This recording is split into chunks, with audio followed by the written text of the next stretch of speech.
touchline, and he fell over and dropped the ball. I've never seen like that. He's just dead set, dropped the ball. He's tripped over his own feet, and there was no one around him. Jerry Evans comes right to Nathan Brown, and then the ball just dribbles along the ground and went forward. I mean, this is inexplicable for man. Daniel Tupou's hands were in some kind of trance. Poor Jack Whiten's glance made him lose the ball untouched and then fall over. James Tedesco's hands turned woeful. Why did everybody lose the DCE had his worst game ever. Slapping hands and the balls came tumbling down. Tommy Turbo succumbs to the pressure 3 times in 20 minutes. Poor Tom could not believe it. Why did everybody drop the ball? Trbojevic, under no pressure, and Turbo dropped it cold. Tom Trbojevic, he's lost it again. That's 2 errors in 4 or 5 minutes from Tom Trbojevic. And you just don't see him do that twice in a game, so pretty safe to say I don't think we'll see him do it again. Tom Trbojevic has done it again. He's dropped it. 3 times in 20 minutes. Poor Tom could not believe it. Why did everybody lose the ball?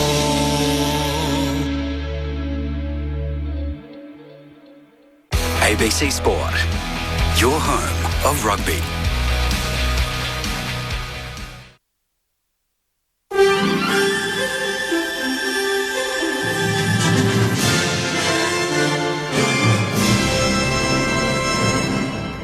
ABC News with Miriam McDonald. Good afternoon. A prominent health advocate is calling for stronger privacy laws in Australia, warning that children around the country are having personal data harvested by big tech companies at a significant cost to their well-being. Vic Health CEO Sandro Di Maio says these concerns will be the focus of a public forum at the World Health Summit regional meeting, which will be held in Australia for the first time this week. Dr. Di Maio says data collected on young people is being used for targeted ads and messages that push harmful products like junk food, e-cigarettes and even gambling. By the age of just 13 years, the average Australian child will have had 72 million data points collected on them in the digital space by largely foreign companies. These companies know more about your child than you do. They know their preferences, their secret, who they hang out with, what they're worried about. More than 1,000 World Health leaders are expected at the summit meeting, which will be hosted by Monash University in Melbourne from Monday to Wednesday. Iran's Foreign Minister Hossein Amir Abdollahian is warning that his country will launch an immediate and maximum response if Israel acts against its interests. The BBC's Charles Haviland reports. Mr. Amir Abdollahian has been attending the UN Security Council and told NBC in an interview that if there was a significant Israeli act against Iran, Tehran's response would be to the maximum and would cause Israel to regret it. It appears Iran doesn't regard the earlier attack on Isfahan as being such a decisive incident. The foreign minister even questioned whether Israel was involved and said the mini drones were like toys our children play with. Tehran's muted response to Friday morning's events has raised hopes that tensions between the deadly foes can be dampened and a wider escalation averted. The US House of Representatives is close to a vote on a long-delayed $93 billion military aid package for Ukraine.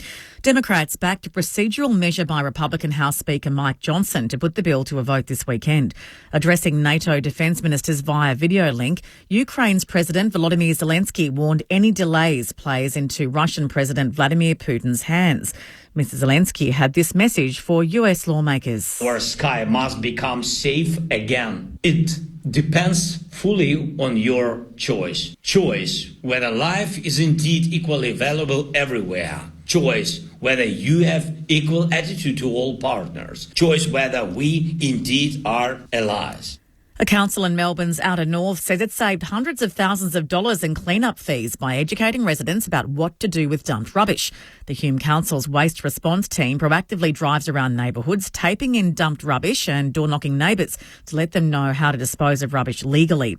Since it started last year, the council has gone from cleaning up 95% of dumped rubbish in residential streets to less than 20%. Hume Mayor Naim Kurt says most people want to do the right thing, so education is key. The success has been really profound for us. We've found that in 80% of the cases that residents are taking ownership for the dumped rubbish, that they're using existing council service to dispose of that rubbish, and that's saved council $400,000 in clean-up fees over the past 5 months. The owners of a little dog that escaped just hours before he was due to board a flight from Melbourne to Wales in the UK have had an emotional reunion. Milo, a Jack Russell Cross, went missing for weeks after escaping handlers at Melbourne Airport. Animal rescuers eventually discovered Milo sleeping under a shipping container, and staff ensured he got on another flight back to his family. Owner Jason Watnell says Milo is recovering from his ordeal. At the end of the ordeal, he had lost 1.5 kilos and he had a bit of a temperature, so he was a little bit worse for wear. But with some rest and relaxation, he's kind of getting back to his old self, and we'll certainly spoil him with treats. To sport, and the Miami Heat has grabbed the last spot in the NBA's Eastern Conference playoffs, beating the Chicago Bulls by 21 points in a play-in tournament elimination game, 112-91. Missing star Jimmy Butler due to injury, Tyler Hero stepped up for the Heat, scoring 24 points and falling an assist shy of a triple-double. To the weather now for the state. A cool and partly cloudy day with isolated light showers in the far east clearing. A mild, dry and sunny day across the north. Areas of smoke haze. Temperatures slightly below average. Light to moderate southerly winds. For Melbourne, partly cloudy with a top today of 18 degrees. Tomorrow, partly cloudy 17. Monday, sunny 22. Tuesday, partly cloudy 21. A possible shower on Wednesday and 17. Right now in Melbourne, it's 17 degrees. ABC News. Coffee for Tony Armstrong. Extra hot almond latte, light on the froth. Yep, thanks, mate. Okay, so I like my coffee my way, just how I like my news. If you want to stay in the know your way, it's pretty easy. With the ABC News app or by heading straight to the ABC News website.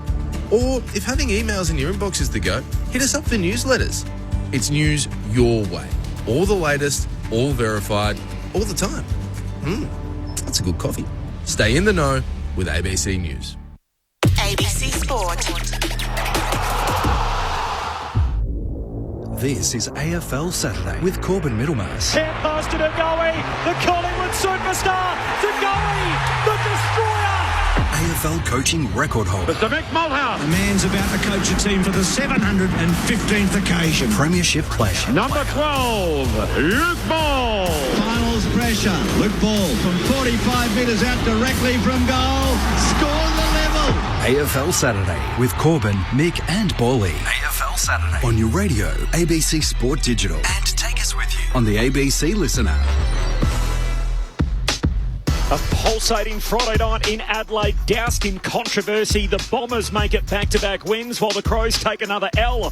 Meanwhile, the Bulldogs were blew St Kilda off the park, rather. It was all the Dogs there. Are we buying what Ross is selling and a mulligan for the Saints? Is the good bloke clause here to stay at the tribunal? And we go inside the Magpies' nest with Jeremy Howe. All of that ahead right here on AFL Saturday. This is ABC Sport. McGrath turns, rolls, kicks to centre, half forward. There's Goldstein. The veteran marks, hands it off to Nick Martin from long range. Puts Essendon back on top. O'Brien wins it down. Walker collects. He's tackled by Caldwell. Trying to knock the ball out. Another pack. The umpire circles. They're appealing for holding the ball. The siren. Essendon edge the Crows on a Friday night heart-stopper in Adelaide. What a night it was. The reaction from the AFL shortly. This is AFL Saturday on ABC Sport. As you heard in the intro, Corbin Middlemass, Luke Ball and Mick Malthouse. We are at the Melbourne Cricket Ground. There are a few Collingwood and Port Adelaide players just milling around, and we'll go inside the Magpies' nest shortly with Jeremy Howe. My name's Corbin Middlemass. Luke Ball's here with me, the premiership star from the Pies. What a night, Paulie. The Bombers 4-2, but gee, there's a fair bit to pull apart out of last night. There is. Big finish, morning or afternoon. Corby, great to be at the MCG. It's looking a picture too. The first comment as we walked in, not a heap of footy here. It's had a bit of a breather, hasn't it, over the last 10 or 12 days. I think the last game was the Thursday night previous. So great to be here. And yeah, you're right. Bit of a spring in your step, the Bombers, surviving last night. Having said that, they were the better team. They deserved the win. But as has seemed to follow the Crows, really, hasn't it, the last couple of years, a little bit of controversy at the end. There's a lot to pull apart on the Adelaide front. We'll do that shortly as well. But just on the Bombers, so 4 lead changes. They all came in the second half. It was a weird kind of game. I worked the broadcast with Josh Franco and Scott Thompson last night, and they said as much in our coverage that just as the game started to find a little bit of rhythm, it would then dramatically change course. The Bombers led by 21 in the second term. They fell behind by 19, so there was a 40-point swing in the game, and then the Bombers steadied up, kicked the last 3 goals of the third quarter, went in front at the final change, only to fall behind again, and then kick the last 2 goals of the game to come back and win it. So, and then really the last 10 minutes of play, there wasn't a single goal. Yeah. So, and in the end, the Bombers able to hang on, and obviously huge controversy at the end with that holding the ball call. Yeah, it didn't reach great heights, the game. The pressure was there, and I think that's the most pleasing thing that you walk away from a Bombers supporter, where potentially in the past that's been a little bit inconsistent. We might talk about, a couple of players who I think are really driving that shortly, but They dominated the first half, really. I think the numbers showed that, over 30 inside 50s to 15 or 16.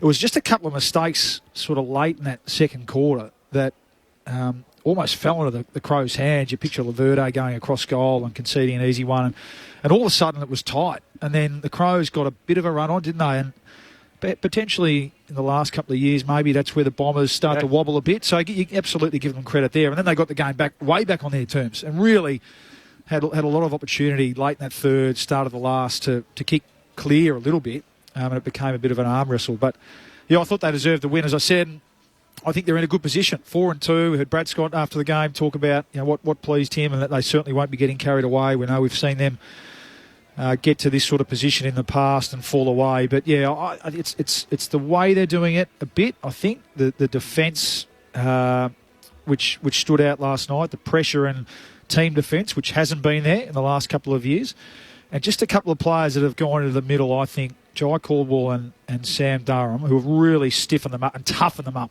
in the middle of the ground. We all know about Zach Merritt. We all know about Darcy Parish. I think what's been lacking in the last couple of years, we've seen with the Heppel going back, I think what's been lacking is some real sort of toughness. I think when the going gets tough, which it did last night, and I think you look at Jai Caldwell's third quarter, and a lot's been mentioned about Sam Durham's year to this point. Really, the game where they've been non-competitive, he didn't play. Yep. So I don't know, you watched him closely, Caldwell. He's become a really important... And they've just got something, they've got size.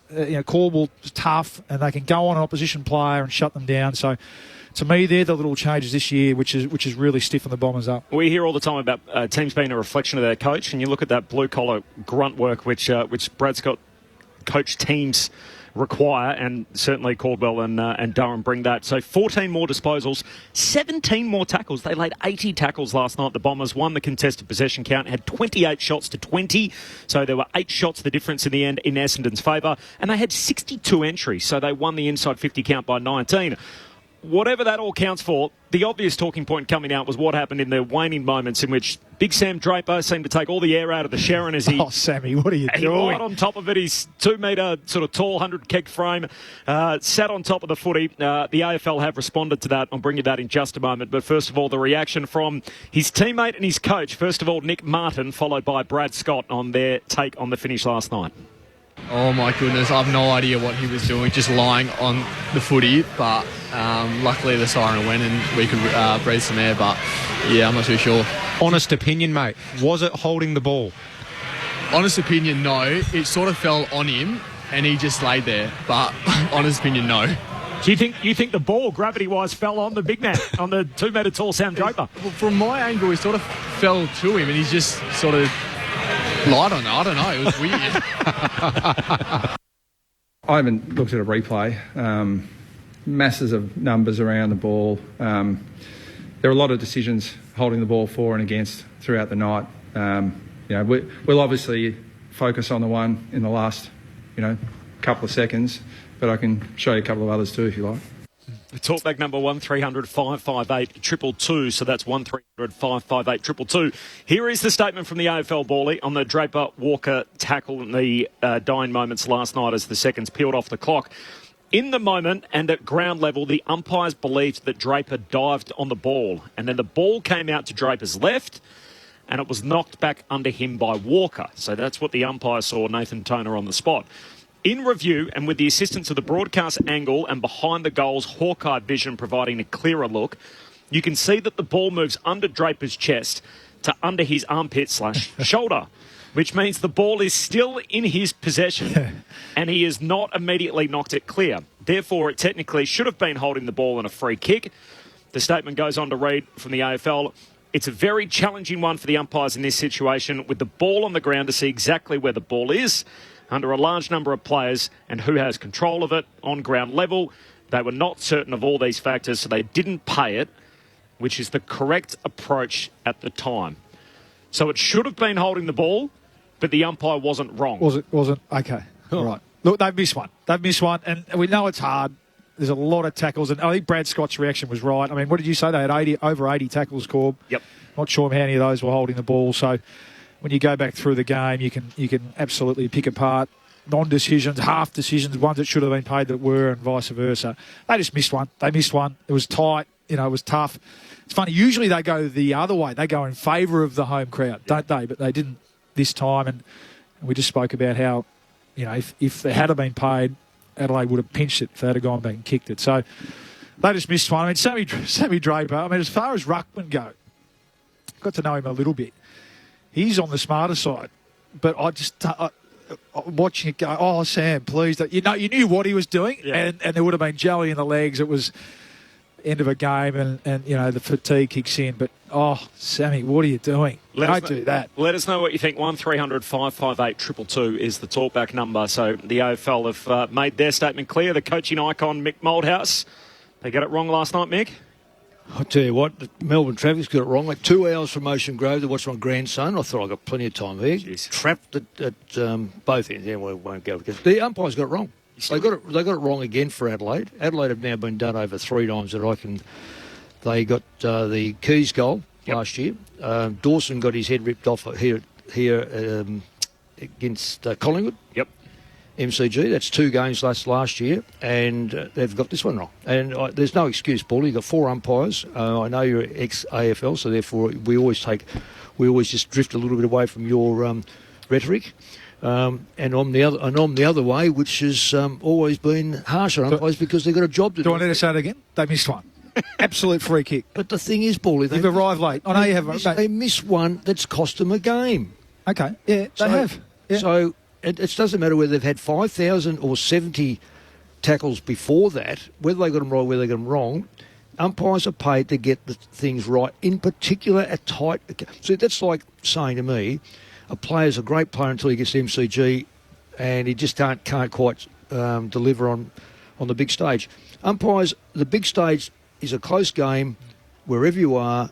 Last few minutes, you've got to make the right decision. You can't prove the counterfactual. So the problem is, when these decisions get made, we don't know what would have happened next. So Adelaide still needed to kick the goal, and their kicking had been poor in the last quarter when they had a number of shots goalward. This would have been a set shot 30 out directly in front after the siren. In the Keys game, if the goal had stood, the ball would have gone back in the middle. There was 50 seconds left. Who's to say Sydney don't get another score thereafter? Mm. But they are sort of key moments where Adelaide sort of feel hard done by. I think we spoke about the Crows a couple of weeks ago, and I've been running this theory, and I actually put it to Matthew Nix last night. I might play some of that here, where I feel like there was a lot of talk over the summer about the fact that we were denied by the goal umpire, and that's why we're not playing finals. And it almost came with it almost a sense of entitlement over the summer that we're just going to progress and be a finals team. And it took them 4 weeks to get their game up and going. And even last night, fits and starts, they were they were just average last night.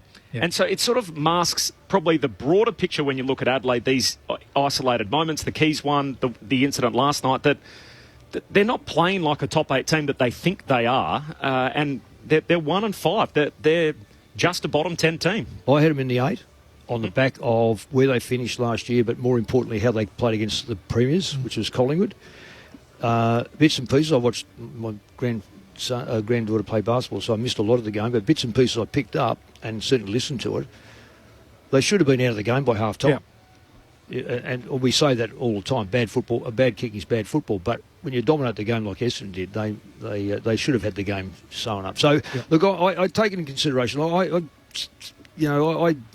hard on umpires because everyone's hard on coaches when they lose. Everyone's hard on a player who misses a goal from 10 yards out. You know, I don't know whether we've got it right with 4 umpires, but we certainly got to get it right with those. But I will say this. The best umpires get told something, they listen, don't guess. So if they couldn't see it, I'm not going to change, but I'm going to say you should be in a position to see it. But if you can't see it, don't guess it. Yeah, which is what he did. Which is what they said. Yeah. Which is what he did. He fell back on last night and basically decided not to blow the whistle. That's right. Yep. But if he had seen it properly, he may well have recorded. So maybe he wasn't guessing. So I'm going to give him. Do we give him the benefit of the doubt? Maybe. We got lines available. 1300 558 222 is the talkback number. I mentioned Matthew Nix. I put that theory to him last night about whether there was too much focus on the things that went against them and the fact the goal umpire denied them a place in the top 8 and not enough focus over the off season of getting better. This is what he had to say to that on ABC Sport last night. There's something that we will, and we already have looked at with how you prepare for a season where there's a higher expectation, and then when you're a young group and how they're going to attack that, there's little things that you would maybe do differently, and it comes back to the mental side of the game. It's such a challenging game when you're playing with some freedom and I guess not that expectation to perform. You can really let loose. We know the expectations there. We wanted to embrace it. We're not going to hide from that, but maybe just our ability as a young group to come back to why the expectation was there in the first place, and that is, as I mentioned, system. That's role playing. That's just doing the simple things for each other and playing as a team. I mentioned we were trying too hard in the first 3 or 4 rounds, and that's just where it was. We were doing things that we knew weren't best for the team, unfortunately, and it's. I'm hoping tonight we show again that the momentum's well and truly back with the way we played last year, and the result should look after itself. So that was pre-game last night. He put it down more to trying too hard. Yeah. Which, do you buy that? I thought he answered that well, and I think they're in good hands with Matthew Nix. And I think, it's tough now, isn't it? The odds would say that they're certainly probably not going to feature Mick in the finals at the end of the year, but it's certainly not a wasted year ahead for them. I think it's a year where they can find out, and we're starting to see it already. We saw it last week now. Does Rory Laird need to... We know what he's going to do. We know what his best is. So is it time just to start to move him out a bit, get Saligo in there, get Rochelle in there more, get Rankin? I think they've accepted that now. They're starting to explore a bit there. Some of those injuries at the start of the year certainly haven't helped them with the big guys, Thorpe and others, but it's certainly not a wasted year for them. This is AFL Saturday on ABC Sport. Corbin Middlemass, the coaching icon, Mick Moldhouse, the premiership player, Luke Ball, taking your calls on 1300 558 222. Neil is the first of our callers. Neil, appreciate your call. G'day, thanks for taking the phone. I just wanted to point out that the Crows are wrongly named. Should be cows. All that bloody mooing last night. Christ almighty, and the umpire's only doing his job. He had a good bloody mind to keep walking past that Crow bloke what was having a go at him. When he finished, I had to take my hat off to that umpire. Good on you, Neil. Appreciate your call. Who do you vote for, Neil? North Melbourne. There you go. Okay. Yeah, very good. There you go. Not all just SMS. No, they're not like you the other call me SMS. No. Sample of the SMS, anonymous. If the same decision happened in anywhere in the previous 2 hours of that game, no one would be talking about it. Pete in Ballarat, g'day all. I reckon Draper should have got the free kick for the Crows bloke jumping straight into his back. That used to be a free kick once. Stan in Victoria, high team, yes, the Dons may have been the better side. However, the score ultimately is what matters in the end. The Crows can't do anything about the results now. They should take this and make it their motivation into their upcoming games. That's from Stan in Victoria. And from Bradley in Castlemaine, hi gents, the AFL is mostly to blame for the contentious umpiring decisions. Their constant changes to rule interpretations over the last decades have the umpires, the players and the fans guessing.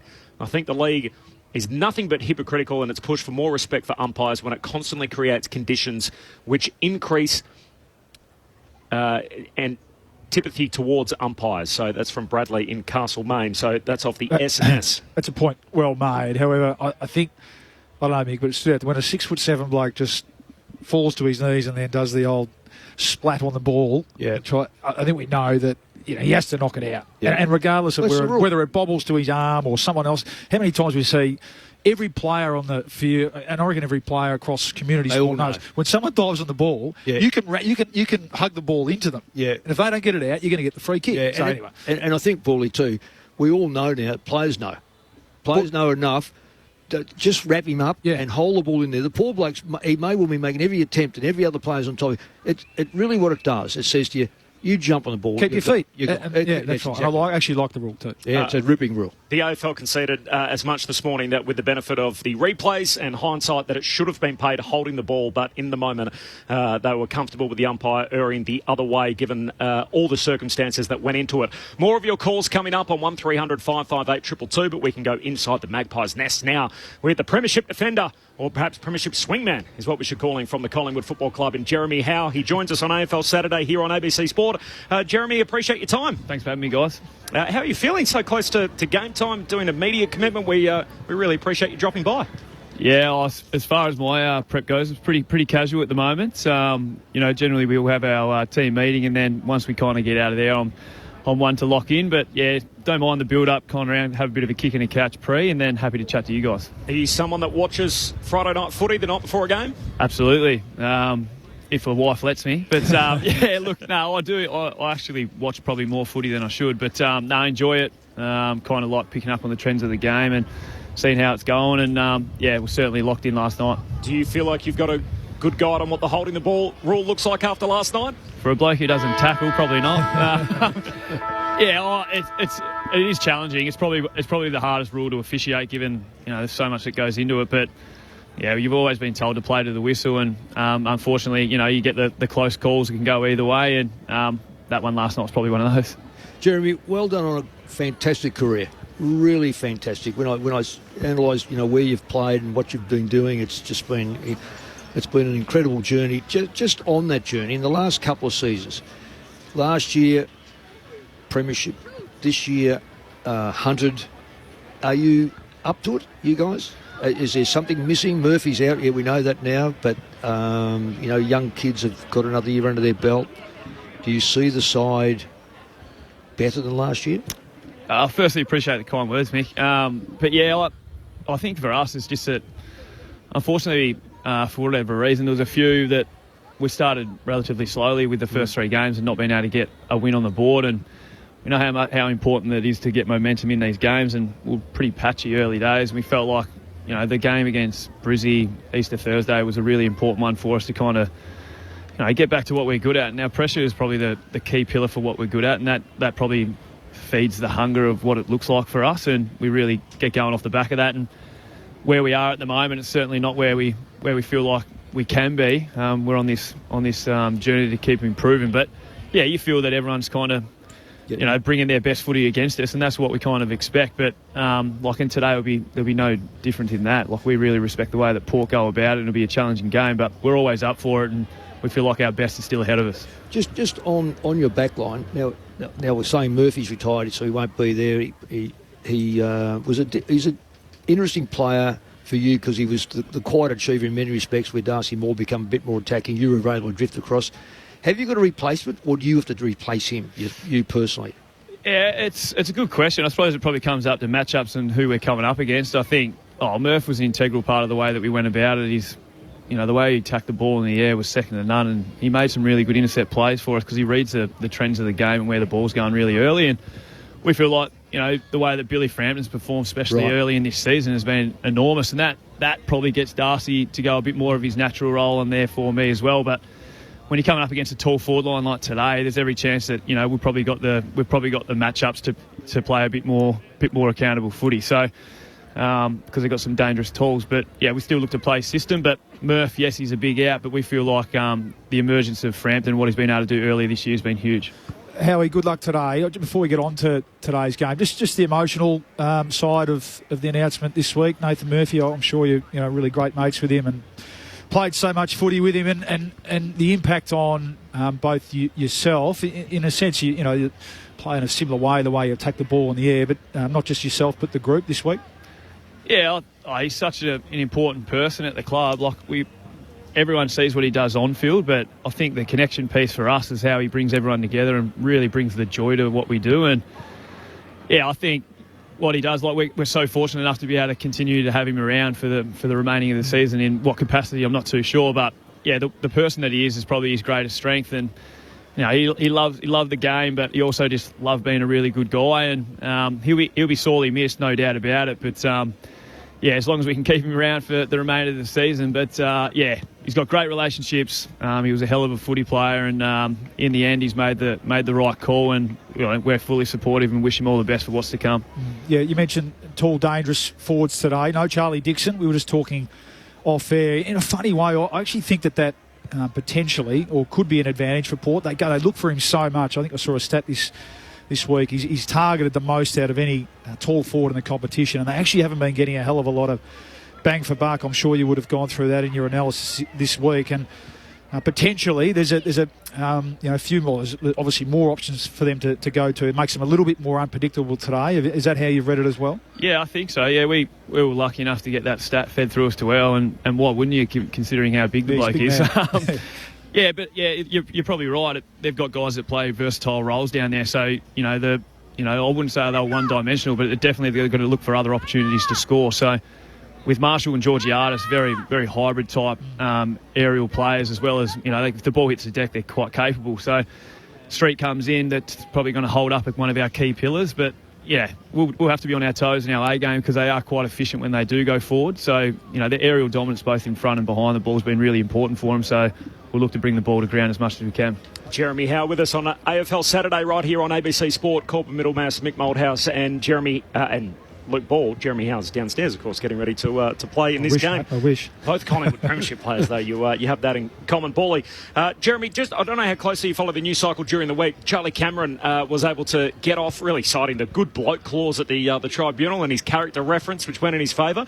I think he's had 5 previous guilty charges, which all came back as fines. Was one of them against you in last year's grand final? Yeah, no, he clipped me. Sure was. I was right in the front row. I saw that. He got you a beauty. Yeah, he got me a nice one in the back of the rib cage there. Yeah, it's an interesting one. I did, if anything come out, I did see that I come under that barrier as well. So 200 plus games and with a good behaviour bond. So I might have to use it at some stage. Use it today, mate. There you go. So there's a few of us. Your boots. Have you got people who give you a good reference though? That's the difference. That's the challenging part, Mick. I reckon you'd have them lined up for you, mate. That'd be nice.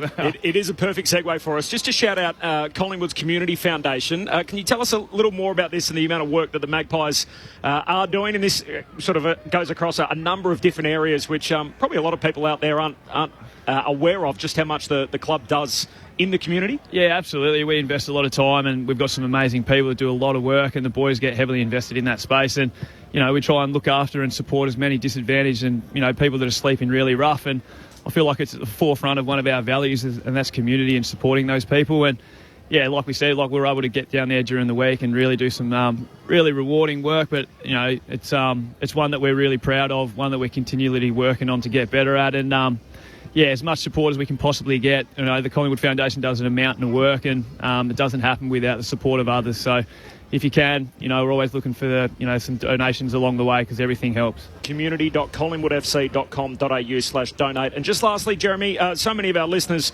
never had the chance, obviously, to play AFL footy and be fascinated what this looks like. So there's a game of footy which starts in an hour and 15 minutes. What does that time look like for you now as one of the senior players in this Collingwood team before the bounce? Yeah, so right now you get probably 40 minutes of warm-up time to yourself, and then we go in for a line meeting. So backs, mids and forwards will branch off and focus on their key areas, and then team meeting kind of brings it all together, gets everyone locked in for what we need to do, how we need to start, and then post that, the official warm-up kicks off. So plenty of music, some questionable, and then boys start doing what they need to require to get themselves up and going. So that'll be probably the half hour leading into game time. So it's a good bit. We're very lucky, Jeremy, not only to watch you play, but to have access to you so close to the bounce. Appreciate you dropping by for a chat with us on ABC Sport. No, appreciate it, guys. Thanks for having me. Jeremy Howe, champion defender of the Collingwood Football Club with us. That's great access, isn't it? Right Terrific. Before a game. Yeah. Unbelievable. Yeah. I think not every player could handle that, boy. No, it's certainly a more modern thing, don't you think, Mick? Well, it is. It is. But there's like I remember talking to, I think it was Reece Shaw. He was nearly a 4-hour pre-game player at the ground. Yeah.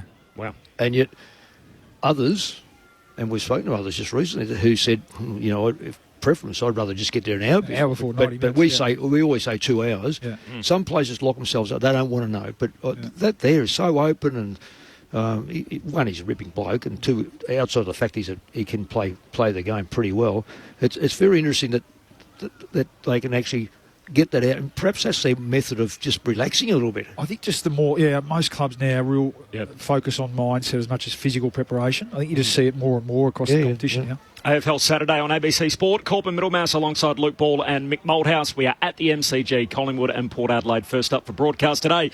There's a heap to come on AFL Saturday. We've got Cool Hand Luke with Luke Ball. Mixed messages coming up. Dean Margetts is going to join us on the back of the contentious umpiring call last night, the former AFL official. But up next, we're going back to the phone lines. Liz and Roy will be first up. And there's time and room to take your call as well on 1300 558 222. This is AFL Saturday on ABC Sport.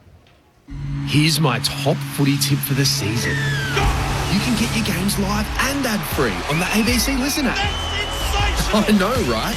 AFL, NRL, men's, women's. Whatever footy you're after, we've got you covered. Every goal, try, mark and tackle. Called by ABC Sport's expert commentary team. This season on the home of 100% pure footy, the ABC Listen app. You're listening to AFL Saturday with Corbin, Mick and Bawley. This is AFL Saturday on ABC Radio, ABC Sport Digital, and take us with you on the ABC Listen app. Just look for the AFL button. AFL Saturday on ABC Sport, live from the MCG. Corbin Middlemass, Mick Malthouse and Luke Ball. The phone number 1300 558 222. Liz from Marupna is the next of our callers. Hello, Liz. Hi, Liz. But anyway, look, I just wanted to say two things. First of all, one, umpires aren't going to change their mind once they've made a decision. And two, I really do feel sorry for them because every action is basically scrutinised and then it leads to all these other things. Give the umpires a fair go. Because if you didn't have them, you wouldn't have the game in the first place. So, you know, they make the decision, that's it.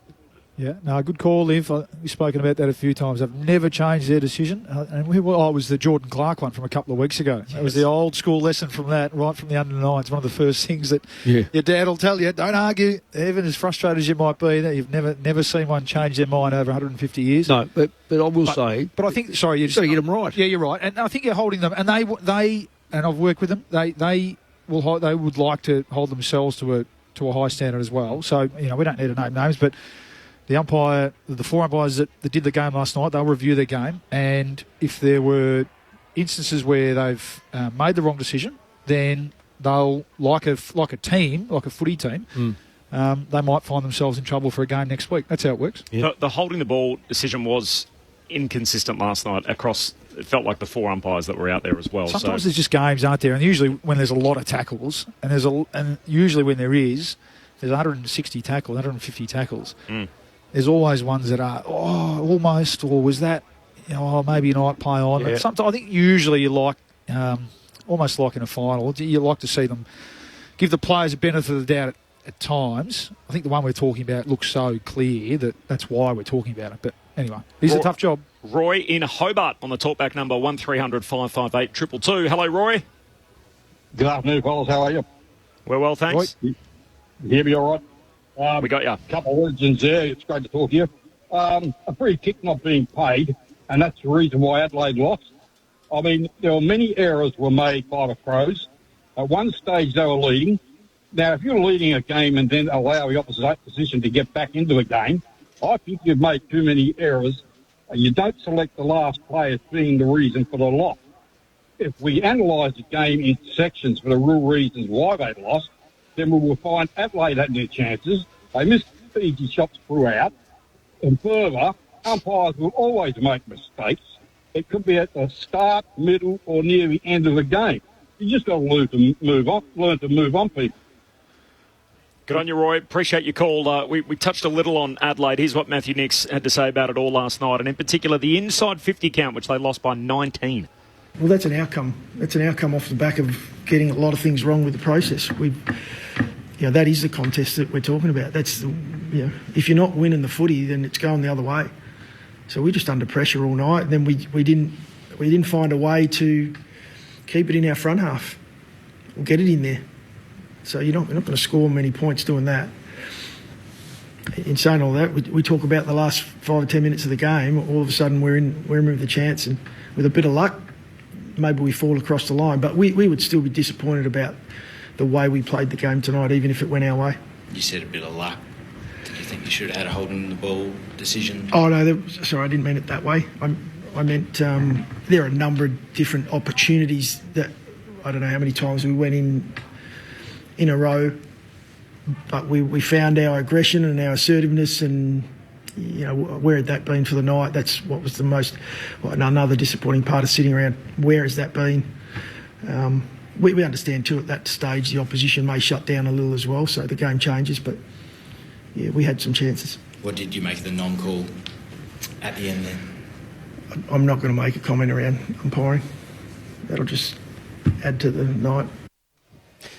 Just to add to the night, the thoughts from Matthew Nix in the finish. Just to recap, the AFL releasing a statement this morning that in review and with the assistance of the broadcast angle and behind the goals vision, providing a clearer look, you can see that the ball moves under Draper's chest to under and shoulder, which means that the ball is still in his possession and has not been immediately knocked clear. Therefore, it technically should have been holding the ball. They go on to say that given all the factors that came into it, they were comfortable enough with the umpire, who has to see through players and everything else, doesn't have the same kind of angle.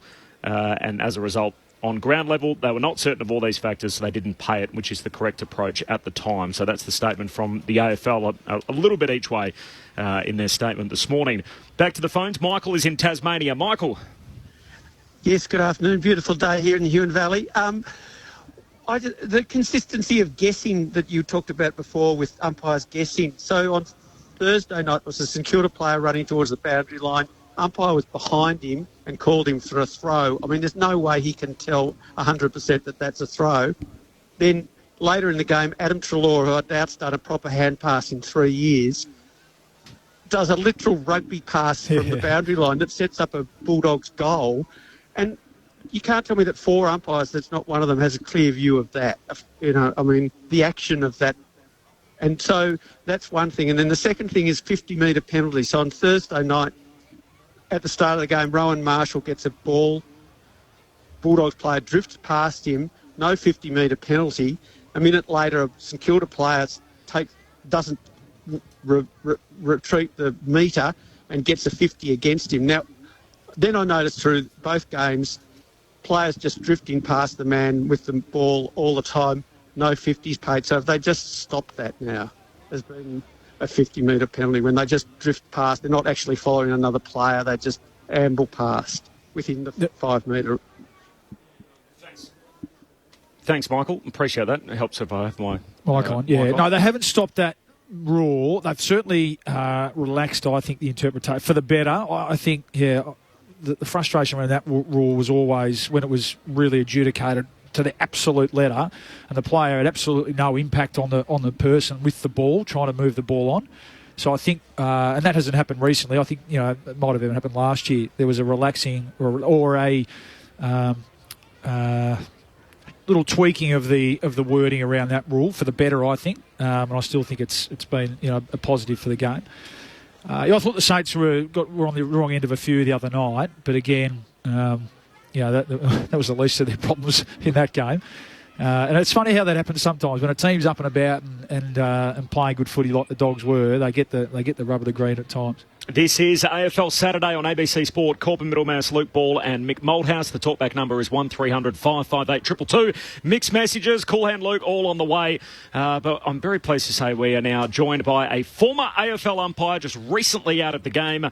His name is Dean Margetts, and he's been good enough to join us on ABC Sport. Dean, appreciate your time. Good morning, Corbin, Mick, and my former umpiring boss, Luke Ball. Morning, Dean, or afternoon here. It's great to have you with us, Dean. Obviously, a controversial ending last night. The AFL released their statement this morning. In short, Did they get it wrong? Yes, they did. Yeah, unfortunately. And I speak through an umpire's lens, Corby, as you know, clearly. But in that situation, that rule was designed to obviously prevent stoppages, congestion. When a player elects to dive or drag the ball in and you don't knock it out immediately or successfully, a free kick shall be paid. And I think we should have paid that one last night. So we hear a lot of sort of old adages around footy, and one of them is, the umpire swallowed his whistle. They don't pay any free kicks in the last few minutes of a game and deep into time on. How conscious are the umpires of that and game situation, knowing that in tense moments like that, them intervening and obviously the scrutiny that will follow?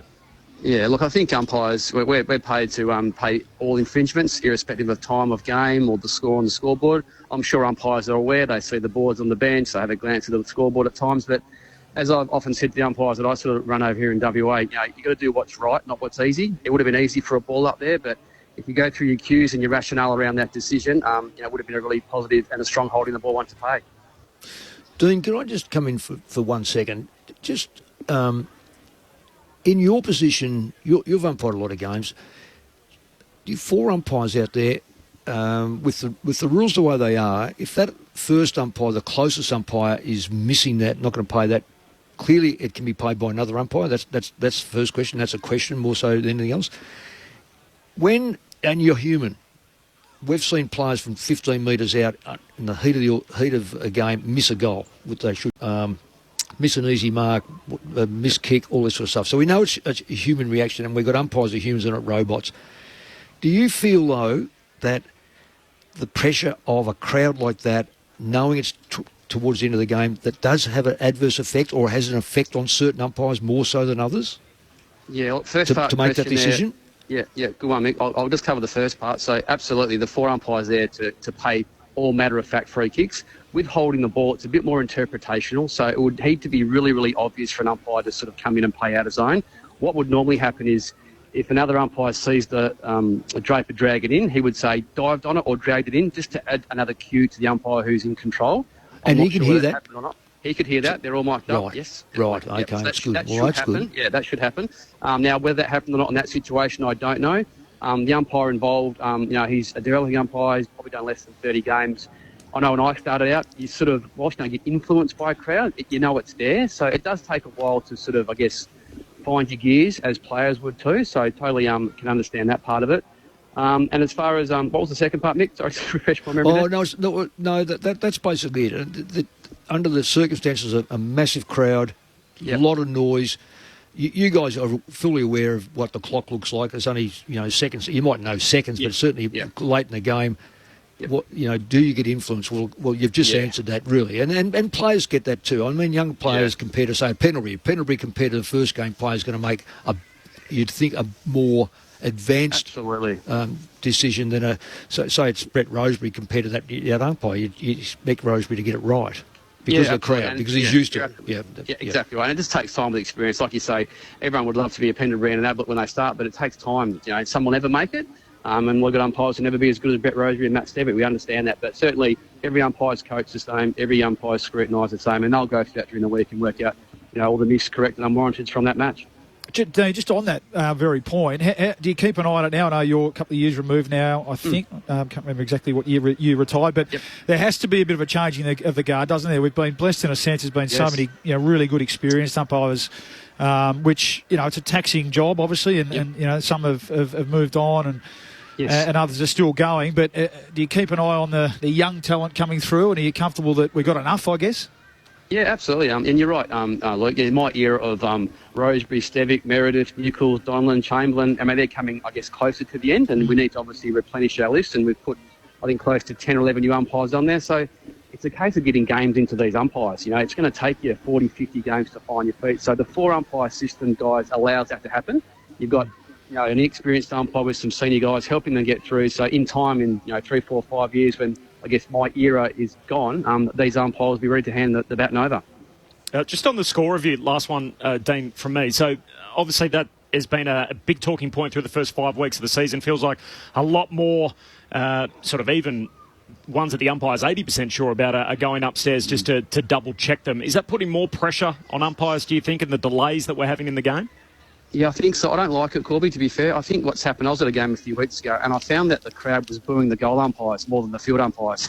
I'm not sure if that's where our game like that? needs It's to a good go thing, to. isn't it? No, I don't like it. They're down there, they're innocent, they're sitting close to the fence, they're copping some pretty unsavoury sort of feedback. And I think if we're creating that, then maybe we've got to look at it, because that's not what it's designed for. I've seen balls missing hands by almost an arm's length, and they're going for a score review. And I know our umpires are absolutely probably seeing it, but they're either instructed to go to it or they're just second-guessing themselves. And I think our goal umpires have lost that feel and that touch, and they're all bloody good at what they do, but now we've almost put this label of their technological facilitators, and I don't think I like that at the moment.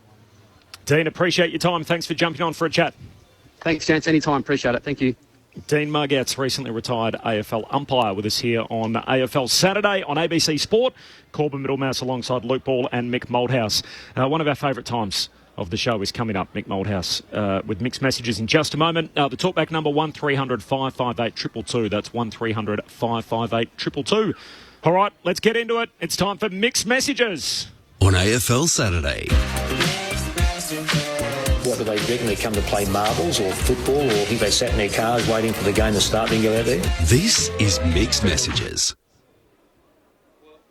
Well, this one here, I'm still debating how far on heavy I go with it, quite frankly. Rule 19.6, character.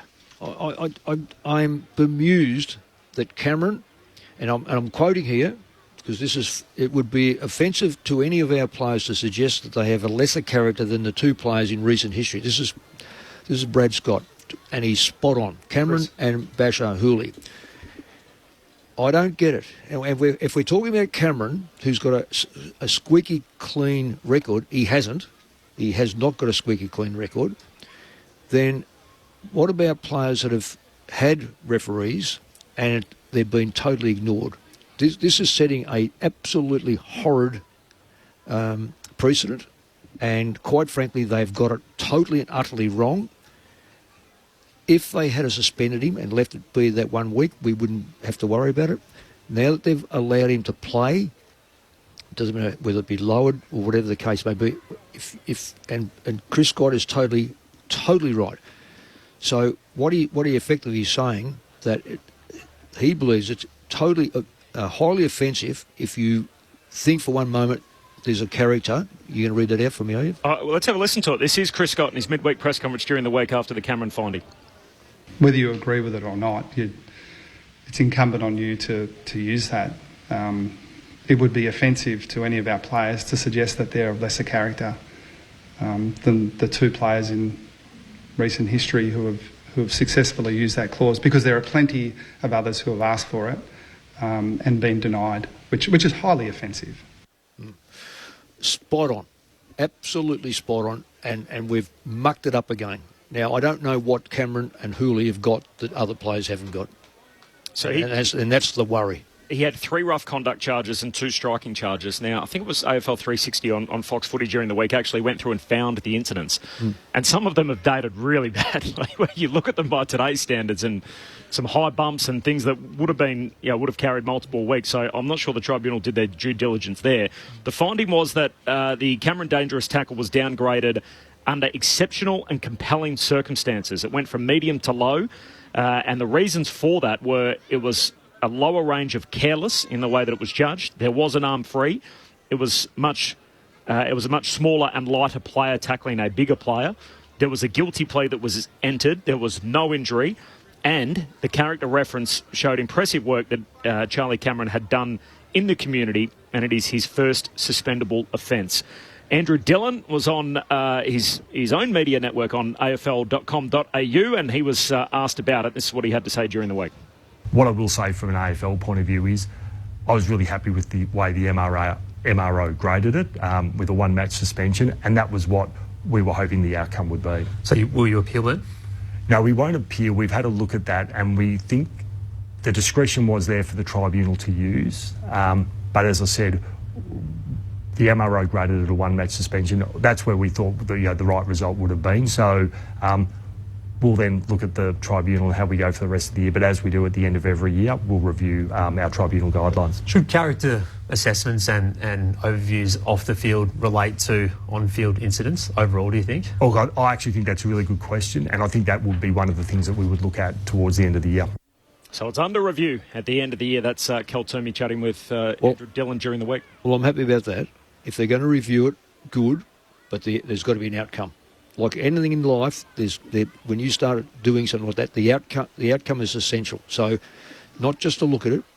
I'm bemused by those two players, especially when there's been a heap of others that have gone up. So their character obviously doesn't count. So that's an indictment on the people who have read that and haven't taken action. Feels like it's going to create more work for the tribunal, which is what the MRO system was trying to avoid. If you've got a 50-50 one, you could argue. And I think the point, the problem with using that, the focus has been on that now. When the 3 or 4 things that you read before that, arm free, bigger player, smaller player, that's nonsense. Like Charlie Cameron. Well, it is, of course it is. Charlie Cameron power for weight would be up there. So that's can I just jump in there? They're penalising bigger players. I remember when Nick Nat in Western Australia had a great tackle on one of the players. He monstered him. Well, he can't help the fact that he's 130 kilos and the bloke's 70, 80 kilos. That's just bad luck. That's what you play the game for. That's right. Our game's got everyone. Yeah, it was interesting. I mean, you heard Jeremy Howe. If you've played 200, and of course you're not going out there thinking like this, but I'd be saying on these 50-50 ones, no, we're going to the don't cop this. We're going to the tribunal, and I'll find some people who can get Mother Teresa and the Pope. There are 36 players that have played over 200 games without a suspension, so falling under the same category, 36 in the league. And you're right, if it's a 50-50 one, you could easily, you would be affronted if you took it to the tribunal and they didn't give you the same discount. Yeah. I think the question around, and we're chatting off air too, that the Footy Act versus the non-Footy Footy Act, again, I had some time on the MRO. We used to it's not in the rules, but we used to talk about that, and that's sort of more the laid definition around careless versus intentional. Intentionally causing or intentionally committing a reportable offence is the stuff that you don't see, behind the play, you don't see during footy. Now, that wasn't this. This was a tackle, which is a legitimate Footy Act. So then, by that nature, it was careless, and I agree. I think I agreed with Andrew Dillon. They were comfortable that it was careless and deserved a week. So then, the character off-field stuff really shouldn't have an impact on that. No. The tribunal's going to be busy, aren't they? Well, it feels that way. It does feel that way. For those 1 week, 50-50, maybe not. They're going to be queuing up. As Chris Scott said, it's incumbent on the clubs now to challenge it. Well, we've got to defend our players and put their character on trial and hope we can get it down great. As long as you've played over, 50, 100 games? So you've seen enough of him? I will say this, first year, Charlie Cameron's played 207 games, so it's not as if he's been cited 5 times and found guilty but only fined. Can you do a retrospective? I got done for tripping once in my 200-something game, Mick, and got fined. Yeah. Can I go back and challenge that? I want my money back. I want my money back. So if the AFL's unhappy with the loophole, why don't they close it immediately? Do it now. Yeah, do it now. Yeah, that's a great thing, Corby. But why are we going to sit on it to know the outcome? The outcome, we know there's going to be a change. Do it now. It's not going to change the dynamics of the game. What it will do, it's not going to stop you scoring 6 points or a point for a kick-off or kick-in or mark or free. It is something that can be done right now through that administration. Why? I mean, that should be the question that you guys should ask the AFL. We would love someone to come on from the AFL. We put the request in again this week. We're told, hopefully, in the coming weeks, Laura Kane's going to do the media round. So hopefully we will have someone in the box. She should be available every week by the key players, and we are a key player in this. Well, hopefully in the coming weeks we can put a few of those questions to the AFL. This is AFL Saturday on ABC Sport. That's a pretty sharp mixed messages. Let us know what you think. 1300 558 222.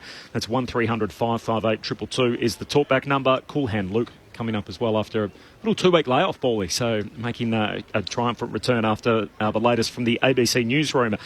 The other thing was the Jeremy Finlayson incident during the week, who was involved in a podcast basically they do a good, bad and indifferent or whatever it was, and the thing that he found offensive of the week, he said he was a little peed off that he got a 3-week suspension. Then he had to come out and subsequently apologise for that again. He said, look, I'm upset about myself and the actions that I took on the night, that I said the word, I accept the AFL sanction, it's got nothing to do with that. But part of the discount that he got, the AFL said, look, it would have been more if it wasn't for the contrition that Finlayson showed. And then all of a sudden he finds himself in hot water during the week. But we talk about sort of changing policy on the run and changing the rules, and why the AFL don't close the loophole now. That they did the same thing when it came to vilification. You look at the difference Clarkson got in the pre-season compared to Finlayson. That changed dramatically in 8 weeks. If you feel like you need to get it right, you may as well do that today than wait until next year for the sake of this so-called consistency. Could you imagine a coach coaching a side and they know that something is wrong? What we'll do, we'll go to the end of the year, let it go, then we'll change our system at the end of the year. You've just got to operate immediately, as long as it doesn't change the rules for umpires. And I'm against change where an umpire is, because he's got enough rules. Yep. To be add another one. This is clearly something that can be done without the game changing. Yeah, it does feel like it's getting a little ratty around the edges, though, doesn't it? At AFL House, we've got a couple of sort of on-field things with the end of the Carlton Fremantle game, the game last night, the inconsistencies with the tribunal, this clause, the vilification inconsistencies, which the AFLPA weren't happy about. So it's a new administration. I felt like they had a little bit of a grace period out of the gates. They were very accessible, and then just as the season gets up and running, there's more and more issues. All of a sudden, there's a few little spot fires that are appearing, and that was on AFL Media during the week, which is obviously the AFL's sort of in-house media network, but we haven't heard as much from them more broadly than or further than that. Yeah, I think Laura Kane's doing a weekly segment on AFL Media, isn't she? Which is a new thing for that role. But yeah, there's a lot to deal with. But if you listen to those, though, Bully, it's fitting they dislocate their shoulders, patting themselves on the back. Yeah, there's a bit of that. Yeah, but I think it's about just controlling narratives and that. But talk about media, Clubland, this sort of modern podcast age. Yeah, that becomes a bit of a nightmare for clubs too, doesn't it? Because I'm not sure how aware they were that there's so many. Everyone's got a podcast now. Yeah. A player it just shows and fronts up somewhere exactly, and all of a sudden it bobs up, and they're not aware of it. What do you mean? Where's your air? But you're always on air these days. We have lines available to take your calls after the latest from the ABC newsroom. So 1300 558 222. That's 1300 558 222. A little sample off the SMS line. The most controversial thing in the dying seconds of that match was Taylor Walker throwing his head back to blatantly milk a free kick for a high tackle that was clearly not there. Now that's from Pete. That was also clarified, and the AFL said, look, that was absolutely correct. Letting it go is lazy umpiring. A free kick should be paid wherever and whenever, from Michael off the SMS. Thanks for that. And Stefan in Tasmania. Jeremy, how's an ex-Tasmanian? What are the chances he could come to the Devils in the back end of his career, of course, with their entry in the AFL fast approaching? If you're in South Australia, you're off to the Power and the Pies. For everyone else, we're back in 5.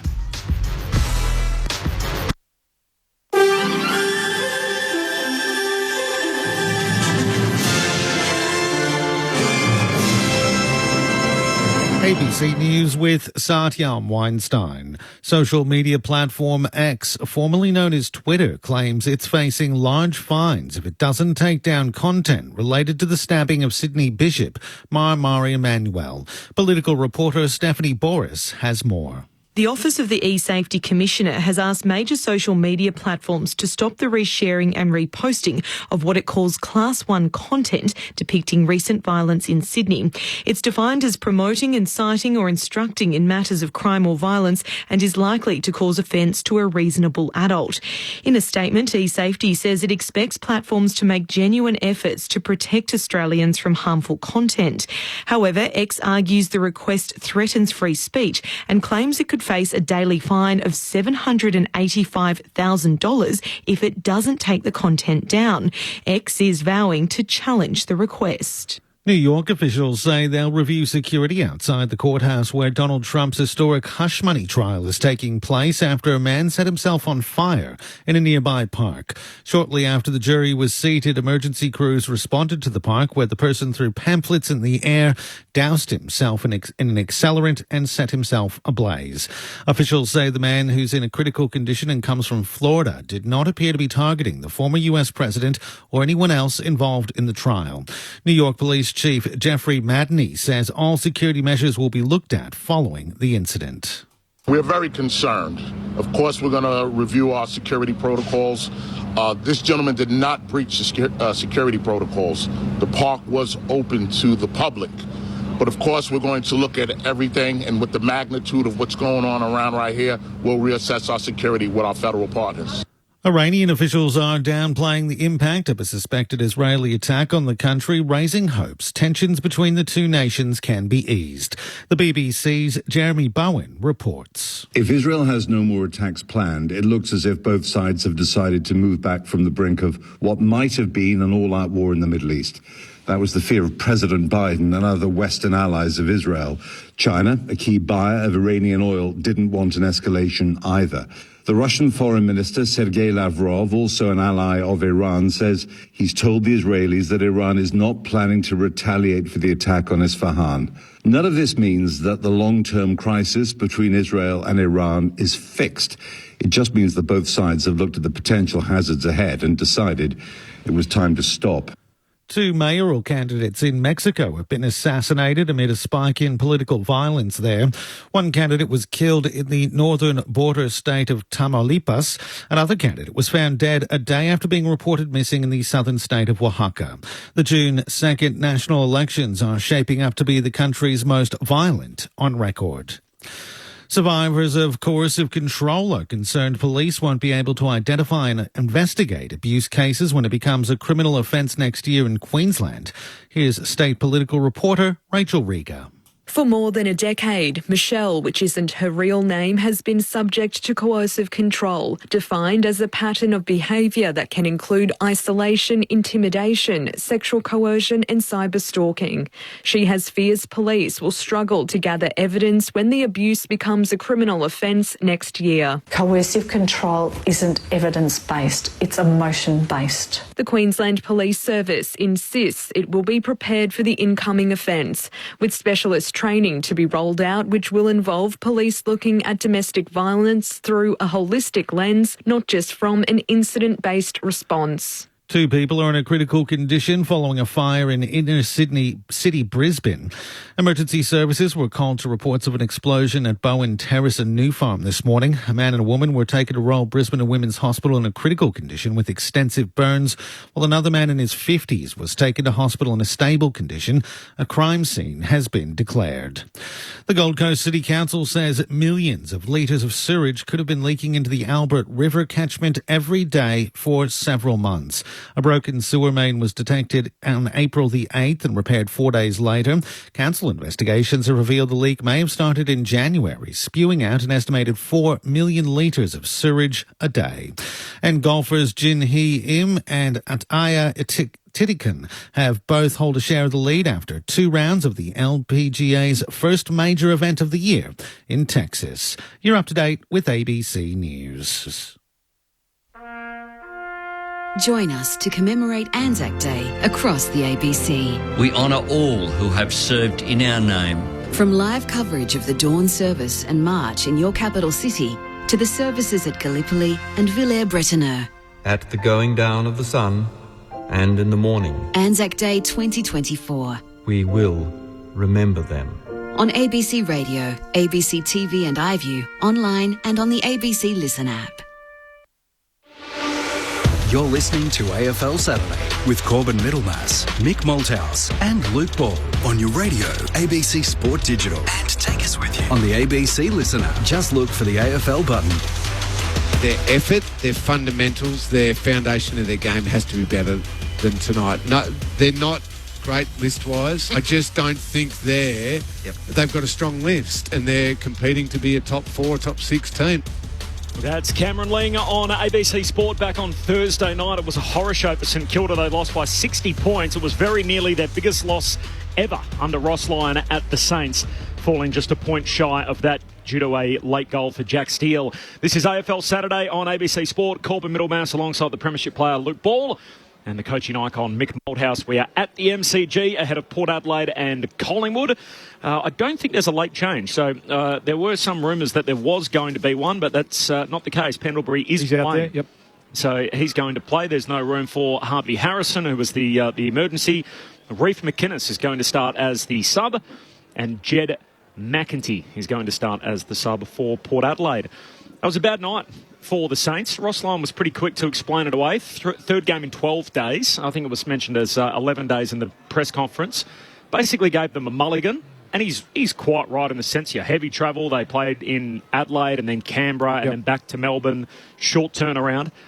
But are we buying what Ross is selling in trying to preach that, hey, this was a cumulative effect? I do. Yeah. It's an aberration of the way they've played. Yeah. And also, because my tipping is zipping too, I've got to find a good excuse myself. And the Dogs have been horrid. They've jumped up. Different forward line. Just looked different. The game, they played a different style. I think that I don't like excuses, but I reckon he's got a very good reason, and I think that they will rebound. I don't know whether they're good enough, but they'll rebound back to something that resembles what St Kilda are. Which has been competitive and hard to play. Exactly. And that's what would have hurt them. And that's where I think that's where he's coming from a bit. I think they know that, and I went along and sat in the crowd and watched the other night. But evident pretty early on that they were off a bit, and the Dogs were up. I mean, even Bailey Dale, who sat in the vest the week before, he led it. His first quarter was brilliant. They were great out of the centre. Tim English, who was terrible the week before, he led it against Rowan Marshall. So you knew pretty early on where it was heading. So in a sense, they probably did okay to scrap and fight and only get beaten by 10, really. Given Norton was great as well, and they looked really dangerous ahead of the ball. And on one hand, you go, geez, I mean, how can the Dogs produce what they did the week before and then do that? But from a Saints point of view, I think that's right. I think in his year and 6 games, they've really only had 2 howlers, which he called out. Yep. But they do know that, and what stood out, the top end talent, tied or not tied, between those 2 teams, who we think are around similar marks, is to me what's different. The Saints, when they're fresh, and are really hard to play against. We know they run, they chase, they pressure, but when it comes to top-end talent, and Max King wasn't out there, there was a big gap. It only buys you 1 week anyway, doesn't it? Yeah, and they come out and they get smashed next week, then it's all of a sudden a trend. And that's right. We're having a different conversation. Well, they got Port next week over there, so that's a tough test. I think people are eyes wide open with Ross, though, given that they feel like some members of the media, not just drinking the Kool-Aid, they're chugging it by the keg when it comes to Ross, and he's got a lot of supporters in the media.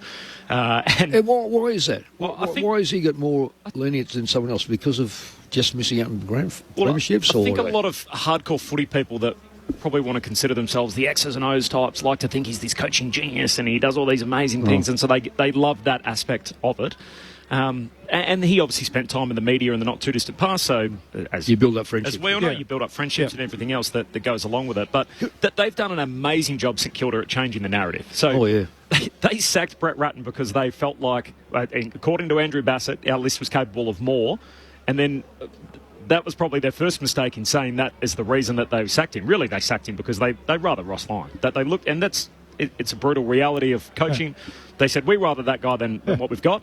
But ever since Ross has come in, which was straight after Bassett made the comments that we're sacking Ratton because we feel like we're capable of more, the narrative's changed to, we haven't got enough top-end talent here, we need to go back to the draft, we need to rebuild, and that's very different than the reason they gave to when Ratton walked out. I don't think supporters miss that either, because people I've spoken to, or I guess spoken to, St Kilda people, they haven't missed that because we're supposed to be now fighting for the top 4, blah blah blah. We're a mile off it. Interesting game last night when the Dogs played, because no Liberatore, and we know there was no King, and have we found out? Were we supposed to know why he missed?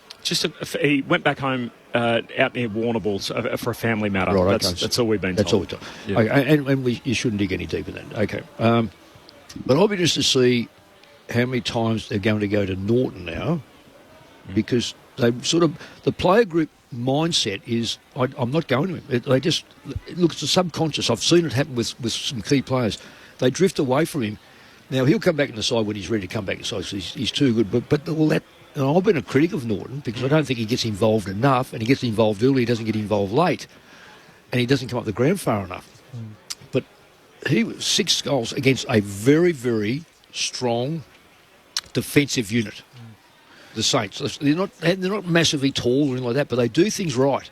Yeah. And they I looked at the inside 50s and there wasn't a great deal of difference. So I'm interested to see how they structure that forward line. Because does this wipe Saints from the 8? Does this give the Dogs another opportunity? I mean, Adelaide right now 1-5. We say, well, gee, they're just about cooked. Does this Essendon now all of a sudden go, no, we're not interested in ninth down. We're in a position, and they can't avoid this when you win games. Essendon have now got to say, we are going to make the 8 because. What are they? 4-2. 4-2. The Bulldogs are 3-3, and the Saints are 2-4. So, they are the sides that are looking at, to me, 5th, 6th, maybe 6th, 7th, and 8th. Yeah. It really could have gone better for the Dogs the other night. When you think McRae's been the sub, Dale's been the sub, both had plenty of it. Norton hadn't kicked a goal; he kicked 6. Yep. Yeah, that was straight. No Mara, no Libba. They win anyway, and they win wide. They hadn't been able to kick a score. They kick 120 odd.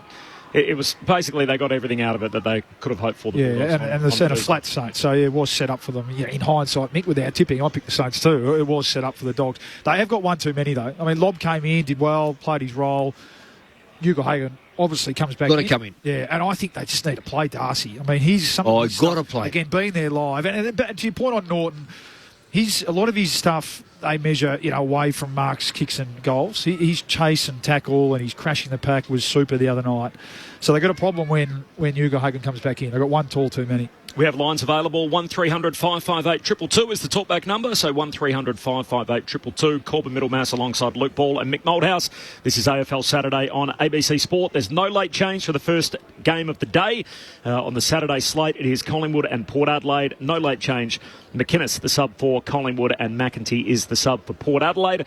Now, we're in this stretch where there's footy on 9 out of 11 days, so it's only Monday and Tuesday next week where there's no footy. So we're spoilt for choice with the Anzac Eve game here on Wednesday between Melbourne and Richmond, then, of course, the Anzac Day blockbuster on Thursday.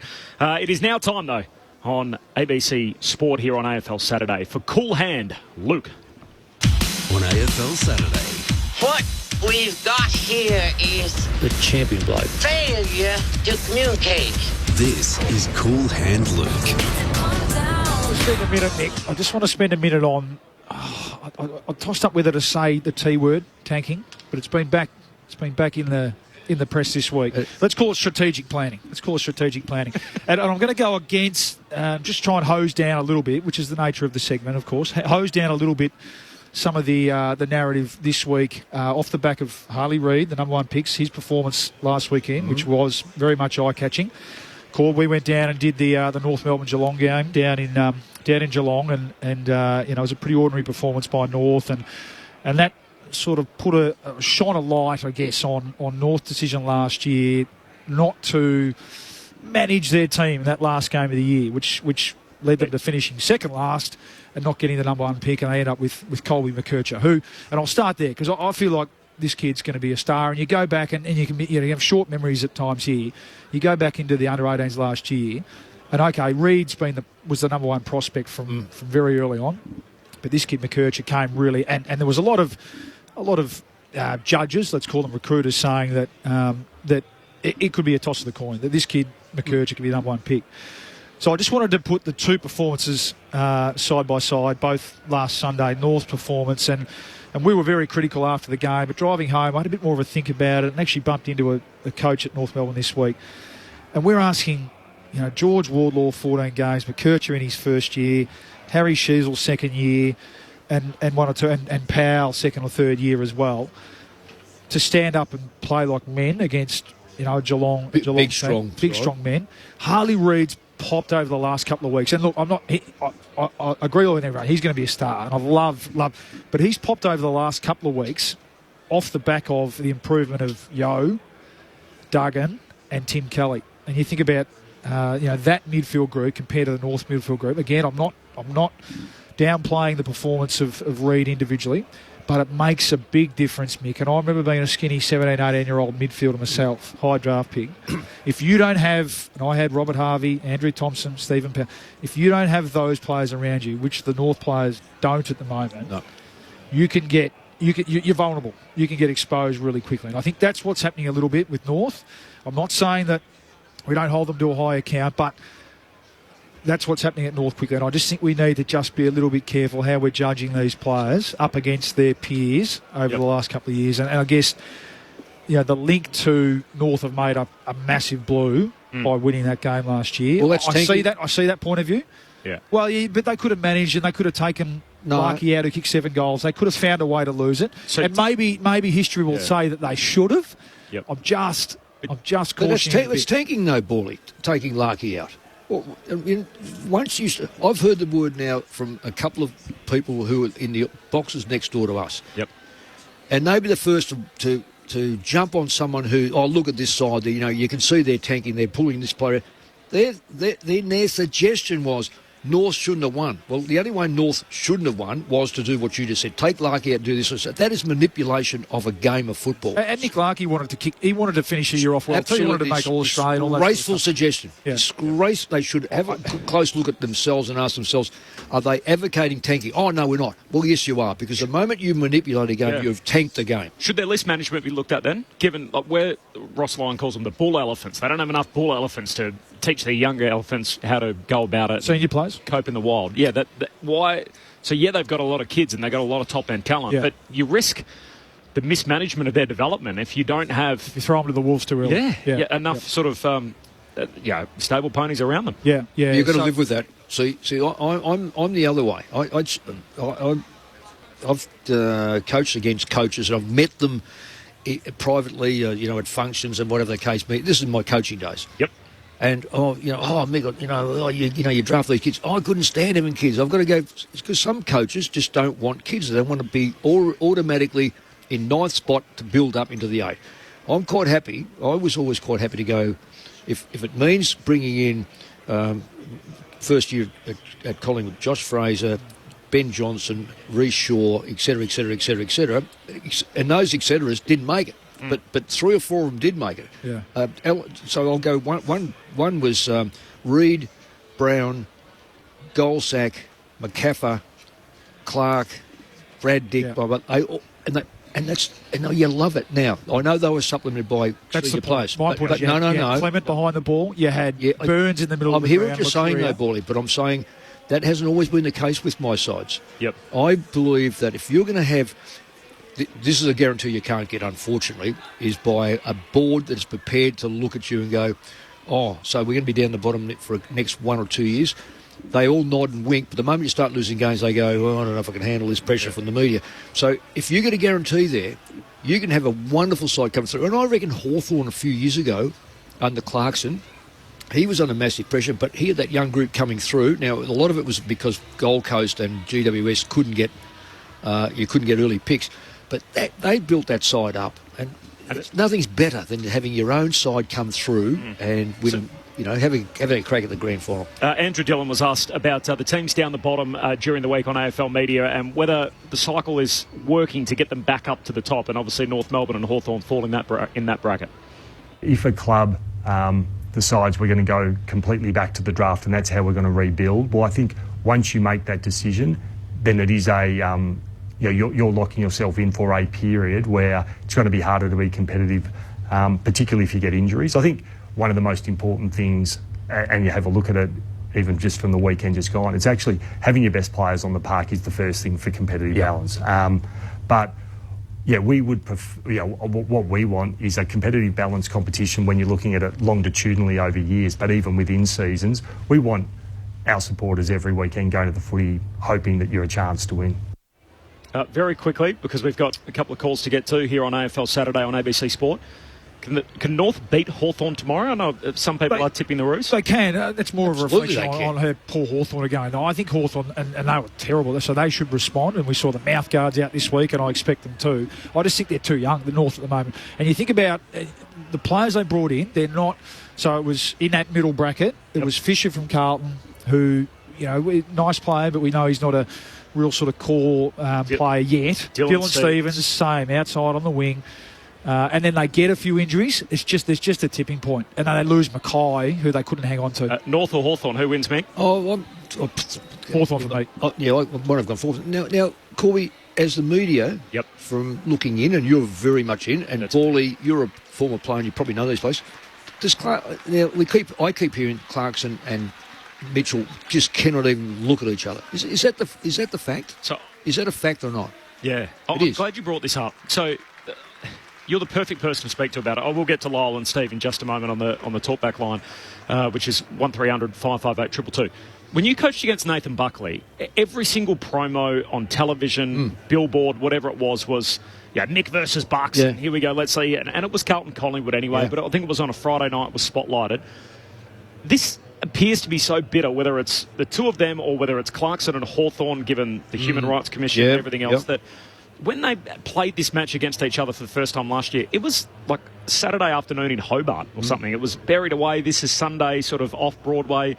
There's no big banners or TV commercials, or it's sort of, you would think that rivalry in itself, given everything that's baked in, they had so much success together, the same way you and Bucks did, where you think that's a great sell for media, and yet it's almost this thing behind closed doors that's not spoken about, and everyone thinks, gee, this has deteriorated to a point that we're not even, like, it's almost not even, like in your... It's taboo. It almost like... Correct. And in your situation, it was almost this bit of a theatre, pantomime sort of stuff, but this feels like another level from that. Well, that's why I asked the question, because I don't know either. I know Clarko only from a distance. I hardly know Mitchell. In fact, I've probably only spoken to him once or twice in my life.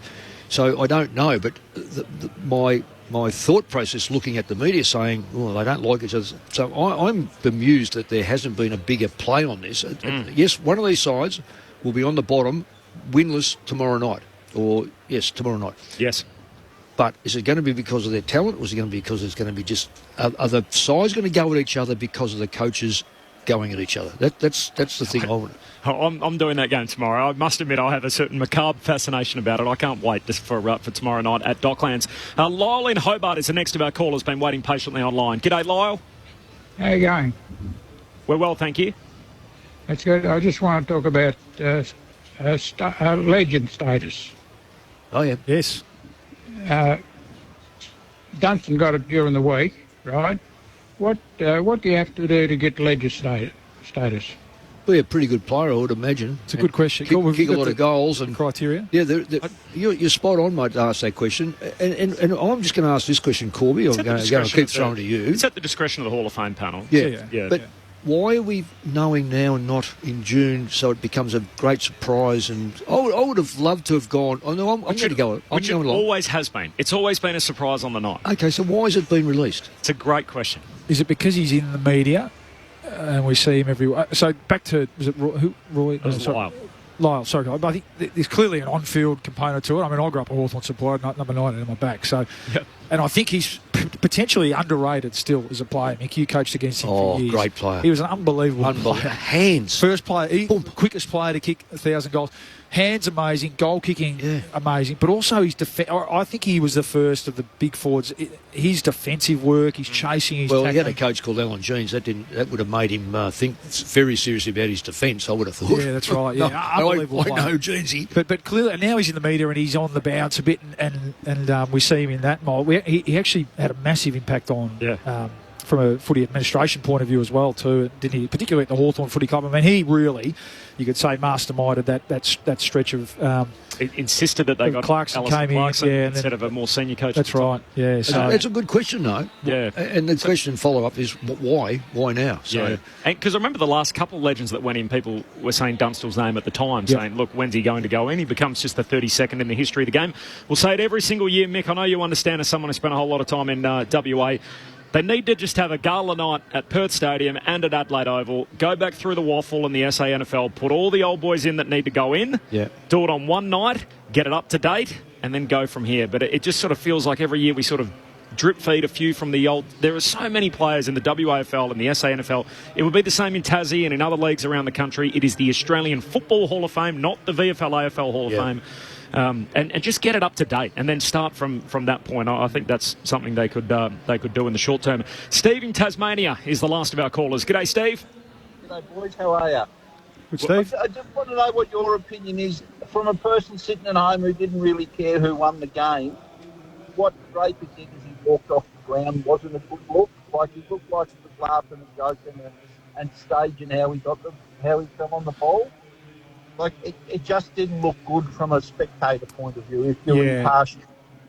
Yeah, I thought I thought the act itself, and then we'll give him the benefit of fatigue, was almost as silly as you can find at that stage of the game. And then, what's that old one? The guilty party who returns to the scene of the crime and reenacts.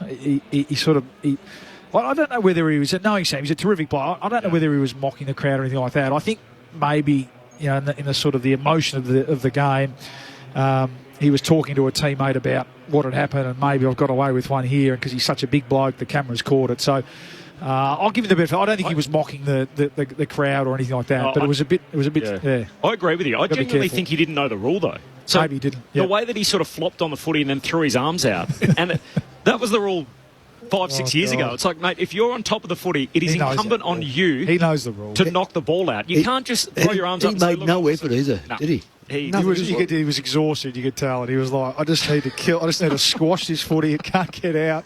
But as soon as he went to his knees, I went, no. Brad Scott would have been just about jumping out of the coach's box, I reckon. It's an amazing round of footy where all these teams are so evenly placed. Quick word on today from you, Mick. Ball is going to be part of our call team in just a moment. Pies and the Power, where have you gone? Oh, well, I'm going very briefly. I'm going Pies, because I still think they're a sleeping giant. I understand why they've had a slow start. I think they're going to get better. I would love to say I know about Port, but in my mind, the jury's still out. This feels like a big day for Port, doesn't it? I even though Dixon's out, I think that they've got to come away with a victory to prove that they're going to be genuine. And in fact, I don't think they can even take a small loss. I think this is going to be the one that's testing against the reigning premiers. The rest of the Saturday slate, Carlton play GWS. All the guys with their hammies out for Carlton. So Martin and Motlop already sidelined. They lost Sard, Chera and McGovern last week. So 5 hammies in a relatively short period of time. And obviously GWS with no Canelio, no Taylor. Who do we like? I'm going Carlton because of no Taylor. Carlton... Yeah, I think they'll just respond from last week's disappointment. Tonight at the Gabba, Brisbane and Geelong. Lions got their mojo back last week.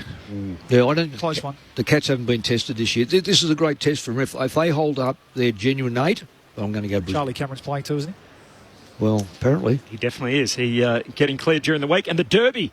Have the West Coast Eagles turned the corner? Can the Chooks beat the Dockers tonight?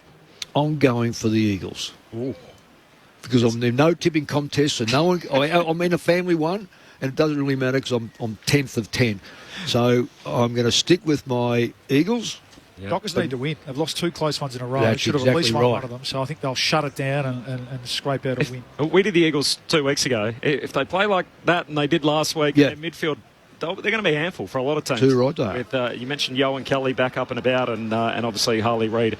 Mick, I really appreciate your time as always. Sorry, mate, I was in fight. I could have done it by the phone on the Westgate Freeway, but this road works. Anyway, I'm sorry. We get more out of you, even minus that 10 minutes, Mick, than having anyone else here for and the. You get to walk home now. That's a beauty. No more traffic from here on for the day, Mick. Well, I might watch the first 10 minutes. Just have a see you, coach. Just see what happens. The coaching icon, Mick Moldhouse, thanks to Luke Ball as well. He's sticking around for the game call. I'm Corbin Middlemass. This has been AFL Saturday on ABC Sport. Catch up in the podcast store.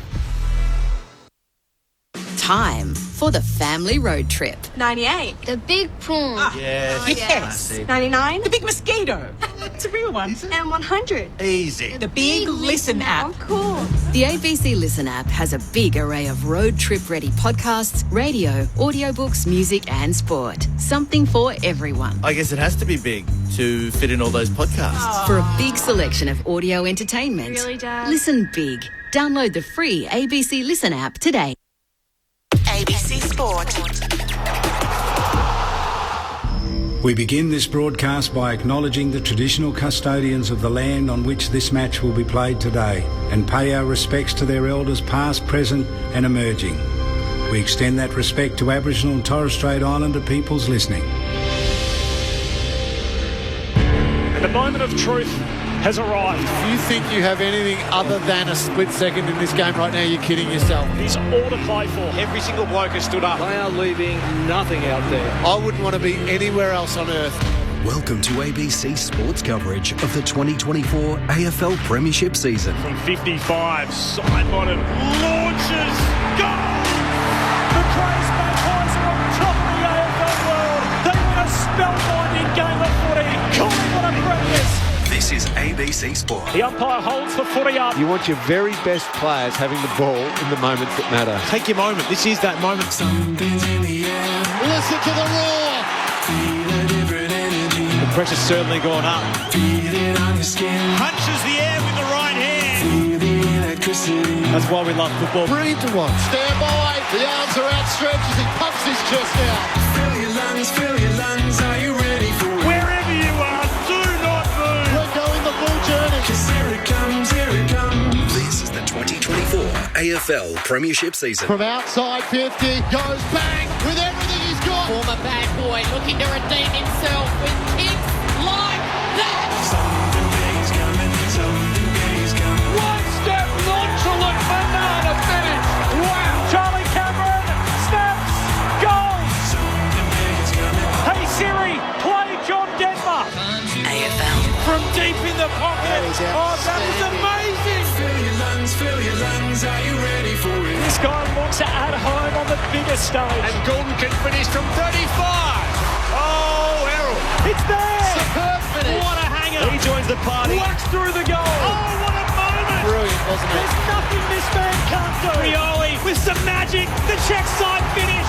He seizes the moment. Stolen, snapped it over his shoulder. He's kicked an absolute ripper. Spins around and buries it. Lightning speed, Bobby Hill. He's Bobby Thrill. This is just football at its best. Weaves around an opponent and gets a brilliant goal. Gathers, snaps, to bring the house down. Time to steady And pull the trigger. Right foot drop punt is pure. We're not done yet. The 2024 AFL Premiership season on radio, Sport Digital, and take us with you on the ABC Listen app. Just look for the AFL button. Something big is coming, I know. We're in round 6 of a possible 24, which means it's almost time for the quarter poll to establish some early season hierarchy. Collingwood up against Port Adelaide. Last year's reigning champs started 0-3. They've strung back-to-back wins together.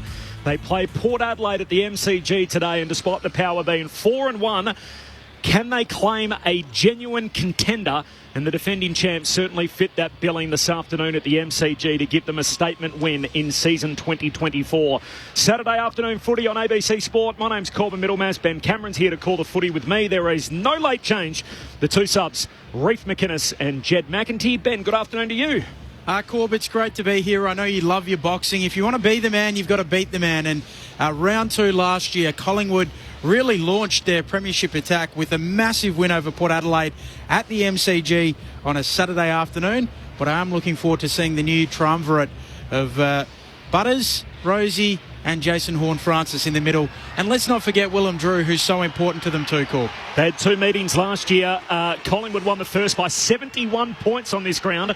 The second, they got home by just 2, having trailed at three-quarter time. It was the night that Ken Hinkley said July's a good time to be ranked number 1. Collingwood went on to win the whole shooting match, and of course Port Adelaide went out in straight sets. The Pies make their way out in the black and white stripes, which these two teams have feuded over at various times throughout their history in the national competition. The youngest Essendon Premiership player on planet Earth. Big smile on his face this morning, understandably. Adam Rabanaskas, as always, on Saturday afternoon on ABC Sport. A very good afternoon. Betty's already sort of bamboozled me with that. What was that word that you used for the Port Adelaide? Triumvirate. Where's that word from? It's sort of it means like a trio who have all of the power. I assume that, but is that ancient times? In the English language? Or? Yeah. I'd assume it came from Latin. Yeah, he's been Googling yeah, this no week. doubt. We're more trio Yeah, operators. we are. Look, I think today it's sort of like an entree, dessert, and a main sort of thing. You got this game, and then we go into Carlton and GWS, and to finish off, you got Geelong and Brisbane. So it's a terrific afternoon night of football. So, but you're right. I think everybody's absolutely right. We're wondering if Port have got the credentials to be a genuine contender this year, and no better test than coming up against the reigning premier. But at the same time, I think it's also we're going to find out a lot about Collingwood today. Are they truly up for the fight? They gather around against Hawthorn. They just fall over the line, really. So now they're up against, in my opinion, a genuine contender. Can they come out on their home ground, as we saw so many times last year, and play the football we expect? Premiership player with the Pies, Luke Ball, is here on the back of AFL Saturday with us for the game call. Who's got more to gain today, Bally, do you think? The Power or the Pies? Oh, I think Port. I think you're right. Yeah, I think there is a bit of feeling. You mentioned the sort of very recent history of last year and a bit of feeling in it, which there always should be when you've got contenders going at each other. And Benny, I remember I was here the corresponding fixture last year. They thumped them really, and it was the bursting onto the scene of Nick Dacos. He was unbelievable that day. A bit slower out of the blocks this year, but we heard him this week after a week off. He'll be prominent today up against Port's midfield maestro. So really looking forward to it. Sun's come out. The G's in great nick. It's had a bit of a breather, Rammer. The grass looks magnificent. Yeah. So Saturday afternoon at the G, where would you rather be? The breakdown, you mentioned the Port trio. I mean, it's interesting. I was sort of leaving Adelaide last night and I thought about that game a fortnight ago in which Port Adelaide made a complete mess of Essendon. Yeah. And then the Bombers come out, they beat the Bulldogs, they beat Adelaide last night.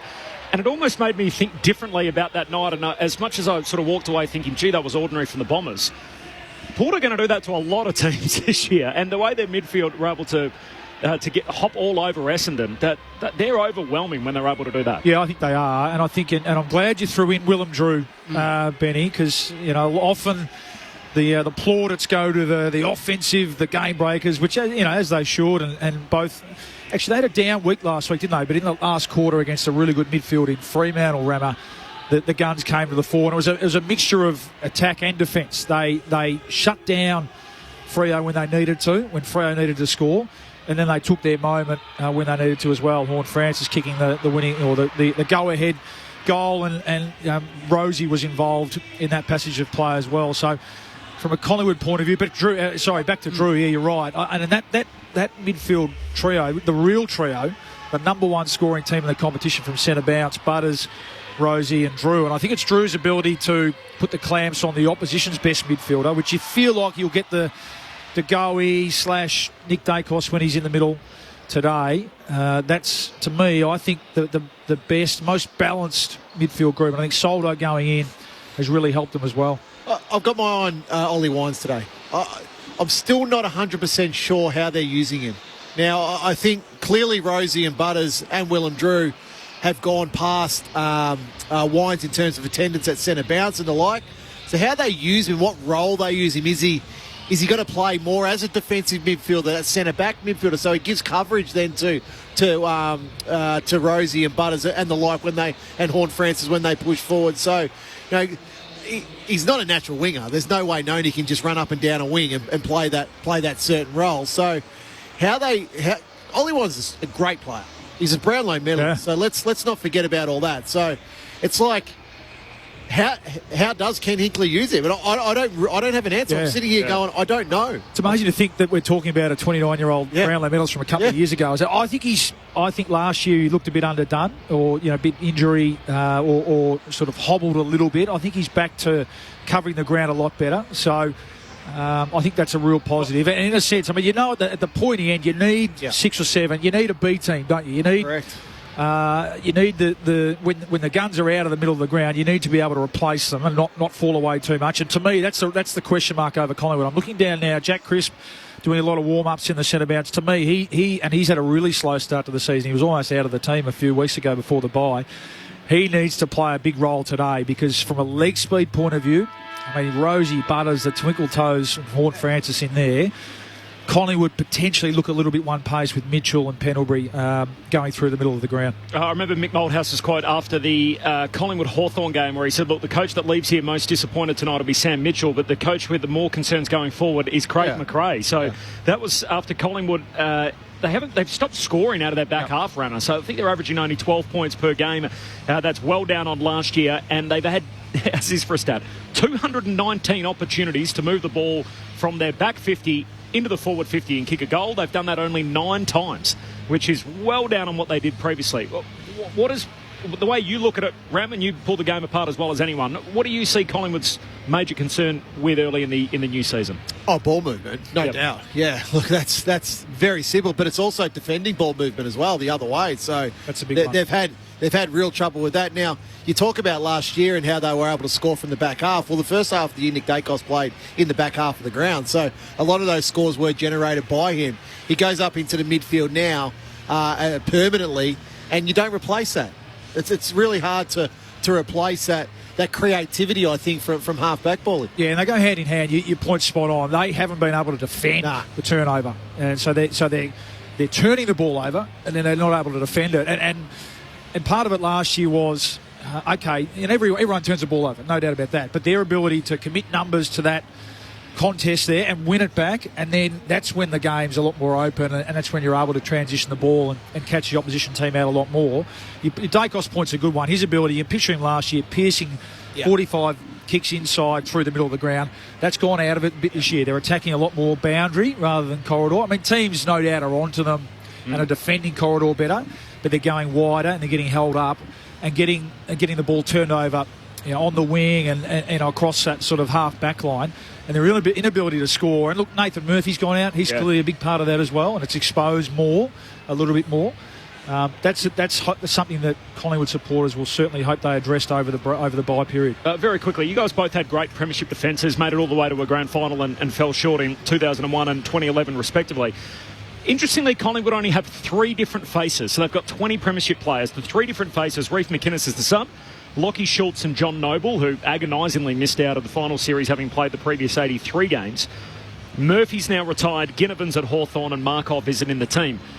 Is it enough of a change to be able to have guys that are trying to drive this team forward and that burning ambition to try and get there with so many that have just achieved it? Well, it can be if the previous year you were a dominant team and a 10-goal side better than any other team, which we know they weren't. Yep. So it only takes 5, 6, 7% rammer from last year. Craig McRae knows this. He said this several times. We know that those 1%ers and playing the minutes was the difference between winning and losing a lot of games last year. They're not doing that this year, so they're losing those games and they're looking more average than they did last year. How do you measure hunger? And then there's that. It's an impossible measurement in football. How do you measure effort? It's an impossible measure in football. And if Collingwood are just a couple of % off in those areas, teams are good enough now in this competition to beat them, regardless of position on the ladder. So 3 changes is still a lot, Corb, like from any team. So, but their core is still reasonably young as well. If you talk, Dacos's, DeGoey, Darcy Moore, they're still young. We've just had the coin toss. Jess Webster is on the boundary for us this afternoon. Jess, great to hear from you again on ABC Sport. Thanks, Corby. Awesome to be here. It's a glorious day for footy. About 17 degrees, mostly sunny, and a big crowd building here at the MCG. It is, of course, the Magpies' first game at the MCG in 30 days. We're expecting a big crowd of over 60,000. They're not used to spending that many days away from the MCG, so it's going to be a full and, a great atmosphere down here at ground level. And also, just quickly, a big milestone today for umpire Chelsea Roffey, her 300th game as a goal umpire. A wonderful effort. Great shout out. Just the 8th goal umpire in history to reach the milestone and 58th of all time. I'm going to back it have a big day too. There are no reviews today for Chelsea. She's starting at the punt road end of the ground, Chelsea Roffey, in her 300th game. Just quickly, this is the first look we get at Port Adelaide without Charlie Dixon. So that's another watch today, how Port Adelaide's set up differently. And Jordan Sweet on club debut starting in the ruck. Give me a tip. Bally, who do you like? I've picked Port today with my head. I'm on the Pies at the G. Okay, Rammer with Collingwood. Ben? I'll take the Pies. What about you, Corb? I'm on Port. I'll ask Jess. Jess, who are you going? Port Adelaide. Let's go. There we go. Tiebreaker. Balance of power, so to speak. Collingwood and Port Adelaide, Saturday afternoon footy to establish an early season hierarchy. On ABC Sport, you're with Ben Cameron. Umpire foot puts it down. Sweet wins the tap. Club debut here for Port, but crisp onto it for the Pies. Handball to Pendlebury, back from that rib injury.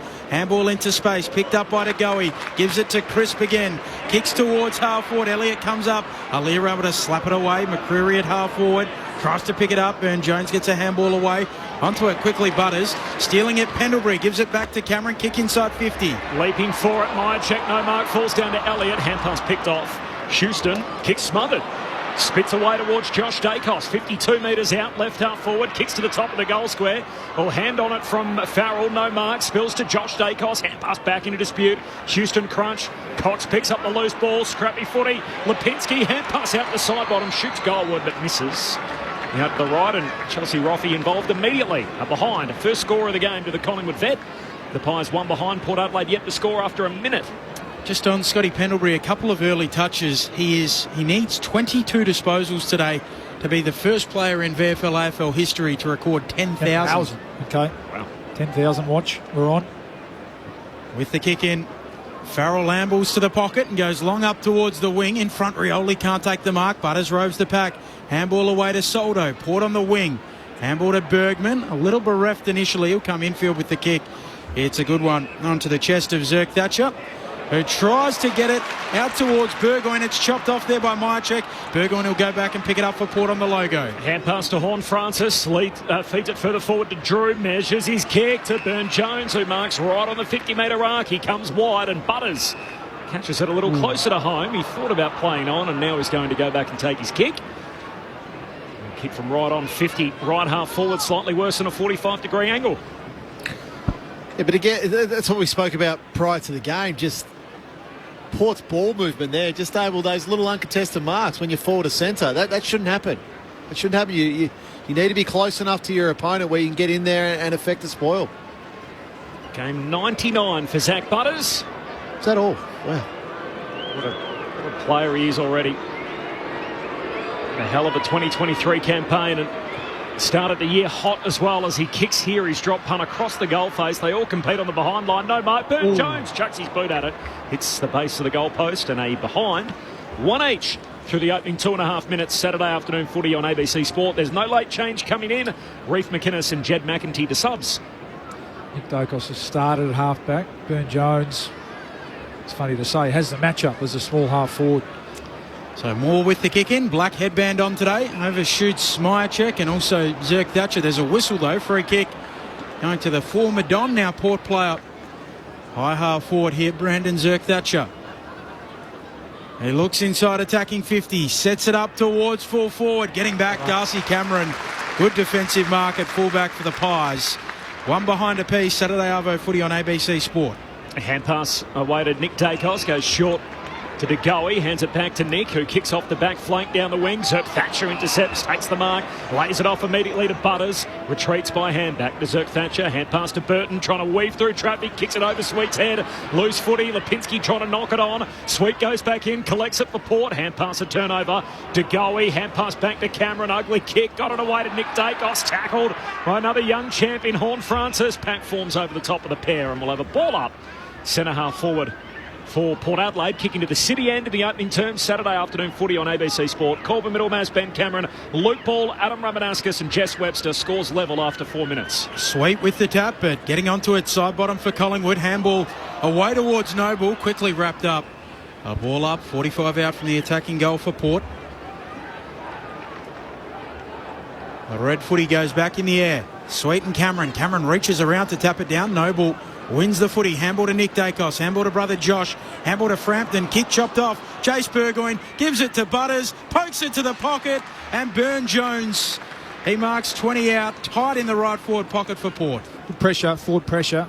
I think Josh Dacos, if he had his time again, maybe just take your space and kick that rather than handball. I'm not sure. Well, he's trying to get the 1-2. Yeah, I'm not sure the Pies want Billy Frampton as the one with an exit kick outside 50. The good forward pressure from Port Adelaide result in a shot at goal. Port Adelaide best and fairest back in 2020. Tight angle, starts it right and misses right. To the narrow side. Two behinds. Port Adelaide, Collingwood, one behind. We've played nearly 5 minutes. They've given him the nickname Darcy Perm Jones with the curly hair of late. It's good. Doesn't need any explaining, does it? Perm Jones? Yeah. 5 disposals for Butters in 5 minutes. Yeah, and this is a good example here, and we saw it with Nick Dacos in that last exit too, of the more boundary line use, and maybe Port are forcing him that way, but perhaps this time last year they would have tried to pick the ball through the corridor, Collingwood. How to Maynard in the back pocket, goes long down the line. Burton feeds a hand pass forward for Port Adelaide. De Goey collects, rolls over, and he's tackled immediately. There will be a ball up here, 55 out from the Port goal. A bit of contact from Butters as he comes sliding in to lay a body on him. So he escaped sanction during the week for his... I'm not sure we're going to call it a bump, but certainly collected Bailey Banfield as he came flying through the television set. Collingwood cough it up here. Pendlebury hand pass ends up with Burton under the chase down pressure. Kick to the top of the goal square. Through the legs of Burn-Jones. Rioli collects. Tackled by Howe. All legal, said the umpire. Hand pass from Georgiades picked off. Lipinski to Noble to side bottom. Hot hand pass and Lipinski gives chase for Collingwood at halfback. He's unable to pick it up. Noble gives it off to side bottom. Slips a tackle. He'll kick around the southern stand wing, and Big Cox stands tall to take the mark. It's a rousing reception. Only been averaging 9 disposals per game this year. Gives it off to the run of side bottom. Kicks forward of the wing. And there again, Port Adelaide work it out through Rosie, the captain. Zigging and zagging and slipping crisp eventually. He'll snap around the corner around the southern wing. Port Adelaide 2 behinds, Collingwood 1 behind, up and under, and in the end it's Darcy Cameron takes the intercept mark. Feels like everyone's just easing into it. 6.5 minutes in, the crowd, almost like a cricket crowd. Saturday Arvo at the G, the sun poking through the cloud. What does Jim call it? The burble? Yes. It's Noble off the back flank, kicks out wide the side bottom. Collingwood in the black and white stripes and the black shorts, and Port Adelaide all in white, just with the teal and black V on their jumper. Cameron another touch, goes short back and across. Finds Maynard. He loads up in that natural left boot. In the end, it slides through to Crisp. I'm not sure that was his preferred option. Works out okay. Crisp looks inside 50. McCreary the target. Burton spoils it away, but straight to Lipinski. Hand pass to Elliott. Some indecision. Closed down by Aaliyah holding the ball. And a free kick to Aaliyah. Aaliyah at centre half back for Port Adelaide. 7 minutes in. No late change. We're at McInnes and McEntee, the 2 subs. Port Adelaide by a point. 2 behinds plays, 1 behind after 7.5 minutes. Saturday afternoon footy on ABC Sport. Aaliyah was in the coaches' votes last week, got 3 of them. Goes to Zerk Thatcher, chips it short. On Francis Marks, he chips it over the top. This fixture last year was where he got the boos that really started a lot of that. Houston in the middle of the ground for Port. Flares it out to half forward. Rosie drops a mark he should have taken, follows up. Bergman comes to help out, gives it back to Rosie. He'll pull a kick inside, attacking 50. Sweet can't trap it initially. Howe goes in, loses it under pressure. The goey there to mop up. Back feeds a handball to Frampton. Frampton, hurried kick to half back. Side bottom there with Rosie. Rosie spoils it away. Picked up by Pau Pepper at half forward. Hand pass to True centre half forward. Butters collects. Looks for goal. He shoots goalward. It's a good effort.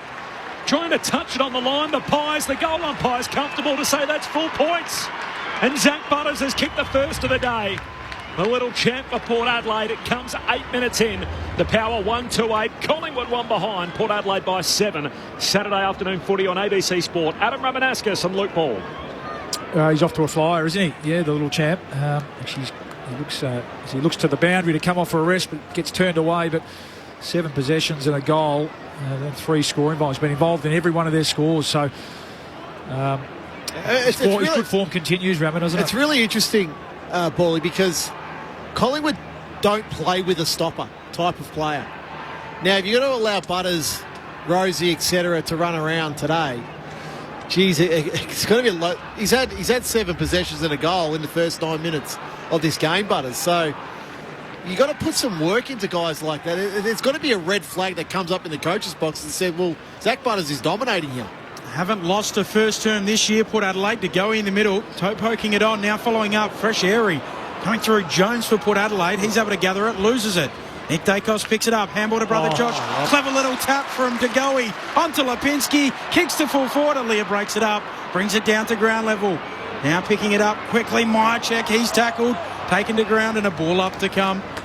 35 out from the attacking goal here for the Pies. Very clever from DeGoey, wasn't it? It was, yeah. But Aaliyah again saving the day. Saved a certain goal. Great start for him. Butters 7 early touches and a goal as Port Adelaide have the first of the day. They lead by 7 points from the restart. Elliott, slick hand pass through to Josh Dacos. Measures the sticks but misses near side. And the left half forward at behind. So Collingwood have 2 of those. Port Adelaide 1-2. The power lead by Butters' goal. 10 minutes into the opening term. Saturday afternoon footy on ABC Sport. Started the clearances from the Pies. Just haven't capitalised yet. They're 4-1. 2 zip out of the centre bounce. Just haven't been able to. Again, it's really been Aaliyah, hasn't it, who's saved the day twice for Port.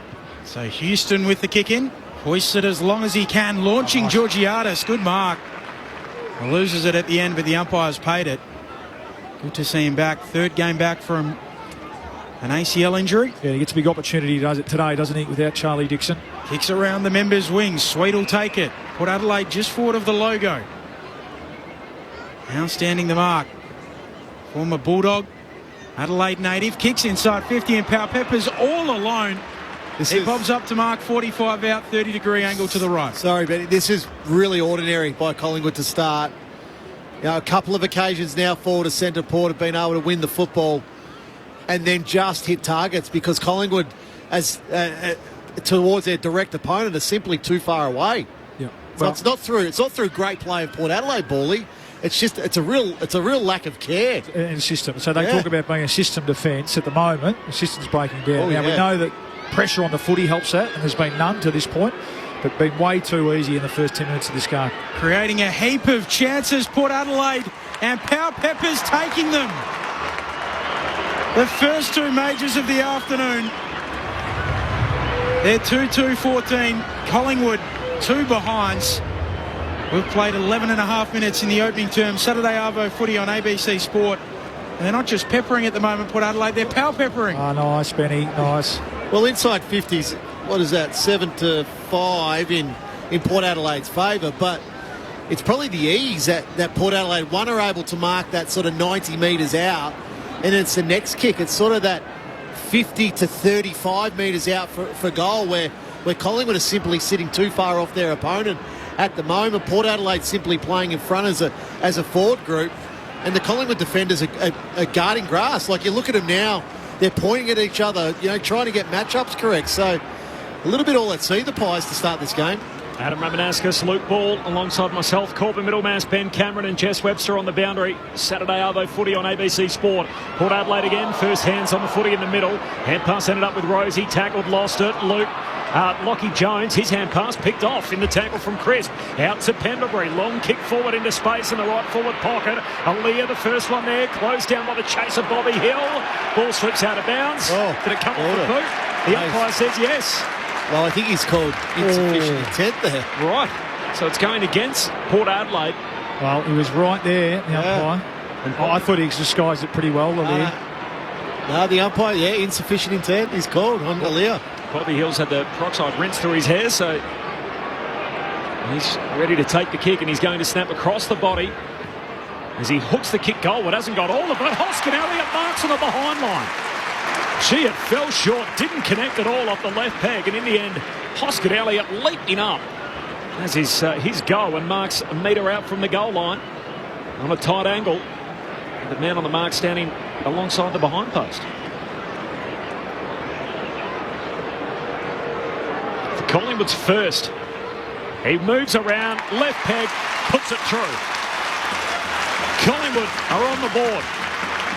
And is that the settler they require after Port Adelaide bounced out with the first two? We're 14 minutes in. Saturday Arvo footy on ABC Sport. Collingwood 1-2-8, Port Adelaide 2-2-14. Adam Ramanauskas, Luke Ball. And they get to Bobby Hill, Ramo, as they should. He just made something happen, didn't he? His speed there, he put his head down, and his ability to close on Aaliyah then, force, and as I look at the replay, I was about to say force the error. Gee, there's not a lot in that. It was travelling at speed and just patted the ball out in front. The umpire was right there, so maybe they just need a bit of a luck Pies to get them going. That won't, in fact, that'll infuriate Kenny Hinkley. Ball dropping short. Will Hoskin Elliott able to take really what was an uncontested mark. Ollie Wines was there, just guarding space, but had no impact. So a little bit of luck, but well done, Bobby Hill too, just for making something happen. Bounce back in the middle. Soldo into the ruck for Port Adelaide, slapping it down, but big Mason Cox goes and gets it, wrenched off the footy. Coming through Bergman, able to get it out towards Wines. He kicks Port forward towards half forward. Bouncing ball for Burn-Jones. Suckers it on after it Georgiades. Back feed to handball, back to Bergman. Handball back to Georgiades. Wide out at half forward Port. Handball from Burn-Jones, knocked down. Close to the boundary line, they still go after it. Pendlebury trying to get involved. Bergman wins it. Off to Power Pepper. Hooks it to full forward. Marshall fumbles it through. Minor score. Move along to 2-3-15, plays 1-2-8, Port Adelaide leading, quarter hour mark of this opening term, Saturday Arvo on ABC Sport. So we mentioned the MCG has had a good break, so the grass coverage looks fantastic, but the grass is lush, so players are slipping over early in this game. Howe on the kick out, goes wide to Mason Cox, no mark, spills through to Lockie Jones. Oh, he puts it on the boot, got the fat part of the footy, high up and under, on the boundary line, and in the end Noble and Rioli share it out of play. What about Big Mason Cox, he's got the glove on, but it's a full white glove. It looks like he's about to tee off. Looks like he's got his golf glove on. Yeah. Or do a moonwalk. I was about either that or do the moonwalk. Michael Jackson-esque. Let's see what he can do here from the boundary throw in that favours Soldo. Knocks it down to Powpather. He's tackled, taken to ground by Josh Dacos. And a ball up, right half forward for Port Adelaide. The power to the city end in the opening term. 16 minutes travelled, Port Adelaide by 7. Up it goes. Soldo taking it out of the ruck. Handball to Bergman. Right foot outside of the boot. Brilliant. Absolutely brilliant. Incredibly difficult to do. Perfect execution. And Port Adelaide kick away again. 3-3-21. Plays 1-8. 16 minutes into the first. Saturday Arvo footy on ABC Sport. Adam Ramanauskas and Luke Ball are premiership players. Well, just lost contact there in the contest. It's Josh Dacos. He gets sucked into where the ruckmen are. Bergman just pushes off. And Dacos simply just caught ball watching there. And then just the brilliance. How difficult is that to do? Oh, that's 10 out of 10 difficult. Yeah. Just, you do need more from your ruckman there, don't you? That's opposition forward, back, defensive 50 stoppage. Just got to be on red alert. Yeah. A little bit too easily there. Soldo got rid of Mason Cox. Yeah, but Josh Dacos also should have his arm across. Well, that was pure ball watching by Josh Dacos. 13-point lead for Port Adelaide back in the middle. Pendlebury knocks it away, but straight to Horn Francis of the power. Hand pass to Butters. Slick hands out wide to Burgoyne. High half forward. Kicks Port deep inside 50. Marshall hitting up. Almost runs into his own teammate Rioli. The ball slides out of play. Throw in forward pocket. Yeah, with that slick work out of the centre bounce from Port. Miles Bergman, just his 3rd goal of the year. 3 goals, 5 now, and 19th of his career.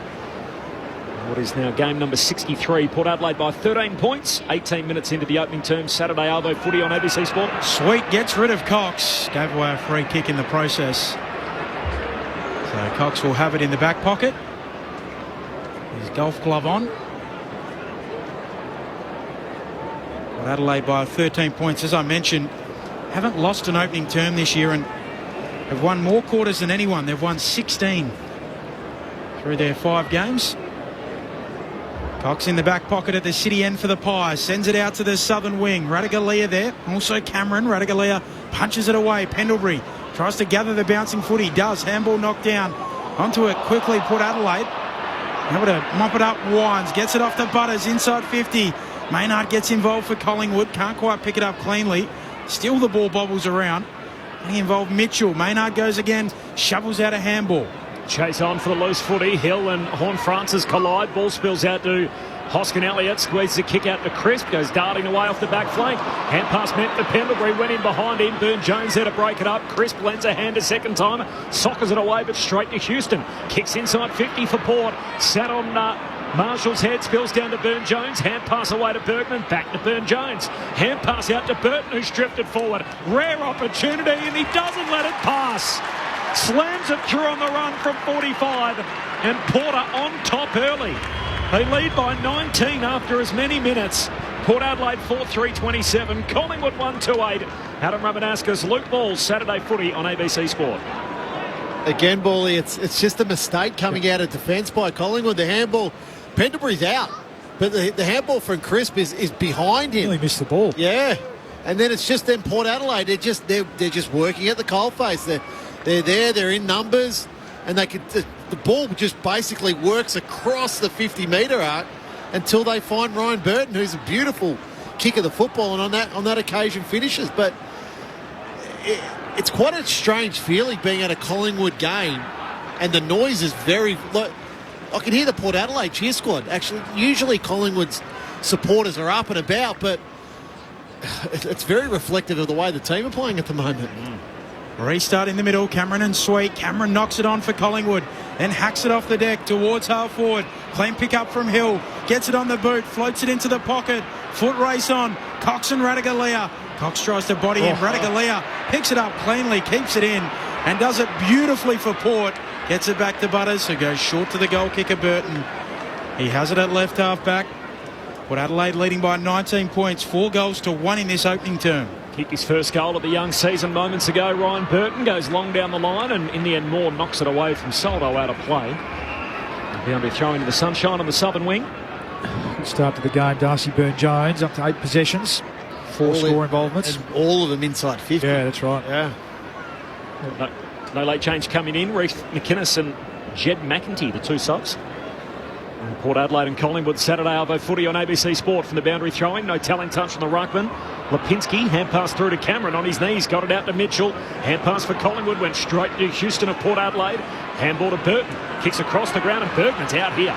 Goes for a little run, now drives it long towards Georgiades. Horn Francis there too, hands to it, Soldo's out the back, he slipped out the back, handball to Georgiades, pokes it through. Full power from Port Adelaide. They are running all over Collingwood. 5-3-33 plays 1-8, 25 points the margin. Saturday Arvo footy on ABC Sport. Our premiership players, Adam Ramanaskas, Luke Ball. Just a bit off. Again, we spoke about them just being a little bit off, and then there's another great example there. I saw more sort of caught in between in terms of a decision to come forward and pressure, which meant that I think it was Maynard had to come off, or Frampton had to come off. Soldo didn't affect the spoil. You've got to kill the contest, and again last year we're just used to them being able to do that. And well done by Soldo. It was pretty dexterous stuff, wasn't it? Tight in the forward pocket, stepped around Howe, and Georgiades the beneficiary and into an easy goal. So already worrying signs for this Collingwood defence. A little drop kick, he fumbled it and then just toe poked it through. Yeah, but you watch that stoppage at half back, like Burton's just free in the middle of the ground. Like there's no Collingwood player near him. Port by 25. Alarm bells for the reigning premiers as Mitchell squeezes a kick out, but straight to Farrell. Intercept mark, back edge of the centre square. Dangerous kick inboard. Drew bangs bodies with Hoskin Elliott. Ball spills out. Quain all locked up straight away in the back, said the umpire, against Mead. His old man Darren Mead, Port Adelaide's inaugural best and fairest winner in their entry into the AFL back in 1997. He's Quainor. This goes long straight down the pipe. Mason Cox down there. It carries past him. Houston involved in a contest with Lipinski, and Houston's getting a free kick. Centre half back for Port Adelaide. The power by 25. Time on opening turn. All Australian last year, Dan Houston. Kicks up to the wing, and the mark taken out there by Pal Pepper. He'll run around and send Port long inside 50 again. Georgiades at the back. Hands to it, down in front. Here is Mead in the pocket. Left foot snap. Is tumbling home. Yes. Magic from Mead. In the left forward pocket, on his left. And it's all coming up, Port Adelaide. 31 points their lead. 6-3-39 plays 1-8. Saturday Arvo footy on ABC Sport. Adam Ramanaskas, Luke Ball. Well, we're just getting pictures now of Craig McRae, and you can clearly see the worry on his face. But just again looking at this contest, so it's Quainor. He just gives me too much space going to that front and centre. So he's next to him at the 50-metre line. Then simply Mead just works harder to that contest ball. Quainor gives him a couple of metres. Yep, terrific goal. But Mead doesn't get the ball if Quainor is right there. As a defender, it's almost the first thing that you learn. You get to the front and centre with your direct opponent and you're being next to him. So, look, Port Adelaide are all over Collingwood in their forward half of the ground. First time all year they've conceded 6 goals in a quarter. Collingwood, they get it out the middle here, clean. De Goey kicks wide and finds McCreary. All roving the initial tap from Cameron. And this is some clean footy from Collingwood out of his centre bounce. Yeah, he just has to go back and kick the goal here, you feel, and that's what his teammates are telling him. Just take a breath, take the sting out of the game. Great bit of ruck craft there from Darcy Cameron and Jordan DeGrow, his centre bounce craft. And I'm not sure the kick was originally intended for McCreary, but falls into his arms, and gee, it's an important kick, this. McCreary arcs out to his right, looking for the extra distance. He's got that, but the accuracy isn't there. Misses to the near side. So 6-3 to 1-3. Port Adelaide have kicked the last 4 in the game. They've kicked 6 of the first 7. They lead it by 30 points after 25 minutes. Saturday footy on ABC Sport. Burton to Houston, who goes up to the wing, and Marshall marks it, slapped out of his hands. Could have easily been 50. Should have been 50. Yeah, lucky. Marshall's kick, a poor one. Oh, straight through the hands there of Noble. Spills out the back. Cameron there for the Pies at halfback. Noble, 2 more fumbles. And that's a bad 30 seconds for Johnny Noble. A throw-in to come between wing and half forward. 30 points, Port Adelaide's lead. As Corby said, they've kicked the last 4 goals of the game. Saturday Arvo footy on ABC Sport. Corbin Middlemass, Ben Cameron, Adam Ramanauskas, Luke Ball, Jess Webster. Power by 30. Boundary throw-in. Cameron palms it down.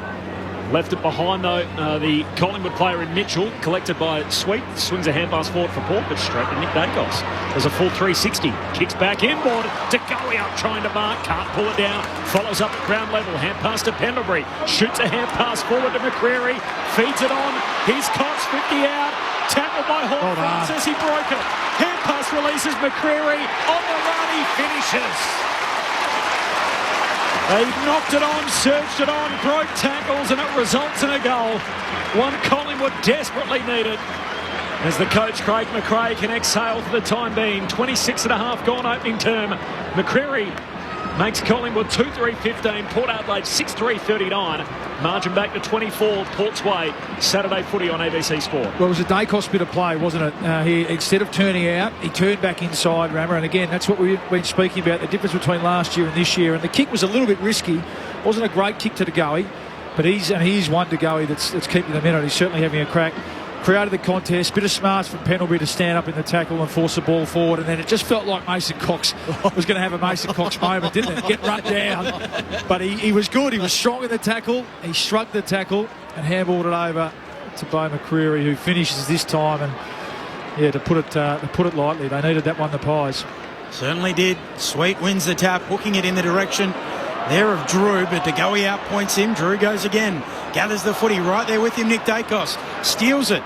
His kick goes 3 metres. Jace Burgoyne able to mop it up, gives it back to Butters, who will kick on the outside of his boot to Rosie, and he marks on the Great Southern Stand wing. 24 points, Port Adelaide's lead. It's a Saturday Arvo footy on ABC Sport. He kicks out to Burgoyne again, who at least, if nothing else, looks like a Burgoyne. Socks up, jumper tucked in. Goes to Butters, who kicks forward of the wing, and then trying to rove the pack off the drop from Rosie is Burgoyne again, tackled by Quaynor. Maynard picks it up and kicks up to the wing. Hoskin Elliott getting out underneath it, let it bounce. Butters ends up controlling it. That's great work from Butters. Hand pass forward. Burgoyne had it, lost it under pressure. Here's to go for Collingwood. Hand pass inboard to Pendlebury. Gives it to Maynard in the centre square. Kicks down to half forward. Cox trying to trap it on the bounce. Can't bend down to pick it up. Lipinski clever. Paddles it to the advantage of Hoskin Elliott. Shoots goal and they've gone. And up behind. Just off target. Not to be for Hoskin Elliott, but Collingwood starting to have some wins around the ground. Port Adelaide by 23, having kicked 6 of the first 7, 28 minutes gone. Now, this might sound like a very strange story, but, Rami, you had some of the party pies that we're provided with here, and you actually had a hollow pie. I had an empty one.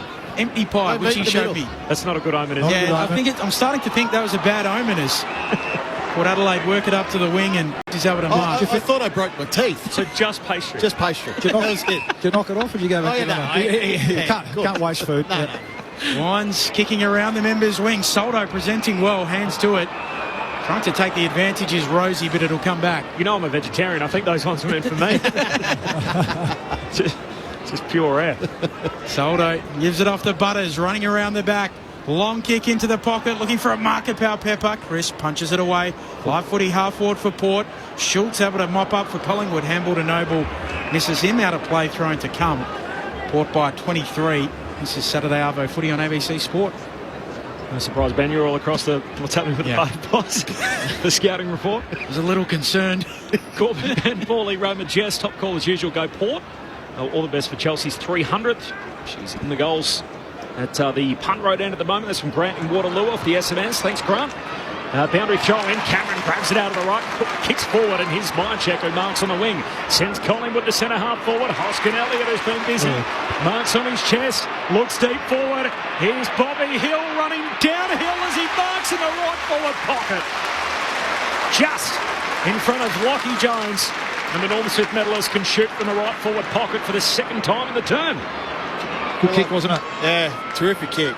It's a good build-up. It was really good work by Darcy Cameron at the ruck contest, because it looked like Solo was going to win that tap, and Cameron was just able to get a body on him at the last moment there, and then Myercheck with a great mark. So Cameron's had the 10 possession in this quarter to be Collingwood's leading possession winner.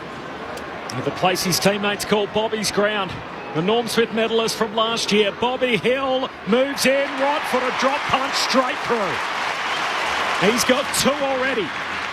31 minutes in, Collingwood 3-4-22, Port Adelaide 6-3-39, Port by 17.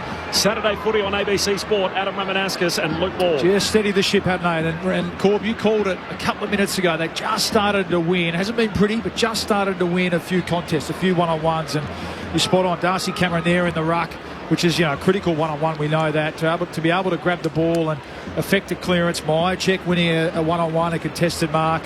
Then a lovely kick inside to Will Hoskin-Elliott, who's been good. He's looked lively forward of the ball. And that was a beautiful kick into space for Bobby Hill. We saw that in the grand final a couple of times, didn't we? Yep. Running into space there inside 50. So they've just had a settling 5 minutes here, the Pies. It's been good because it looked like it was getting out of hand. He was goalless last week, so that was the first time in 13 games. So a return to form for Bobby Hill. Cameron wins the tap. It's all Collingwood at the moment. Goey going after it. Unable to gather it, just toe pokes it inside 50. Myercheck leads the race to the footy. Gathers inside 50 for Collingwood. Handball errant.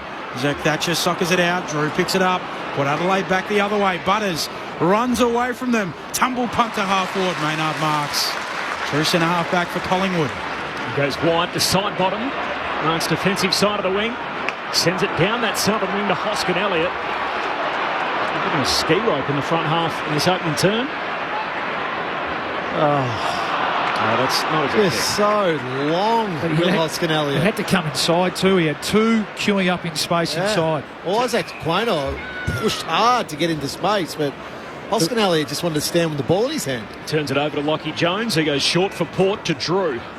Defensive side of the logo. Shane Warne stands side, kicks down to half forward. Gee, the pack collapses, they all miss it. Wines, hand pass out wide to Rioli. Tries to get back on his right foot, straightens up. The captain underneath it, Rosie, he marks. In fact, he gets a free kick for the front on contact. The seconds peeling off the clock here. The clock stops with Don't give him the ball. 4 seconds. They've got to go in a hurry, Port. Time restarts, 3, 2, 1, and that's it. It's quarter time, and Rosie would have to be 65 out when he's going to take this kick. Here comes the talk. Has he got it in him, Bally? He's capable of most things, isn't he, on the footy field, this bloke? I haven't seen him kick a talk from 65, 70 yet, though, Corp. That's what he's going to have to do. Pendlebury would be 10 metres out outside of the forward 50 arc. So Rosie loads up, didn't quite hit it. And it'll be marked by Quaynor in line with the goal square. So that'll do us to quarter time. Port Adelaide by 17. They did lead the game by as many as 31. And Collingwood have responded with the last 2 goals. So the goal kickers to quarter time, 1 each for Port Adelaide down the page. Powell-Pepper, Burton, Butters, Bergman, Georgiades and Mead.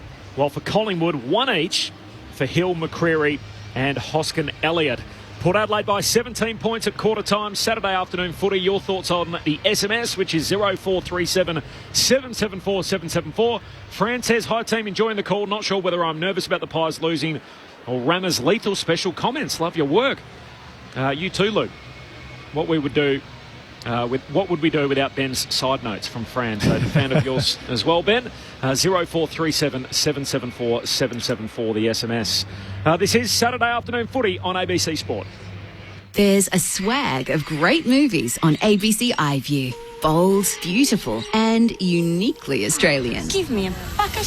There's Mystery Road's Detective Jay Swan in Goldstone. Things are going to change sooner or later. Dan's sport drama in Strictly Ballroom. I want to dance with you your way. Tim Winton's novel adapted in Breath. Plus Sisters of War, Looking for Alibrandi, and so many more. Because that's how life is. Great Aussie movies. Always free, always entertaining on ABC iView.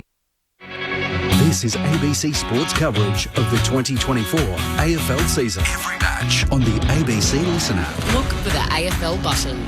Picked up by Powell-Pepper at half forward. Hand pass to True centre half forward. Butters collects, looks for goal. He shoots goalward. It's a good effort.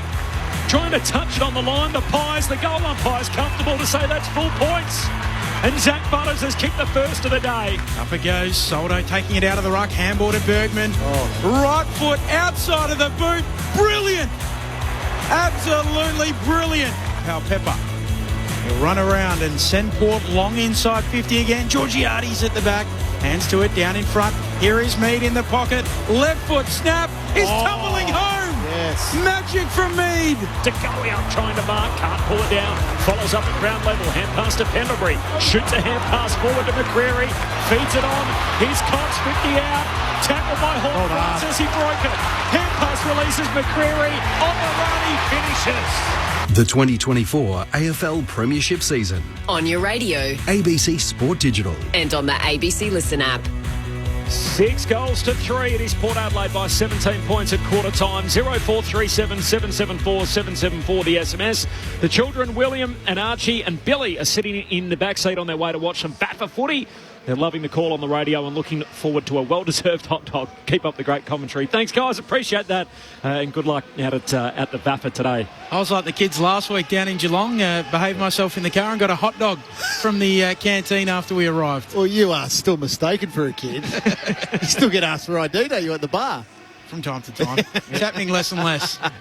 Port by 17 points. Adam Ramanaska, salute ball, Saturday footy on ABC Sport. I think, Paulie, first and foremost, Zach Butters, 15 possessions and a goal. He's had 10 handball receives in that quarter. So that's a work rate thing from Zach Butters, but it's also a lack of care and awareness, I think, from Collingwood's midfielders to allow a player of that quality to rack up the ball as he has at ease, really. And he hasn't got him through clearance. He hasn't had a clearance.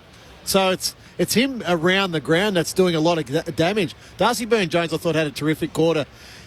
He didn't hit the scoreboard. He kicked 2 behinds, but he had 8 possessions, and all those possessions were inside forward 50. And when you can find players that can win the ball inside forward 50, create opportunities for teammates in inside forward 50, they're just worth their weight in absolute gold.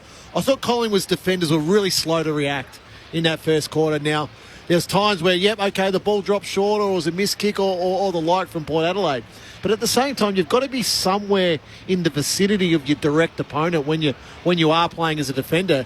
We used to call it the T space. So you give enough rope, but if the ball does come, can you get there? Can you get there at the last minute, Paulie, to apply that spoil, that bit of pressure? The second part of that quarter, Collingwood made their way back into it. They started to win the ball around the contest, which I think becomes critical. So Darcy Cameron has the 10 possessions, Jordan De Goey, the 9. Braden Maynard starts to win it sort of in the back half with intercept. Jack Crisp was also had a good quarter, but they just... I don't know what it is, but I can't put my finger on it with Colin. They're just off. They're slightly off. It's a defence. Talk about being a system defence, and you spoke about the defenders. I think across the field, I think their forwards were too slow to snap into defence. Their midfielders definitely. I mean, the numbers show that. The amount of times that Port were able to march the ball up the ground uncontested is a real concern. It was something that we thought that Collingwood had started to right the ship on just before the bye, and surely, and we know they would have done a lot of work over it on the bye. Well, it hasn't materialised yet. They are being way too easy to attack against. You're right, they got themselves into the game by winning some one-on-one contests. I think Darcy Cameron's been superb in the ruck in that last 5 or 10 minutes, but it was hard work in terms of being able to score. But really, that inability to stop a team marching the ball up the field and defending, just through being a bit off all across the field, that's mid, that's a responsibility for everyone, we know that, is the most concerning thing for the Pies at the moment. It has been all year to this point. It's been the big shift from last year to this year, and it hasn't been addressed to this point, quarter time in this first game back after the bye. 6-goal opening term for Port Adelaide. They lead it by 17 points. We start the second term. Sweet on club debut. Wins the first hit out of the second quarter to Horn Francis. Hand pass picked off. Cameron squeezes it forward for Collingwood, and here's Bobby Hill. Hitting up, marking still in the centre square. Short kick to De Goey. He was the one clear winner for Collingwood in the forward half, Bobby Hill. Oh, De Goey trying to hit up Elliott and dropping in front of the leading lane is Farrell to take the intercept mark. Goes long to the wing. Byrne-Jones, courageous, knocks it onto the advantage of Rosie. Well, collides with his opposing captain. Moore does well to win the ball after the pair crash legs. Spills down towards Josh Dacos. Hand pass to Moore. Now to Nick Dacos. His hand pass broken up. Holding the ball, says the umpire. Here goes Horn Francis to 55 out. Eyes the goals. It's wide out to the right. Won't even tumble out. Now we'll get back and pick it up and kick Collingwood out towards halfback. Out in front of Quaynor. Slaps it on towards side bottom. And a throw in to come.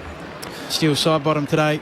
Passes Tony Shaw in second all-time on the Collingwood games record. That passage of play there, to me, that's the difference between the Pies last year and this year, Rammer. They had that ball, clearly had the ball here at half-back. They would have chained it through the middle. They had players queuing up in the middle of the ground. Little handball behind, missed handball, invites the pressure, and all of a sudden they've got themselves a stoppage in defensive 50. Saturday Arvo footy on ABC Sport. Trying to extract it, Rosie does so eventually. Feeds it to his running mate Butters. Chips a kick to Drew. Somewhat like the fifth Beatle, sort of the forgotten member of this midfield. He looks into the pocket in the direction of a leading Marshall. It goes over the head of Pau Pepper, and Marshall at the back hugs it to his chest, 25 out. A tight angle, 3 or 4 metres in from the boundary line. Clever from Butters, wasn't it? Just the vision there. And again, the difference between the two teams at the moment. Port Adelaide choosing those right options, executing the kicks, putting Collingwood's team defence under real pressure.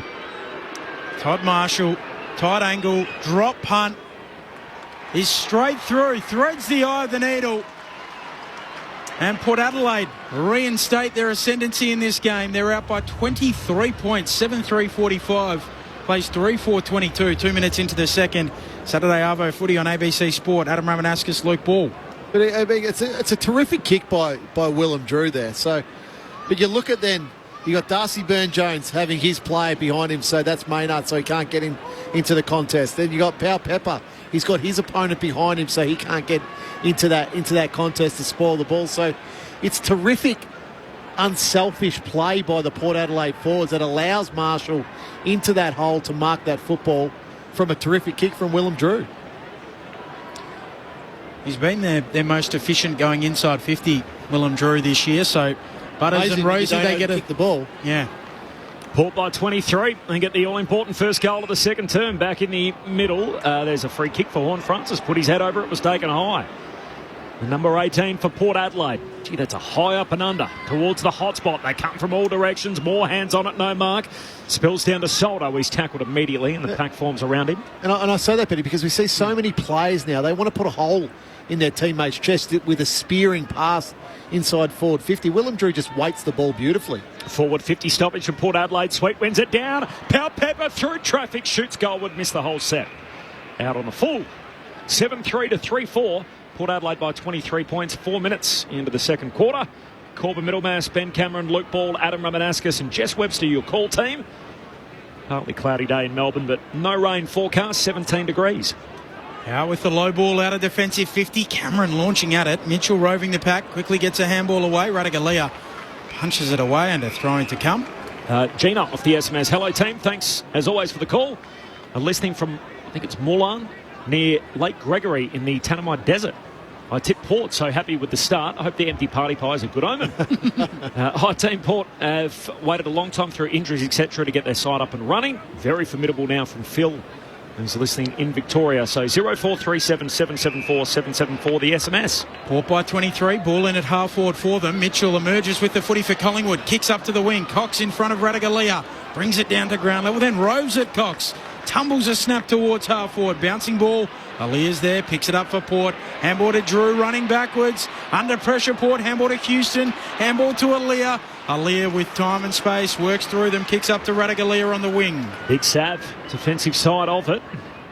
Broadcast side in the shadows. The grandstand here on the member side, the northern side of the G. Radagalia down to half forward. Sweet. Launches at the footy, no marks. Spills down to Cameron of the Pies. Hand pass away to Maynard. Handball to Crisp. Took on Byrne-Jones, got around him. Handball to centre half back. Here's Quaynor. Good chase from Butters. Affects the kick. Goes bouncing away out to the southern side. Butters is going to get there first. Slides in, grabs the footy. Knocks it out to Burgoyne. He's tackled. He's pushed in the back. And Butters in the end, through all his hard work, his teammate is going to get a free for a loose tackle applied by Maynard. Burgoyne to get it on the southern wing. Son of Peter, nephew of Sean. Forward of the logo. Kicks out towards half forward. It misses its target of Marshall. Can't gather on the bounce either. Throw in to come. Butters up to 16. Yeah, but I think that's why we love him too. His ability there to work off the ball. Yeah, it was just important, isn't it? Yeah. Defensive pressure's outstanding. Thanks for spending your Saturday arvo at the footy. with us on ABC Sport. Umpire brings it back in. Sweet knocking it to the front. Pepper, slick hands. Horne-Francis burns them off. Outside of the boot. On the run from 30. That's all class. And Port Adelaide just reasserting their dominance to start this second term after a mini Collingwood run. Back out by 29. 8-3, 51 plays 3-4-22. Adam Ramanauskas, Luke Ball. They're dangerous with those front half stoppages, aren't they? And Powell Pepper is often seen as the one bursting through. That time he was involved with the quick hands to Horne-Francis, and once he gets a head of steam up, he's pretty hard to stop. You really got to... It was Tom Mitchell there. Just let him out goal side. Man, it's not a great matchup, is it? Mitchell on Horne-Francis, we know. And that was the danger for mine coming into the game. And at the moment, it's playing out that way. He's off to a fly in this second quarter. Horne-Francis, after a quietish first quarter, that's his fourth disposal. There's a couple of clearances and 3 inside 50s to go with that goal. So, again, warning signs or red alert here for the Pies. They desperately need the next goal. Went to America the back end of last year with Travis Boak. Involved in training camp over there in the off-season, and what a start he's had to the new year. The number 1 pick from a couple of years ago. Cameron out of the middle, gets the centre break for the Pies, out to half forward. Hoskin Elliott can't mark, spills to McCreary from half forward, kicks to the top of the goal square. They come from all directions, and in the end it's knocked through for a minor score. Now behind for the Pies, but it's Port Adelaide by 28. So 3-5 plays 8-3, 7.5 gone second term. Port Adelaide by 28. Just on Horne-Francis too. Are we seeing a little bit of a renaissance of the socks up? No. Oh, Riley Sanders is rolling with it. Count how many players out there have their socks up. Long kick up to the wing. Burgoyne does. 2. I think it's 3 or 4. 2. Kick to half forward for the Pies. Hoskin Elliott able to mark. Pendlebury shovels a handball out to his mate side bottom. Handball into the pocket. Elliott on the left. Hard up against the boundary across the face. Snakes it through for 1. Port Adelaide by 27 points. Burton goes straight up the middle. Saturday footy on ABC Sport. Jones trying to give a hand pass to the running teammate in Farrell. He ran past it, wasn't expecting it. Collingwood back on it. Elliott to Hoskin, to side bottom back to Elliott. And his kick smothered. Nice work from Aaliyah. Probably saved a score there. Yeah, they're just scrambling better. Even that last opportunity that looked like Collingwood were going to find an easy mark inside 50. Port, they're in sync behind the ball. It's been really hard to score against at the moment. Ben Cameron's theory shot down. Needs to pull his socks up in the ABC box. Saturday afternoon footy from the boundary throw in. Cameron palms it down for Collingwood. Forward 50 stoppage for the Pies. Lockie Jones had it, lost it. Elliott, hand pass out to Pendlebury. Feeds it forward. Aaliyah grabs it. He's tackled straight away by Schultz. And a ball up in front of the behind post left forward pocket for the Pies at the City end. Port by 27, 9 gone in the second. I don't think Rammer was that big on the theory, was he? Well, there's 46 players out there, and there's 2 with their socks up. From the ball up, Sweet, decisive. Boundary side for Port. Wines gets it onto Drew. He clears the defensive 50. And Port might be out down the wing. Butters. Handball releases Marshall. Run down. It affects his kick. It tumbles up to the wing. And picked off there by Josh Dacos. Hand pass to Nick Dacos. He's crunched as soon as he got it. Marshall got the loose footy, tumbles a kick forward straight to Moore of the Pies. Hand pass to Josh Dacos, to Noble, to Mitchell. Logo southern wing, feeds it back by hand to Howe. Port by 27, by the way, 10 gone in this second term. Howe switches play from one side of the centre square to the other. McCreary, short kick to Hoskin Elliott. He looks up, Corby looks up and sees Aaliyah. Brick wall, 30, 40 metres out from Collingwood goal, all by himself. Someone's got to go and engage with him here. Hoskin Elliott short to John Noble. Takes some ground and then kicks long into the forward pocket. There's Aaliyah again. Imposes himself. Touches it out of play. He initially had the match-up on Jamie Elliott to start this game, Aaliyah. So they're sort of just mixing and matching the Port defenders. But Aaliyah has just been a real nuisance inside Collingwood's forward 50. Port Adelaide by 27. Forward 50 stoppage for the Pies. All the rucks miss it. Out the back it goes to Rosie, who gives it off to a teammate in Mead. His clearing kick out of bounds on the full. Josh Dacos to take the kick. The mark set 51 metres out. Saturday Arvo on ABC Sport. 2 unanswered goals to Port Adelaide in this second term. Have led by as many as 31. Currently lead by 27. Josh Dacos sets it up towards full forward. Massive fly. Hoskin Elliott gets the right on the pack and comes down with it at the top of the goal square. They didn't have a direct opponent there, Bally, so he was able to get a really good run and jump at it. Hoskin Elliott, we know how athletic he is. Yep. And just had the perfect sit at the top of the goal square. What he got was a sweet ride. Jumped all over the back of Jordan Sweet as he finishes the contract and kicks a much-needed goal for Collingwood. 4:6:30 they move to Port Adelaide, 8:3:51, 12 minutes into their second term. Luke Ball, Adam Ramanauskas. So Bally and I were just having a quick look at the stat sheet and what's happening, which players can lift for Collingwood. Lachie Schultz has won. He's only had the 2 possessions for this game. He could be one to throw up into the middle of the ground, Bally, just for a 10-minute burst. Yeah, we know how good he is defensively, but he might be able to get his hands on the ball 4 or 5 times. Just build some confidence in there. Even go and run with Butters for 10 minutes or Rosie just to... He's sort of he looks a little lost. Yeah, well, and he's not affecting the game defensively either. No. That's been the issue. But that was one. I mean, I have a lot of respect for Will Hoskin Elliott from Port Adelaide's point of view. He's the one that's looking most likely at the moment. Forward of the ball for the Pies. Pies first goal of the quarter. Port by 21 out of the middle. Rosie first touch, fights through the tackle, hand pass to Burne-Jones, gives it to Houston, kicks inside 50, 30 out from their attacking goal, but Moore picks it off. Sweeping hand pass collected by Burgoyne, crunched in a tackle. Ball spills out. Horn Francis, handball back to Wines. 60 out left half forward, kicks into the pocket. Moore hands to it again. No mark G. Moore tackled Powell-Pepper without the footy. Surely up says play on. Maynard hand pass to Josh Dacos, gives it to Mitchell. Burgoyne's got him, and we'll have a ball up again. 52 metres out from the Port goal at left half forward. Yeah, agree. I think you got away with one there, Darcy Moore. Port by 21, 13 gone in the second term Saturday footy on ABC Sport. Up it goes. Cameron reaching over Soldo to put it into the path of De Goey. He tumbles over, can only slap it out. Houston there for Port. Handball away to Burton. Handball to Burne-Jones. Chopped off. Pendlebury. Handball away for Collingwood to centre half back. Mitchell able to gather. Handball to Cameron to the run of Noble. At centre half back. Sends it out to the great southern stand wing. Hoskin Elliott marks. He'll look forward of the wing, looking for Bobby Hill. He punches it down to his own advantage, shows the footy, delivers inside 50. Radaglia, saving fist, punches it away back beyond the defensive arc. Going in again, Myercheck. He's over the footy right on the arc of 50. And it's held in, holding the ball. And Crows fans everywhere said, wait, what? He dragged it in. Come on. He got absolutely clobbered, in fairness to him, and he saw Brody Myercheck. He did have somebody else dragging him like Tex Walker last night. Took Thatcher from one back flank to the other. Burgoyne marks. 21-point advantage for the Power. It's great scrambling, though, by Port's defence again there. Again, Collingwood out on the turnover. Looked like they... Radagalia's fist. That was just terrific. Well, I was going to hit Myercheck on the chest.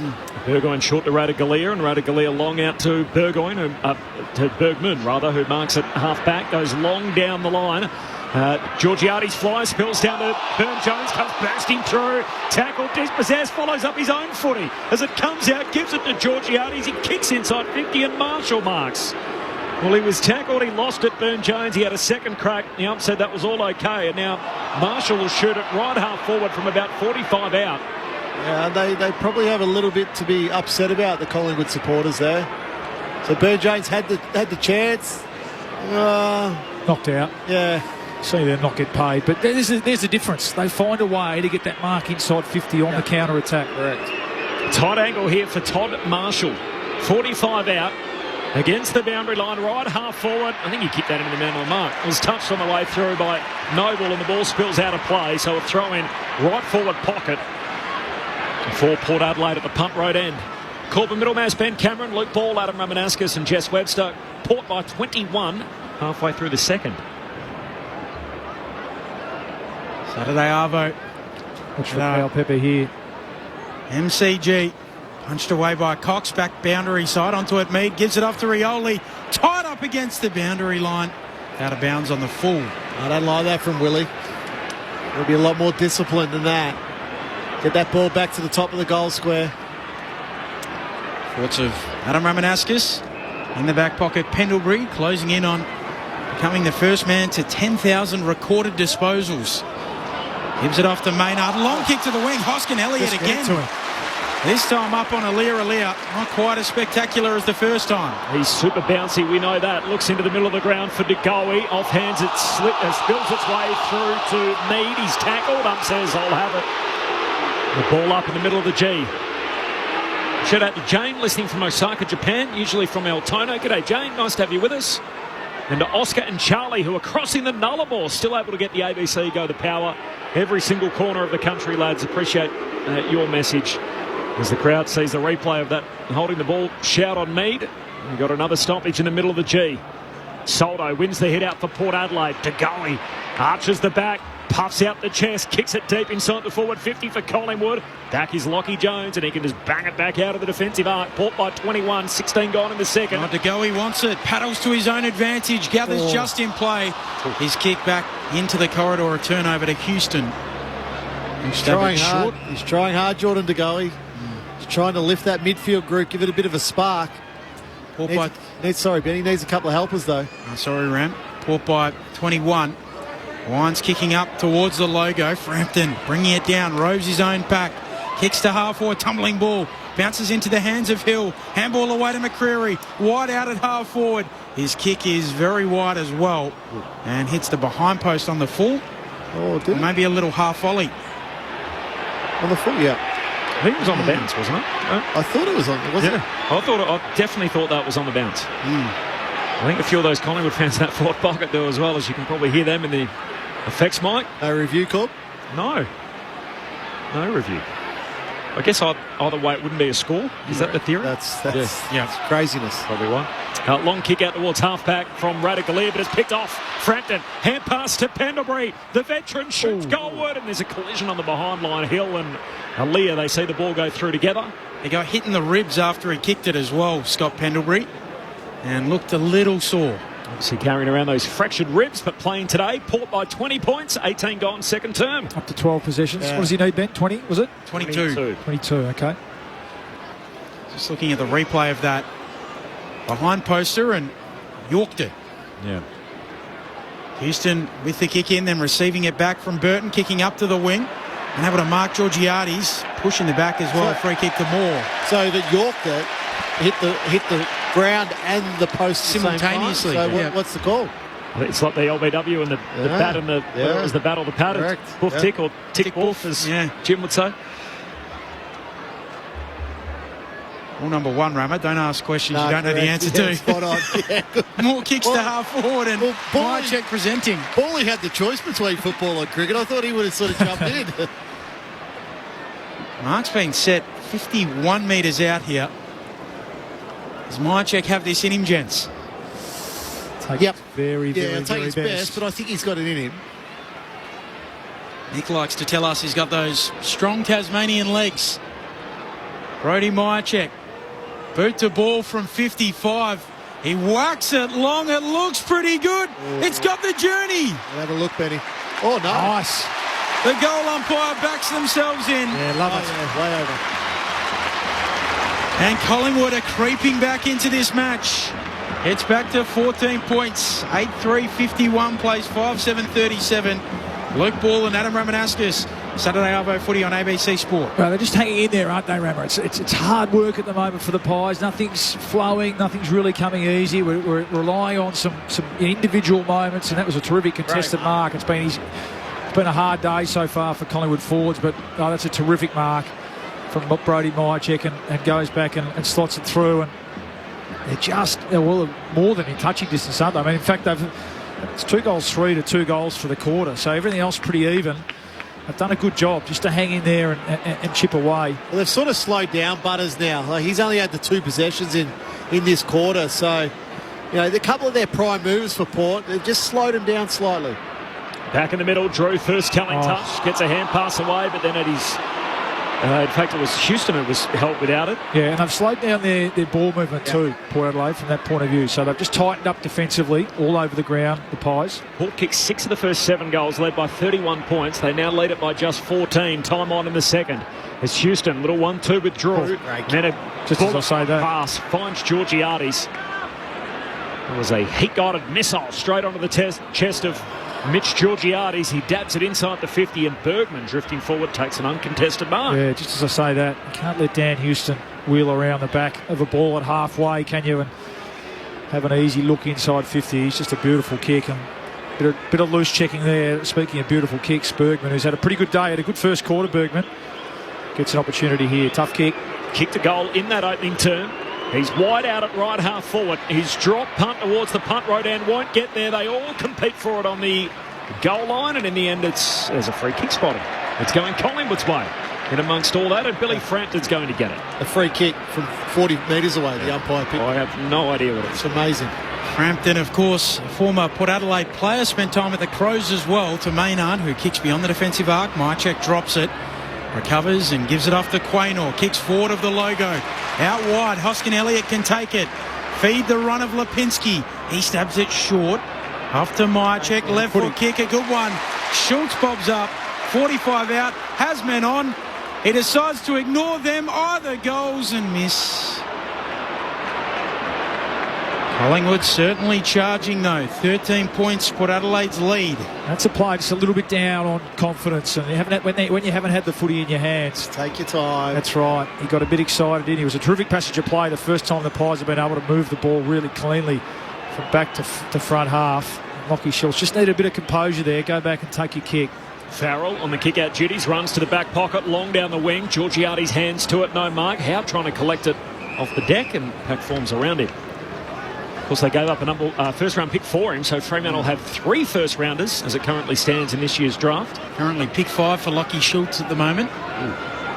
Caught by 13 points, 23 gone in this second term from the stoppage. Side bottom squeeze it, kick to centre half forward. Elliott's onto it, kicks inside the forward 50. Punched away by Zerk Thatcher, but it could favour Bobby Hill. Trying to wrong foot Farrell against the boundary line. He slips over as he goes to kick it on this lush grass at the MCG, and Houston off the back flank kicks up to the southern wing. Maynard camps under it and takes the mark. Collingwood back in possession. Just controlling territory here. Just got the game on their terms, the Pies. Puts his left boot through it into the pocket. Cox coming up, juggles it, marks it. Big Mace. 40 out, 45-degree angle to the left. It's funny, Colin, you talk about the lush grass. If Kevin Sheedy wanted you to change boots at half-time, he would walk with you either to the boot stutter or to your bag and watch you put the long stops on. Right. Well, to make sure you to make sure you absolutely do it. It was amazing. Mason Cox, 45 out. His drop punt never looked like missing. Collingwood are right back in this one. It's back to 7 points. They've kicked the last 3 goals of the game.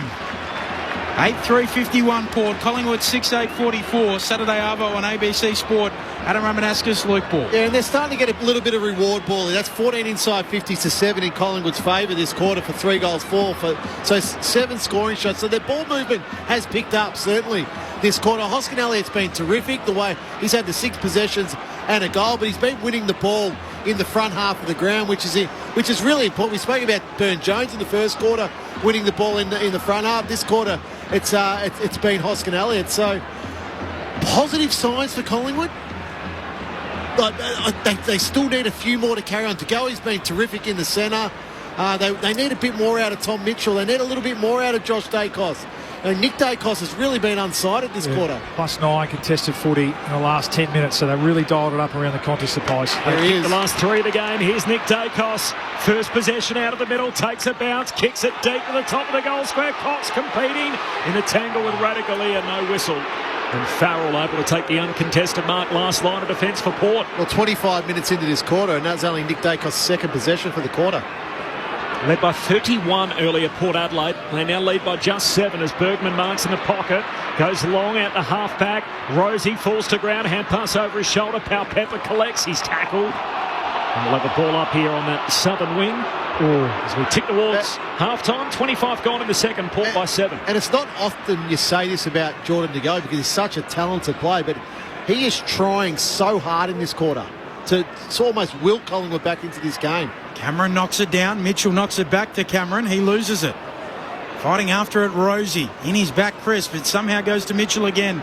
Handballs forward for Collingwood. Onto it, Burton. Handball errant. Hoskin Elliott, clever little toe poke. Hill at half forward for Collingwood. Slips a tackle. Kicks inside 50. Off hands. Schultz has to play on. And touch through. Good hand by Zerk Thatcher.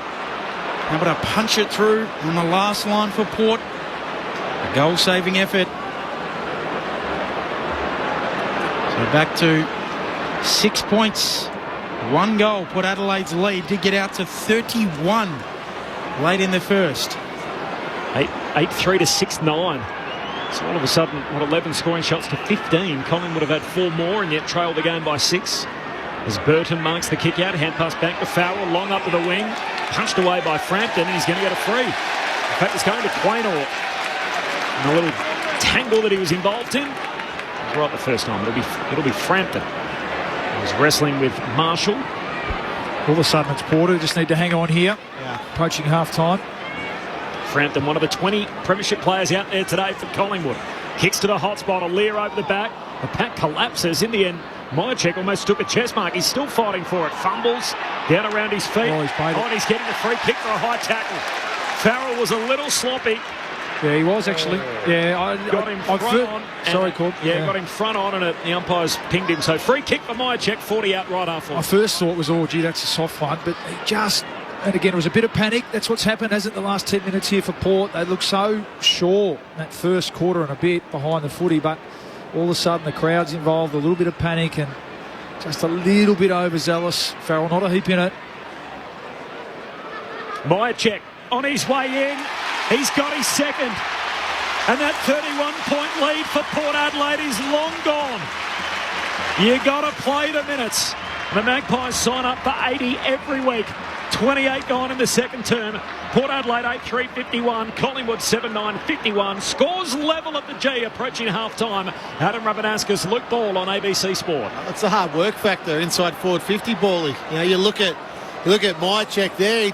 He wanted the ball. Yep. More than his direct opponent. Then, Farrell was a little bit clumsy. Zach Butters just pointed out he's only had the 2 possessions in this quarter after 15 and a goal in the first quarter. So Collingwood have been able to get him under control.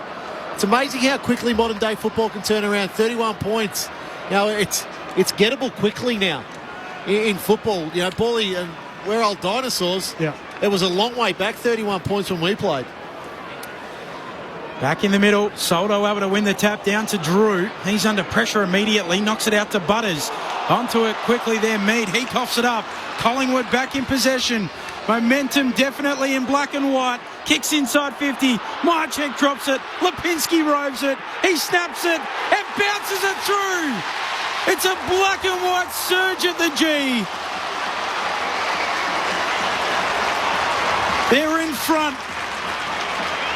8-9-57 plays 8-3-51 from 31 points down to 6 points in front.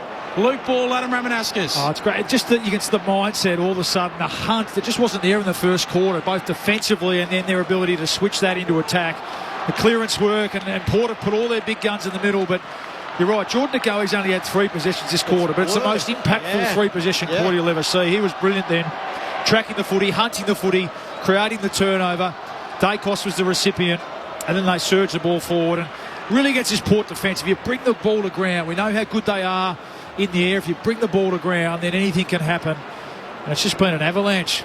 Started around the contest though, plus 14 for the quarter. Collingwood contested possessions. They've kicked the last 5 in the game. A crooked bounce. Brett Rosebery, the best umpire in the game, as is widely considered by the playing cohort. Collingwood by 6 as we tick towards half-time. Thrown up the second time. Soldo knocks it down. Punch further forward by Port. Here's Pau Pepper. Hand pass to Rosie. Rosie's handball to Soldo, but he's under pressure. Gives it back to Rosie. Through traffic. Hand pass to Drew. He fumbles. The pressure's right on. Nick Dacos picks up the footy. Just kicks a barrel straight down the pipe. Hands on it from Radicalier. Can't mark. Spills to Cox. Hand pass to Hill. Clever. Taps it to Lipinski, who puts through 2 in a minute. And Collingwood have kicked the last half dozen. It is overwhelming. Collingwood move to 9-9-63. Port Adelaide 8-3-51.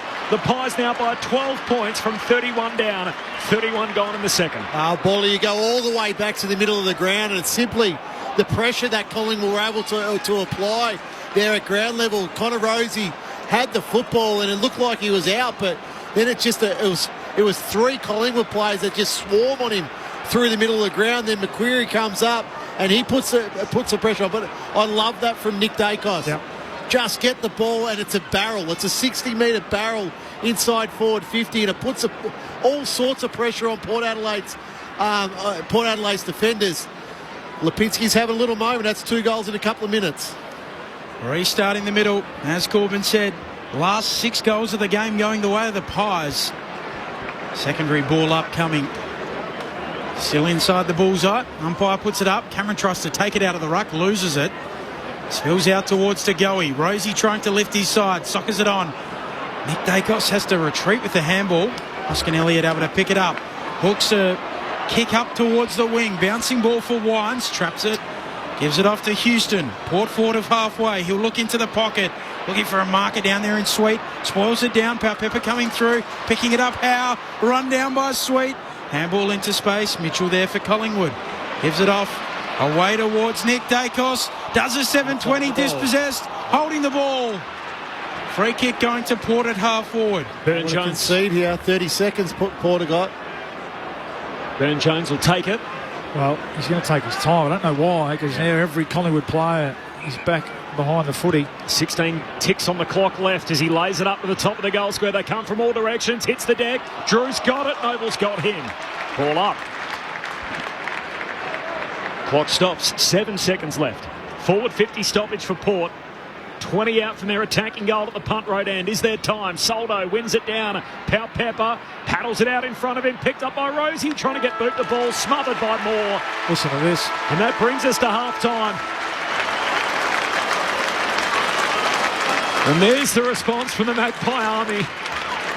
A 12-point advantage for a team that was 31 down late in that opening term. They've kicked the last 6 goals of the game. They've kicked 8 of the last 10. And this match has dramatically changed course. Now up to Port Adelaide, as mentioned, led by 31 time on of the opening term. They led by as many as 29 early in this second quarter, and at half-time they trail by 12. Collingwood 9-9-63, Port Adelaide 8-3-51. Saturday footy on ABC Sport. The goal kickers to half-time for the Pies, Lipinski, Hoskin Elliott and Myercheck all have a couple. One for Bobby Hill, McCreary and Mason Cox. While for Port Adelaide, they've got 8 different individual goal kickers. Pau Pepper, Burton, Marshall, Butters, Bergman, Horne-Francis, Georgiades and Mead. 9-9 to 8-3. Half-time, it's Collingwood by 12 points. Standalone Saturday afternoon footy.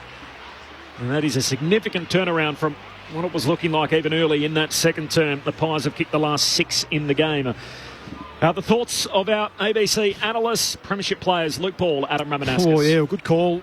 What a turnaround, Ramo. It didn't look like it, did it? Halfway through that quarter even, and Port's first 10 minutes of the quarter, they were on top around the clearances. Horne-Francis was involved, and they were finding easy marks inside 50, and really it was about the 15-minute mark onward where the Pies, the switch flicked, didn't it? And I like your call around Jordan Tagoe. To me, he stood out as the one that really drove it, and then the others jumped on board. I thought Tom Mitchell got going a bit that quarter, not necessarily with ball in hand. When you look at the numbers, it was a pretty even spread. Hoskin Elliott had the most for the quarter with 8 possessions, but Mitchell had 5 contested possessions and 4 tackles, 2 clearances. They brought it back into a bit more of a dogfight, I thought.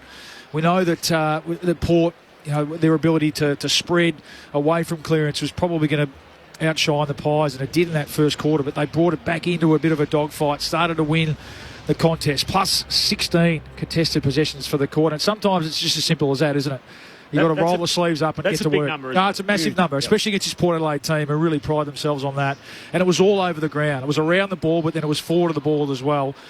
Get the ball into a contest ahead of the ball. We spoke about Port looking really sound behind the ball with Alir and Radigalia in that first quarter. Well, they were brought into a contest. The long kick, ball comes to ground, and then the smalls get to work, and just moment by moment, minute by minute, which we know that's the Collingwood way, they're able to work themselves back into the game and then get reward for effort. You know, Myercheck getting on the end of two. I mean, Hoskin Elliott's playing some sort of a game, isn't he? 6 marks for the quarter and a goal, Will Hoskin Elliott. Really, not a lot of respect from the Port Adelaide defenders for Hoskin Elliott's game to this point, and he was the one with his early goals in that quarter that sparked the Pies into action a bit. So just didn't see it coming. But I mean, maybe premiership team from last year, and really pride was on the line a bit in that second quarter, and they got themselves going. And amazingly, turn at half time with a 2-goal lead. Remmer. Well, the interesting part there, Collingwood have had 90 possessions or 89 possessions for the quarter.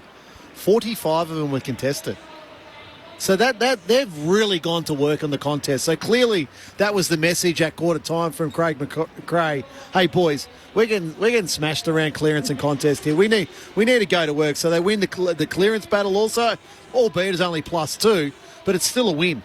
So they're big numbers. So 6 goals, last 6 goals of that quarter from the 11-minute mark to the 30 minutes. So we're talking about 19 minutes of football. Collingwood have been able to bang on 6 goals. Sorry. So yeah. That's just really going to it. But it was back. What I liked about the Collingwood, it was back to their DNA. Yep. It was a way where we've become accustomed to them playing over the previous 2 seasons, where it's relentless pressure through the middle of the ground, force a turnover, get the ball inside their forward 50, make it scrappy. I thought a really big moment was the Myercheck mark, just right on the 50-metre line, where it was a big pack mark, and then he goes back 55 metres out and he's able to kick that goal. And he just felt the momentum swing. I thought Bobby Hill had a really good half of football. He looked like Collingwood's most electric forward, whereas Hoskin Elliott looked like probably their most dangerous forward. Then Lipinski chips in with 2 goals. But Port Adelaide, I don't think will go in at half-time disappointed, because the reality is the first quarter and then the first sort of 5 or 6 minutes of that second quarter, they played some really good football. So it's just I guess the relentless attack on the football from Collingwood in the second half of that quarter, where we see the scoreline of Port Adelaide being 2 goals down. So look, the game's reasonably poised in terms of evenness. What can Port Adelaide do? Well, they need to get Butlers back into the game. There's no doubt about that. And probably the other one, and I've been sort of watching how he's been going, is Ollie Wines. He's had the 10 possessions for the half, but it looks like he's swapping with Horn Francis sort of as a forward. Like at one stage, Ollie Wines is at full forward. I've never seen Ollie Wines at full forward in my life. Yeah. So I don't know how. I don't know how they're going to play. I don't know how it's going to work. So if they haven't got a spot in the midfield for him, they essentially don't know what to do with him. Pretty much. Yeah. That's what it feels like. So they can't play him on a half-forward flank. They tried him on the wing a bit too. But how Pepper plays is that higher half forward. Yep. Then they got Burn Jones in there. They got Willie Rioli in there. They don't need him behind the footy. He's not going to replace Farrell or Houston or anyone like that on a back flank. No. It's an interesting conundrum that they've got. Does that leave him at the trade table, Rammer? I think there'd be a lot of clubs queuing up for Ollie Wines. Yeah. If he was to become available. 29-30 this year, yeah. Back to the game. I just thought that the pressure, which we know that was the focus when they turned the corner over up in Brisbane a couple of weeks ago, which really wasn't there in the first quarter. Port were able to waltz their way down at 17 inside 50s. All of a sudden, they were able to defend the ground better, but it was hand in hand with the pressure up the field. So Port weren't able to work their way through.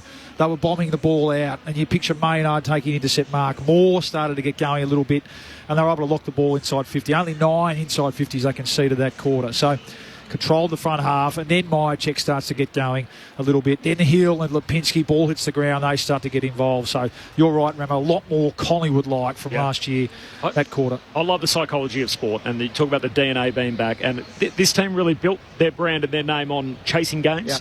And to all of a sudden fall 31 behind at home against a contender on the rise that are trying to take their place at top of the mountain, you just think the type of thing that's likely to prick them into action, and sure enough, they come out and do that and play the best 20 minutes of footy we've seen from them all season.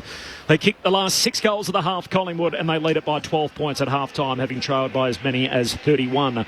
More from Adam Ramanaskas and Luke Ball coming up. Jess Webster downstairs, Ben Cameron calling the footy with myself, Corbin Middlemass. It is half-time at the MCG Saturday footy on ABC Sport. Second half not too far away, but first, let's take the latest from the ABC newsroom.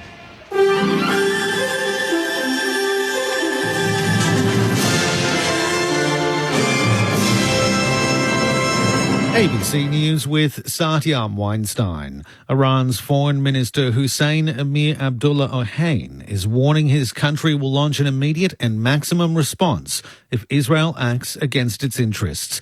The BBC's Charles Haviland reports. Mr. Amir Abdullahian has been attending the UN Security Council and told NBC in an interview that if there was a significant Israeli act against Iran, Tehran's response would be to the maximum and would cause Israel to regret it. It appears Iran doesn't regard the earlier attack on Isfahan as being such a decisive incident. The foreign minister even questioned whether Israel was involved and said the mini drones were like toys our children play with. Tehran's muted response to Friday morning's events has raised hopes that tensions between the deadly foes can be dampened and a wider escalation averted. A senior UN official has told the Security Council a new front in Sudan's civil war has opened in the west of the country. The conflict in Sudan has displaced more than 2 million people and sparked a worsening humanitarian crisis. Rosemary DiCarlo has told the Security Council the Sudanese army and the paramilitary rapid support forces are preparing to intensify the conflict. She says after a long campaign of shelling and airstrikes, RSF fighters are attacking near the city of Al Fasher in the Darfur region. RSF-affiliated militias attacked and burned villages west of El Fasher. Since then, there have been continuing reports of clashes in the eastern and northern parts of the city, resulting in more than 36,000 people displaced. Voting in the first of 7 phases of India's general election is complete with nearly 60% voter turnout. Here's our South Asia correspondent, Meghna Bali. The vote is staggered over 6 weeks to accommodate India's almost 1 billion voters. PM Narendra Modi is seeking a third consecutive term and is challenged by a coalition of more than 24 opposition parties. The big issues in this election include a jobs crisis, the rising cost of living, a crackdown on dissent and the politics of religion. Mr Modi and his allies are eyeing 400 out of 543 lower house seats. The second phase of voting begins next Friday. Meghna Bali, ABC News, Chennai. Here at home, emergency services are responding to an out-of-control bushfire burning in the town of Port Hedland in WA's Pilbara region. The emergency warnings in place for people on or near Greenfield streets in parts of Boondaree. There is a threat to lives and homes, and people in the area are being warned to act immediately to survive. People in the area are advised to leave north on Yerry Road towards South Hedland if it's safe to do so. A man is due to face court today, charged with a slew of offences following an overnight disturbance at a pub in WA's Wheatbelt. Angela Ho with the details. Police say the heated exchange occurred around 8:30 last night in Magumba, around 120 kilometres north of Perth. It's believed the 41-year-old man had been kicked out of the town's country pub before returning with a rifle. Officers allege he threatened 3 staff members before firing into the ground. They say he threatened and assaulted a 4th staff member who attempted to intervene before fleeing the scene. He was arrested around 2 hours later in New Norcia. He's been charged with 17 offences, including aggravated burglary, threatening to kill, deprivation of liberty and unlicensed firearm possession. He's due to face the Perth Magistrates Court today. A man's died and several people have been taken to hospital after a bus and a car collided near Dubbo in the New South Wales Central West. Police say a pursuit was launched when a Mazda sedan failed to stop at Mitchell Highway before they abandoned the chase over safety fears. Soon after, the car and bus were involved in a crash. The 32-year-old man driving the car died at the scene. New South Wales Premier Chris Minns says a critical incident investigation is underway. There were 26 people on a bus. 8 of them have been transferred to Dubbo-based hospital, and there's been 1 fatality in the other car involved in that accident. Obviously, emergency service personnel are on the scene, as are crash investigation officers. The Miami Heat have grabbed the last spot in the NBA Eastern Conference playoffs, beating the Chicago Bulls by 21 points in a play-in tournament elimination game, 112-91. And a German big wave surfer may have just ridden the world's biggest ever wave. Already the world record holder Sebastian Stutner has ridden a wave measuring at 28.57 metres in Portugal. His unofficial new world record is now awaiting official confirmation. You're up to date with the very latest from ABC News. If healthy living is your thing, the ABC Listen app has all the podcasts. Try the health report.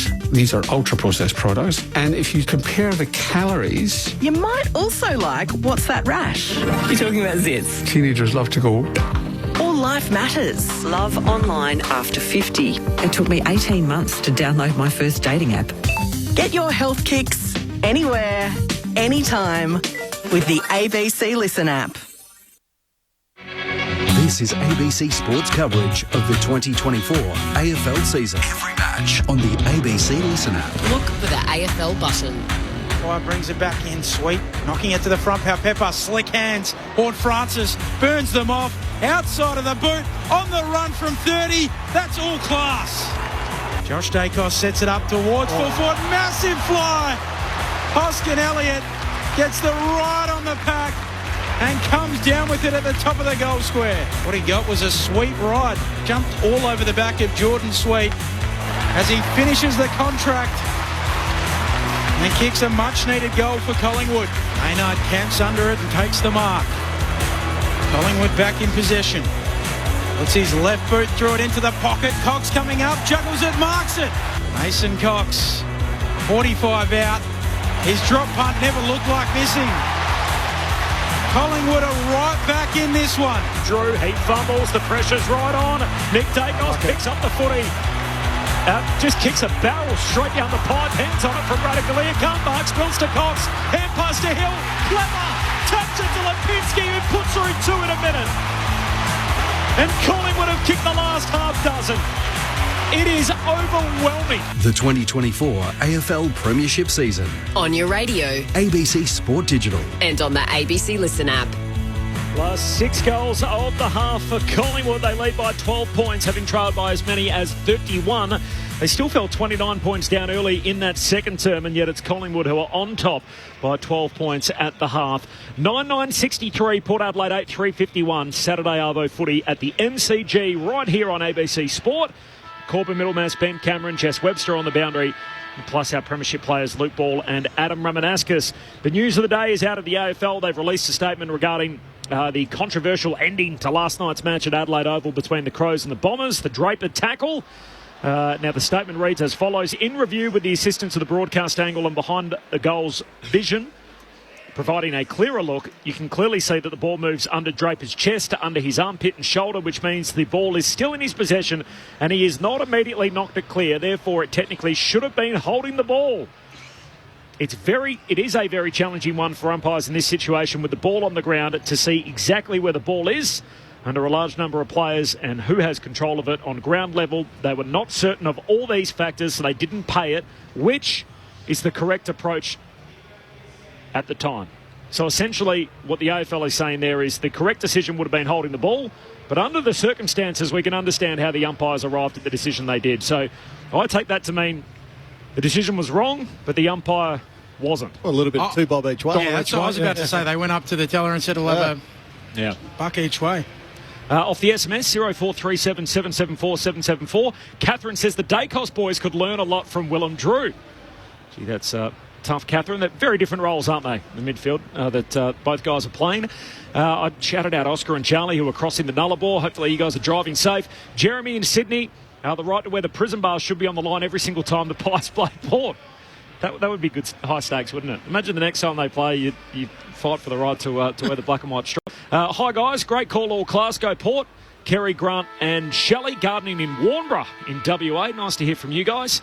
Listening to your great call at the Gippsland Power and Sydney Swans game from Michael. That's the under-18s? Under-18s, yeah. I actually ran into Nick Dacos at the Nick Davis at the airport yesterday, and of course Nick's academy boss heading up the Swans Academy for both the men's and the women's. Yeah, so NT down here this weekend, and Brisbane, I think, Academy down here this weekend as well. So they're part of the under-18s league, are they? Yeah, they play 7 or 8 games, I think.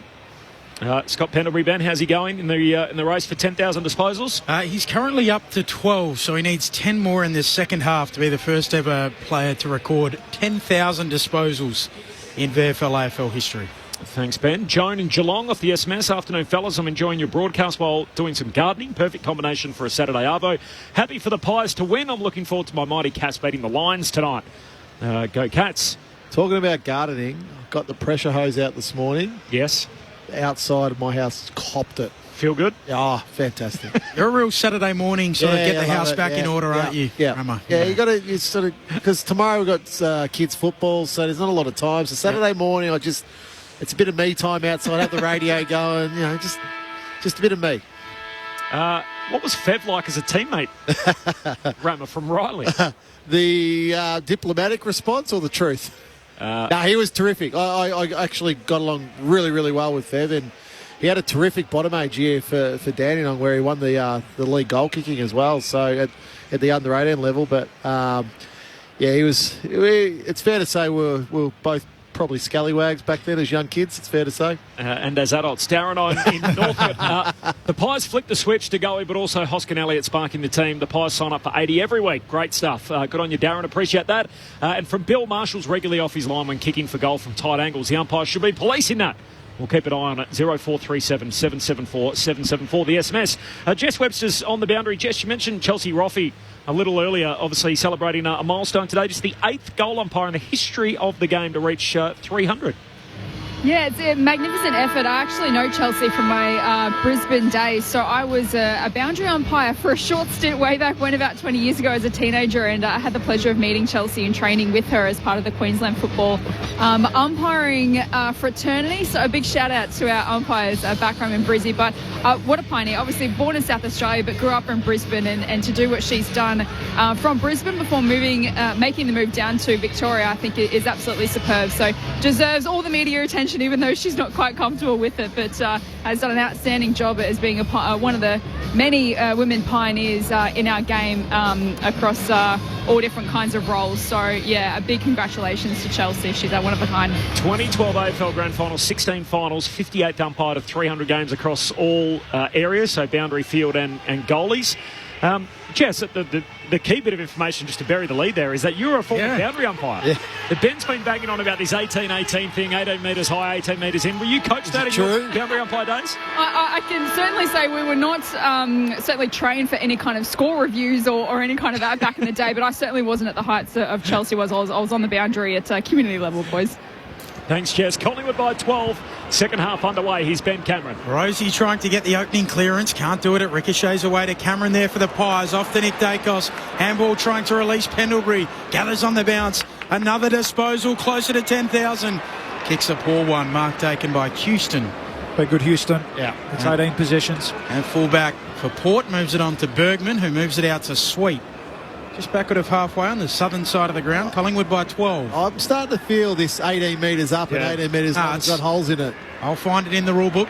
Sweet on club debut. First game, by the way, since 2022. So it was emergency 20 times last year. Jordan Sweet didn't play, though.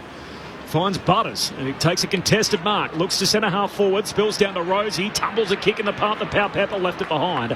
Mitchell for Collingwood. Hand pass to Pendlebury. There's another one. He's got 8 to go. Noble, hand pass to Howe. Kicks down the line. There's a free kick. Hoskin Elliott's been held. Talking about Jordan Sweet being emergency, keep an eye on Jackson Binns and how many times he's been emergency for Carlton over the past 2 seasons. Which is even rarer, as given he's not a ruck. Yeah. It feels like the Tom Campbell types where you're sort of a ruck every single week and you're the emergency big man. But Jackson Binns, you're right, he's been on the precipice for some time for Carlton. As Nick Dacos on the wing hits up Elliott, who marks out wide at right half forward. So that's the first true inside 50 where Elliott's been able to get some separation from Aliir. And what happened is they isolated one side of the ground. So Aliir's been able to lay off and spoil and intercept, whereas at that stage, Elliott had all the leading space on one side of the ground and Aliir just couldn't go with him. Jamie Elliott from wide out at right half forward. His kick won't get there. It'll sit up in the goal square, and whacking it through, Lockie Jones finds the goal line, so a rush behind. It is Collingwood by 13 points. 2 gone in the third term. Saturday footy on ABC Sport. Corbin Middlemass, Ben Cameron, Jess Webster on the boundary. Now premiership players Luke Ball and Adam Ramanauskas. Former boundary umpire Jess Webster too. Yes. Burton with the kick in. Wants to go up the middle in the Soldo direction. Right there with him, Frampton. Frampton spoils it down. Mitchell shrugged as he gets a handball away. Now to Goey, picking it up, squeezes a kick inside 50. Elliott going up, Burton spoils. Live footy half forward here for the Pies. Rolling Moore. And a ball up to come. Really like the work of Tom Mitchell from about halfway through that second quarter. He's one that's really rolled his sleeves up, got going. A lot of good in and under work, and 4 tackles as well, and he gets a free kick here, does he? Yep. Yeah, ball up half forward for the Pies. Free kick going to Mitchell, feeds it off to Degoe, kick smothered. Ricochets inside 50 to full forward. Elliott wants to get on his left and snap on goal. Brilliant from Jamie Elliott. Collingwood in control. First goal of the second half makes it 7 in a row. They're out by 19 points, 10-10-70 plays, 8-3-51. 3 minutes gone in the second half. Saturday Arvo footy on ABC Sport.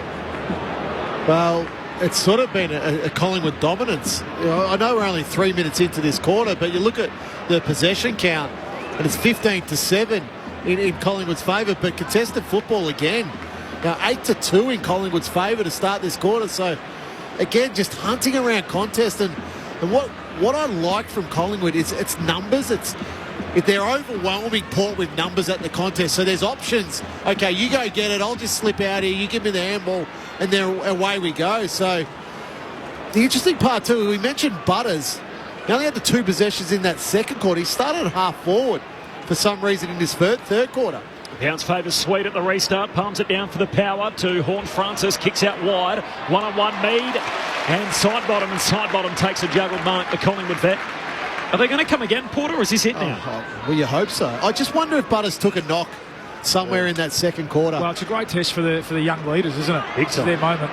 Sidebottom looks for Cox, can't take the mark, knocks it back to Sidebottom, who picked it up from the spoil, kicks the centre half forward, might check down there, Elliott, little volley, on a solo it out of there, Gaelic footy style. Instead he kicks it straight to Radagalea, hand pass to Aaliyah, kicks off the back flank for the power. Looking for Georgiades, Moore brings it to ground, straight to Nick Dacos, gives it off to Maynard, Collingwood on the wing, low ball bouncing up towards Cox, he soccers it towards the boundary line, picks it up, it's a handball away but out of play.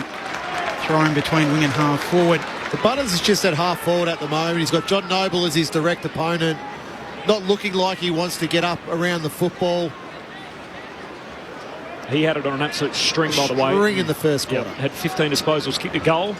And Port led this match by 29, 6 minutes into the second term. They've conceded the next 7 goals. Well, all of a sudden, Collingwood leading by 19 points, or not so much all of a sudden, sort of over the next quarter or so.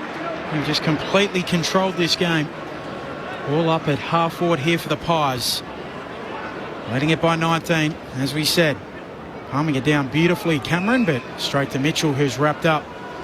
A ball up to come, Sidebottom in there as well. 5 and a bit gone. The third quarter from the restart. Cameron down to Degoe. Hand pass to Josh Dacos. Heavy tackle from Burton and a free kick. It just looked rough. And as a result, Dacos was... That's a good tackle. Yeah, I think that's probably holding the ball. Yeah.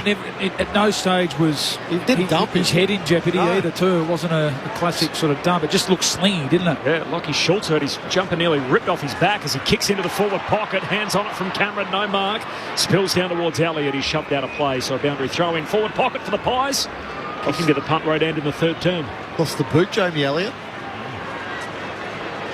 I can see it. It's in the sock, yeah. Bright orange, sort of sitting next to the behind post at the punt road end. This is Saturday footy on ABC Sport. Pies by 19. Forward 50 stoppage here for Collingwood. Slapping it to the back quickly. Here's Cameron onto it. Houston, he's taken to ground and another ball up to come. That's Tom Mitchell again there, Bally. Yeah, no, that's great. And he doesn't get a lot of credit, Tom, and he gets criticised a bit when things aren't going right. But I think his work rate since the 10-minute mark of this second quarter is one of the reasons Collingwood are in the position they're in. Sweet taps it down to go. He just knocks it on, gives it off to Burton inadvertently, who kicks beyond the defensive 50. Nick Dacos bursting onto the footy. Don't argue on Horn-Francis. Shot on goal. Won't get there. Punch through.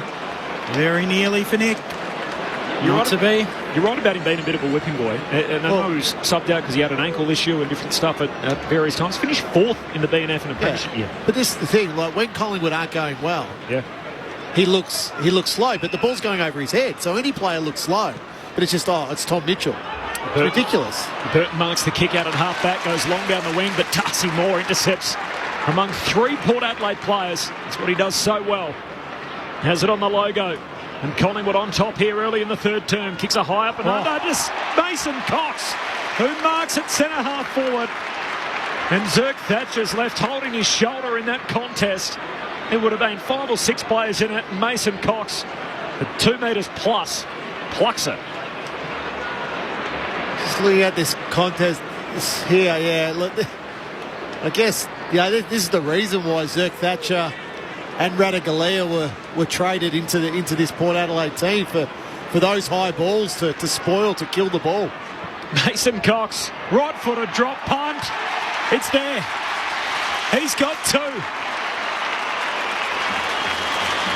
And Collingwood are dishing out a beating here. They've kicked the last 8 goals in the game to turn around a 31-point deficit. They're now 26 up. 11-11, 77 to Port Adelaide, 8-3-51, 8.5 gone in the third. Saturday footy on ABC Sport. I'm just looking around, Rammer, at the Port jumpers and for body language. And again, this is where we know we've lauded their young leaders and we know they are going to be magnificent players. But who's the one? Who's going to stand up? Who's picking their teammates up? It really has looked like a listless performance from the 15-minute mark of that second quarter. We mentioned Mason Cox wearing the white glove today. Yeah. It just got a bit of a I actually think it's a golf glove. Is it genuinely a golf glove? It's a golf glove. I noticed that before as well. It's working. It's been good. So it's genuinely a golf glove. Yeah, it genuinely looks like a proper golf glove. Out of the middle goes Horn Francis, going laterally to Bergman. Might have been inspired by the Masters last week, Rummer. Little foot joy, just mark his spot, take the little... Kick from Bergman inside 50, off the hands of the pack. Out the back for Quaynor, gives it off to side bottom. Under pressure, kicks towards Lipinski. He fumbles it, it comes back to him. And now the Pies are away again. Here they go, Wooshka to Goey, off to Maynard. He turns it over. And Zerk Thatcher, after getting a knock to his shoulder, takes the intercept mark. So that appears to be okay with his hands above his head. Dangerous kick, but Bergman good enough to clean it up. Takes the mark in the middle of the ground. I was more rolling with Bawley's theory about the Michael Jackson nature of the glove. He had them on both hands, though. Yeah, there you go. Sweet marks, half forward, hand pass away to Wines. He gives it to Burgoyne, kicks to the top of the goal square. Soldo down there, no mark. Moore picks it up, tackled, lost it. Soldo collects, he too locked up. Umpire says baller. Pies by 26. And a ferocious turnaround in this game. Collingwood have kicked the last 8 goals either side of half-time. Plus 11 contested this quarter as well, so the trends continued for Port. Forward 50 stoppage for the Power. Sweet got it down to Wines. Somehow squeezed the kick out in Frampton against one of his old teams. Knocks it through for a rush behind. 25-point lead for Collingwood. 11 gone in the third term. He played a game for Port Adelaide, Frampton. I think he played one. Yeah, I think it was only one. Nick Dacos with the kick in short to Howe. We spoke to him pre-game today. Pretty relaxed in his build-up. Goes short to Josh Dacos. Played 3 for Port Adelaide. 3. And 21 for Adelaide. He's now playing his 20th game for Collingwood. Josh Dacos on the half-back flank. Wide out. Chips it over the top for Goey. On the bounce, he'll trap it in play. Has time to stop and prop and kick on his left. A high ball just forward of the logo. Ratugolea in best position. Takes the mark for Port. Collingwood by 25. Saturday Arvo footy on ABC Sport. 8 of the 18 teams in action today. It's an excellent slate. So Carlton and GWS to come. And then tonight, Brisbane and Geelong. And for those of you out west, it's the first Western Derby of 2024. Both teams coming, or in fact the Eagles coming off a win. Long kick from Horn Francis. And that's Georgiades, who was about 4 deep in the pack. He clunks it. Gee, that's a good grab. He marks here about left half forward, 30 metres out. Yeah, well, coming up for his 9th disposal. That was his 4th mark. So just building. I think just building back into a career that looked so promising before that knee.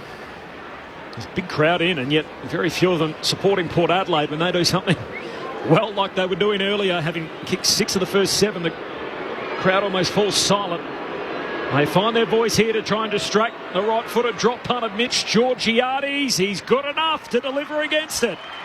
And at last, Port Adelaide stop the bleeding. They end the run of 8 consecutive Collingwood goals. Off the boot of Mitch Georgiades. That is goal number 2 for him today. And Collingwood's lead cut back to 19 points. The Pies 11-11. Port Adelaide 9-4. 13 gone, third term. Saturday footy on ABC Sport. Adam Ramanauskas and Luke Ball. Yeah, and you go, Bully, now. You look, what can they change now, Port? So Butters is coming back into the middle of the ground now. Rosie's going to half forward for a couple of moments here. So, but I think what it simply is for Port Adelaide, it's a round contest in the cleanliness of the Port Adelaide. They're winning enough balls still, but it's Collingwood's pressure that's forcing him into disposal error. So I think it's a round contest. It's taking a lot more care with the football. And, okay, do we have to take a tackle? Do we get a restart? Can I feed it out to my teammate to move the ball forward? So they're the areas that Port need to tidy up. Soldo just punches it forward. Butters trying to burst onto it. Handball away to Burton. Handball back into congestion. Pendlebury there. Closing in on 10,000. Snaps inside 50. Bouncing ball. Held at half forward for the Pies. Gathers. Handball to Lipinski. Wants to take on Farrell. Left foot pass. Exquisite. The Goey bursting onto it. Marks 45 out. Very tight angle. 5 in from the boundary line. Left half forward. Nice use. He's certainly having impact, isn't he, Lipinski? Yeah. He's one guy who you do want the ball in the hands of. Kicking inside 50. Geordie to Goey. On the runway. His drop punt is sliding right at the last moment. Through for a minor score. Collingwood by 20. Jess Webster between the benches. I've done some digging on Mason Cox's glove that he's wearing. He doesn't have golf later on today, but I am told he's had a couple of finger injury issues during the year, so he has approval from the AFL to wear it for the rest of the season. But I think it's a smart fashion choice to wear the white, personally. And is it an actual golf glove, or is it a proper glove? I haven't got confirmation on that, but I have been looking at him on the bench. It does look very, very similar to a golf club. Wow. So I'll try and find out more information on that. That would be a first. Thanks, Jess. Appreciate that. As Port work it up to the middle of the ground. Instead, it's picked off as a free kick for Maynard. Everybody stopped, looked at the umpire, but he was clipped high and all of that, and Maynard will get the free kick right in the middle of the G. Swings his kick out to half forward. McCreary in a one-on-one with Burton. Ball hits the deck. Hoskin Elliott cleans it up. Hand pass to Josh Dacos. 60 out. Kicks inside 50. Lipinski. He kicked 2 just before half-time. He's got it again here. True centre half forward in the sunshine. He'll kick from 45 out. That's on Lockie Jones again. So DeGoey takes a mark inside forward 50. Lockie Jones is direct opponent. Now Lipinski takes one directly in front, about 35, 40 metres out. Lockie Jones is direct opponent. He just got to spoil that ball. That should have been a simple spoil for Lockie Jones. A sub from the grand final on for Nathan Murphy that day. Lipinski, he's got 3 today. More of the same for Collingwood. They've now kicked 9 of the last 10. And the Magpies are out by 26. 12-12 to 9-4. 16 gone, third term. Saturday footy on ABC Sport. Adam Ramanauskas, Luke Ball. Yeah, it's a good return, isn't it? 3 goals from a half forward / winger and really set them alight in that second quarter and really wastes his possessions. He's not a high possession player, we know that. What's he up to? Lipinski, he's had 12, going at a pretty high rate, and 7 score involvements. Yeah. So that's the sort of game you want from that half-forward hybrid type player. But to go involved again, Dacos, nice kick to a dangerous spot. I'm not sure it was meant for Lipinski, but he was in the right spot, playing in front. Good hands and a good finish. Career high for him as well, 3 goals. Hey, I knew you'd like that, Corks. Yeah, 49 now for his career for Pat Lipinski. Cox wins the tap down with the golf glove. Straight to Mitchell. He gets it onto Crisp. Driving low ball inside 50. Bouncing ball. Zerk Thatcher a fit of the fumbles. Mychik worrying him out of it. Getting involved. Lipinski again in the pocket. And a ball up to come. Deep in the left forward pocket for the Pies. 26 points. Their advantage. Plus 13 already for the quarter contested possessions. Sweet winning the tap. Bursting through though, Josh Dacos. Kick smothered by Burgoyne. 2 sons of a gun going after it. Radaglia on the loose footy. And he's taken high. Free kick to come. Riley off the SMS wants to know if number 46 for Collingwood is Shooter McGavin. As Radaglia comes out towards half-back looking for Wines. Kicks it over his head. Here's Crisp for Collingwood. Loops a hand pass. Tough one for Myercheck. Picks it up around his bootlaces. Spun around. Hand pass to Maynard. High up and under inside the forward 50. Leaping for the back. Hoskin Elliott. No mark. Hits the deck. Here's Tagawi. Trying to break the Zerk Thatcher tackle. Hand pass to Hill. He's tackled. Taken to ground. Ball up. It's controlling field position here. This is where the big difference in this game. They've been able to set up well behind the ball, Collingwood. Get repeat inside 50s. Sweet palms it down to Burgoyne. Hurried kick up towards the wing. Moore and Marshall both there. It sits up though for Powell Pepper. He punches it forward, but Collingwood again keep it in their front half. Noble hand pass to Quaynor, who's looking to switch. He's got side bottom. Back leading down the southern wing. Great run, Dacos. Yeah. Max just backward of halfway now. Chips it over the top to Nick Dacos. He can kick long inside 50. Crisp. Oh, fumbles the mark at the last moment. Holds on to it. He had to juggle it all the way down to the ground as he went tumbling. And eventually claims it. 40 out. Very tight angle, but right side for a left footer. Again, just winning the ball at halfway. Remember, they weren't doing that in the first quarter and a half.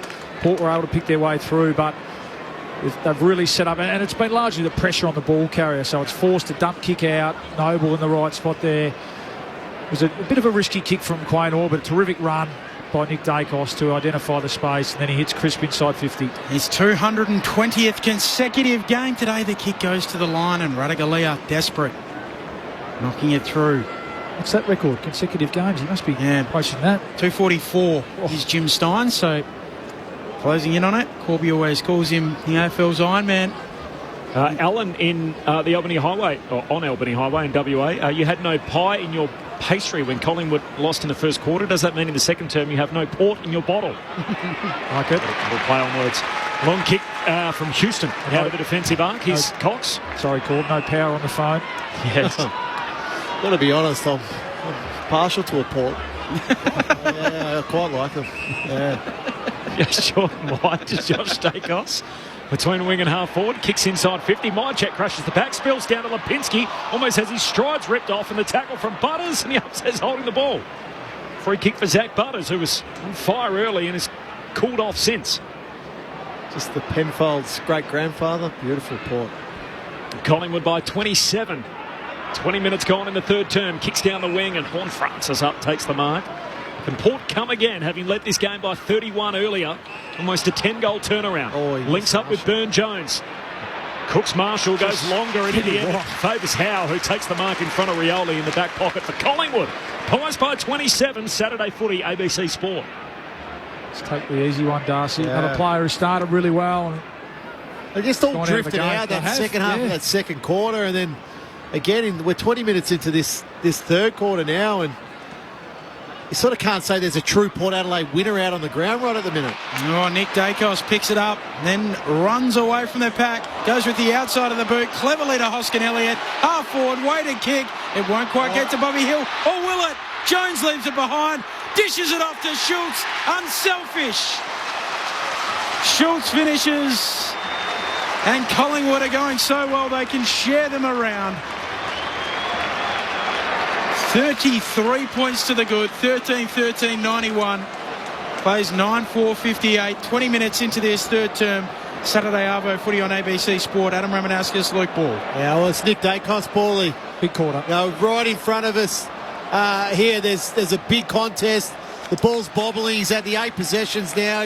He's had the 4 of those contested. Collingwood are plus 18. It's a hiding. In the contested football in this quarter, but I love that from Bobby Hill. Like he can easily put that on his right foot and kick a goal, but to share it around with Schultz and give him some confidence. Yep. And make him feel a part of it, Paulie. It's a staggering turnaround in contested footy. Yeah. Sometimes stats don't give it away, but since quarter time it's plus 36 to Collingwood. They led by 29 points, Port Adelaide, early in the second term, and from that point on, Collingwood have kicked 10 of the next 11 goals. Given the players that Port have got, particularly around the contest, I'm looking at Wines and Horn Francis, who is trying this quarter, but that is a hiding. Pies by 33, through traffic again. Crisp, hand pass out wide, Aaliyah overruns it, gets a second look. Mitchell knocks it out cleverly, away towards side bottom, hand pass to McCreary. They're going downhill again, the Pies. Handball out to Crisp, kicks off a standing start to the goal square. Here's Bobby Hill, trying to force his way to the front, wins the footy in the back pocket. He looks the wrong foot, Burton outside of the wrong boot. That's incredible. Trying to bounce it through as he works his way around two defenders, and Burgoyne there to save the day as the goalkeeper on the line. But Bobby Hill's got all the tricks out, and Collingwood lead by a game high 34. Well, you got those tricks, you can have the peroxide hair all you like, I think, Bobby. Trying to prove that Blondes do have more fun from the pocket there, Bobby Hill, but not to be. Jones, a long kick up to a contest on the wing, and Collingwood rove it again through Nick Dacos. Off the Chris, tumbles it inside 50. Elliott traps it. Handball to Nick Dacos. 50 out on the left. His kick goes to the goal square and finds his brother. Or Schultz, in fact, who's taken the mark. In the goal square, Lockie Schultz is going to double up.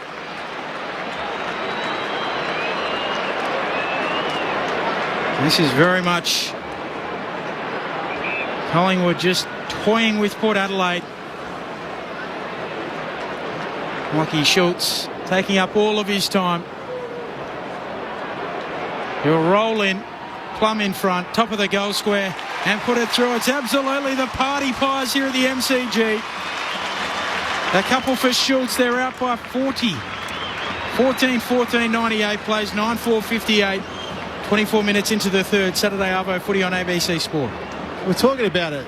What's that? That's a 70-point turnaround, effectively. It's staggering that this has become Collingwood finding their best footy, and what a story that is to now all of a sudden Port Adelaide. Well, it fuels the narrative that they just beat up on the teams below them, doesn't it? And they haven't been able to beat teams of substance and come to the MCG and stand up. And in the first quarter, it was all on their terms. And then those numbers are staggering. Now it's plus 22 contested footy this quarter, when surely they would have got a rev up at half-time after that second quarter. For the game, extraordinary. For the game, it's plus 37. Yeah. So it's what, one? But it was level. They were plus one at quarter time. But I know, again, stats aren't always anything, but it's backed up what we're seeing to the eye, isn't it? They were controlling this game, Port Adelaide, and they haven't given a yelp from that point onwards. But Collingwood has simply turned this game around just by winning contest. And working harder. And Port Adelaide look overmatched. So you've seen beat up on middling teams at home, and yet they haven't brought their best footy after they were really challenged here in the second term.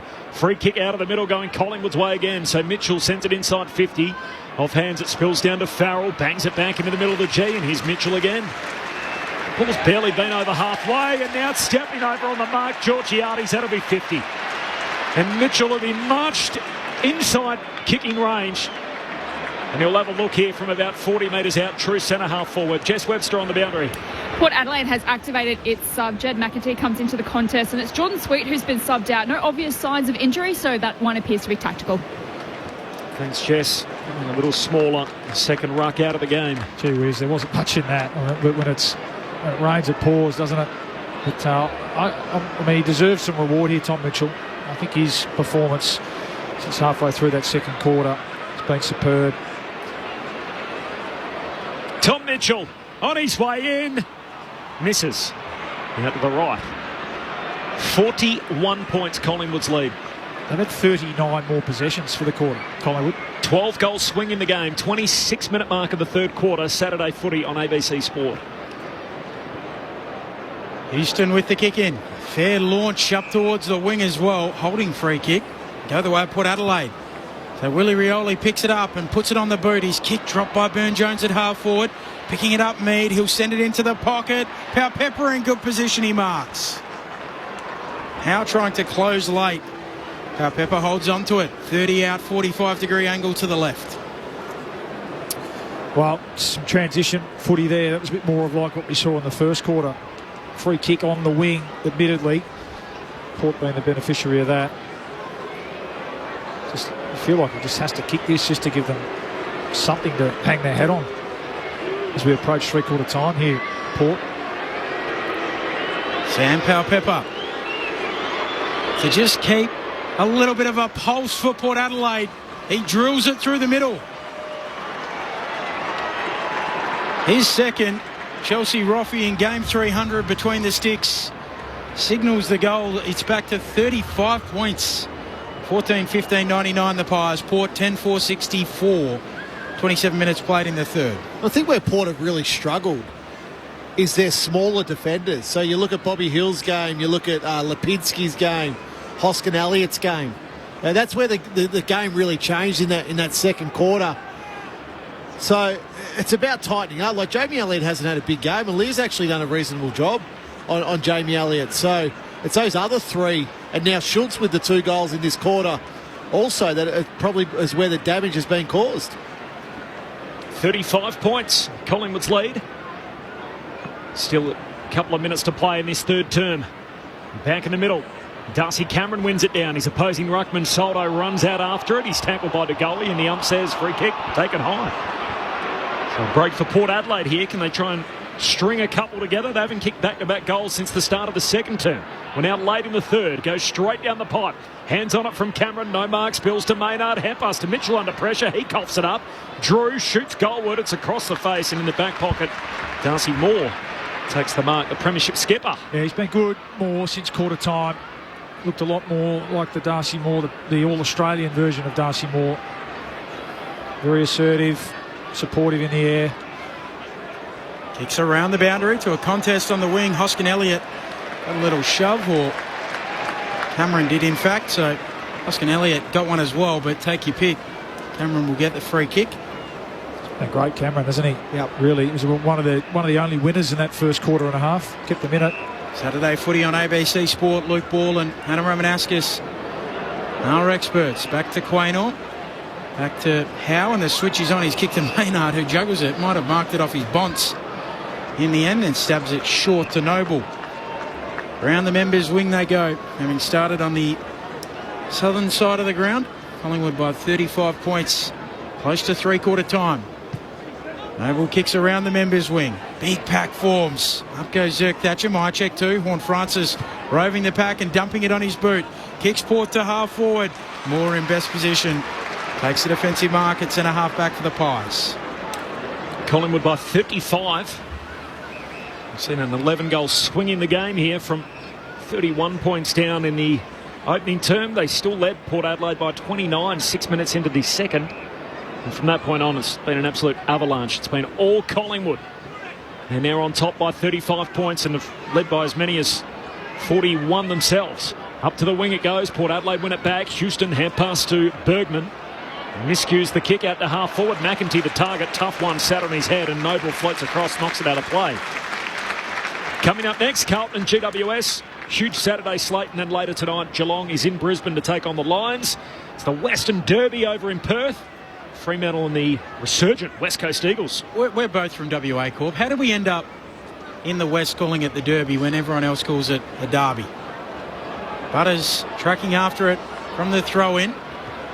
Gives it to Houston, who gives it to Drew. His kick inside 50. Free kick will come back. Say that again. Western Derby. Yeah. So why is it called the Derby in Perth and a Derby everywhere else? It's not one for me to solve today, is it? There's a lot of... Willem Drew will have the free kick. The mark set 70 out. He's going to waste no time. His torp will go towards full forward and not make the distance. Collingwood by 35 points. Three-quarter time. Here at our shining symbol to Victoria, the MCG. 14-15-99 plays 10-4-64. Saturday Arvo footy on ABC Sport. The goal kickers for Collingwood. Lipinski has 3. 2 to Cox, to Myercheck, Hoskin Elliott, as well as Schultz. Singles to Elliott, Hill and McCreery. While for Port Adelaide, 2 to Powpepper, Georgiades, and then singles to Burton, to Marshall, Butters, Bergman and Jackson Mead. When you said that, immediately I thought I must have said the wrong thing. Instead of saying Derby, I must have said Derby, and I thought, gee, that's going to be the day I'm going to have to give back my Sangroper card. Correct. When that finally disappears. But it is the Western Derby tonight over in Perth. Collingwood by 35 points. 0437 774 774. Harry off the SMS. Hey guys, Dad and I are planting broccoli while we listen to the call. Great game today. Next week, the Bombers and the Pies on Thursday. I think it's going to be very close, but the Bombers just take it out. Thanks from Harry. Appreciate that. Keep them coming on the SMS 0437 774 774. We'll get to more of those in just a moment. Plus, we'll hear from Rammer and Bawley. All of that to come. Saturday footy on ABC Sport. G'day, this is Becky Cole inviting you to join me each week for Saturday Night Country. For more than 30 years, we've been playing the best in Australian country music, as well as the overseas artists that you know and love. So whether it's the classic tunes that you grew up with, the best new releases, or the interviews of your favourite acts, you'll find it all on Saturday Night Country. Saturday Night Country, hear it anytime on the ABC Listen app.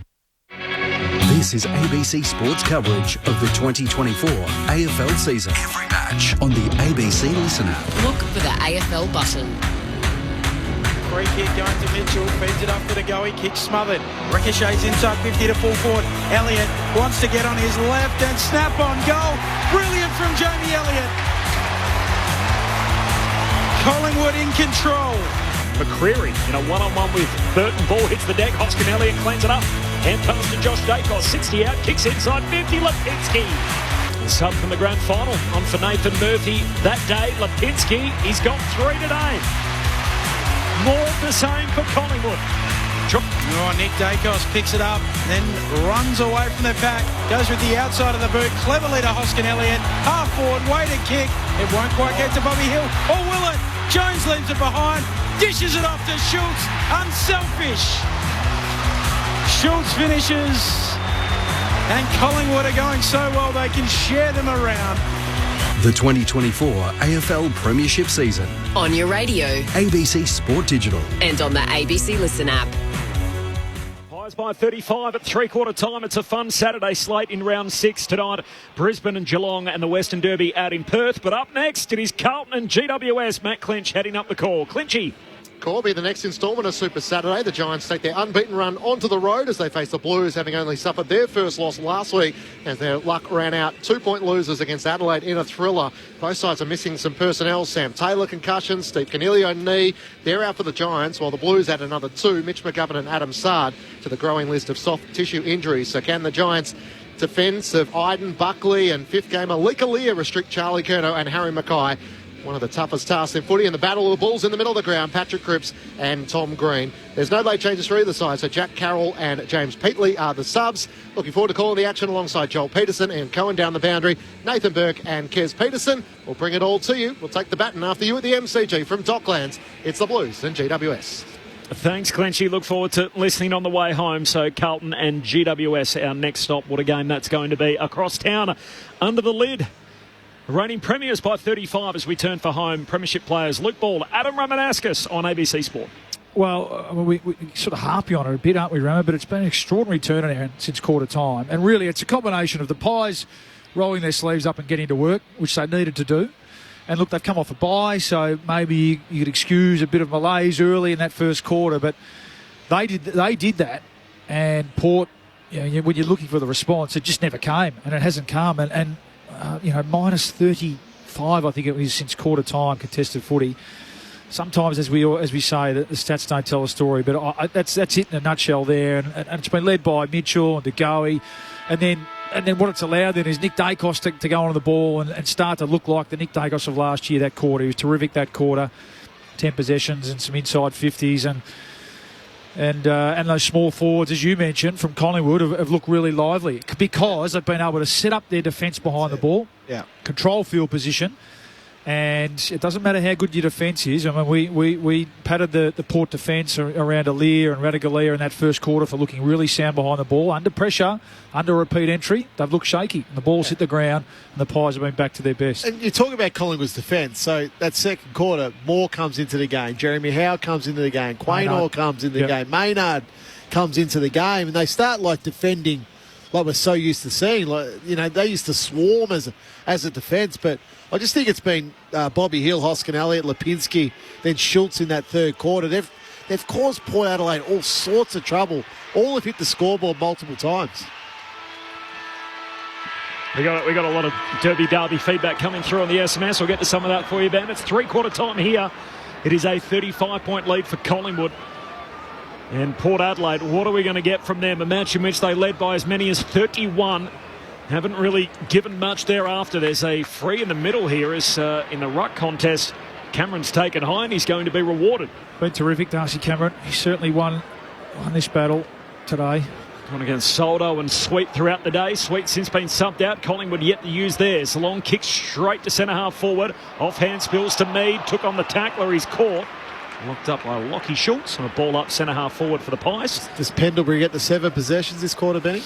One thing's for sure. He will know. He'll know what he needs. Knowing my mate Scotty, he will absolutely know. Soldo down to Aaliyah, clear and kick. Chris fighting after it. Horne-Francis clean pickup. Handball into the middle. Maynard trying to slow down to gather it. Does so. Off to Degoe. Off to Quaynor. His kick into space now. Race is on. Josh Dacos beelines the footy. Wins it well for the Pies. Handball to Quaynor. Handball to Nick Dacos.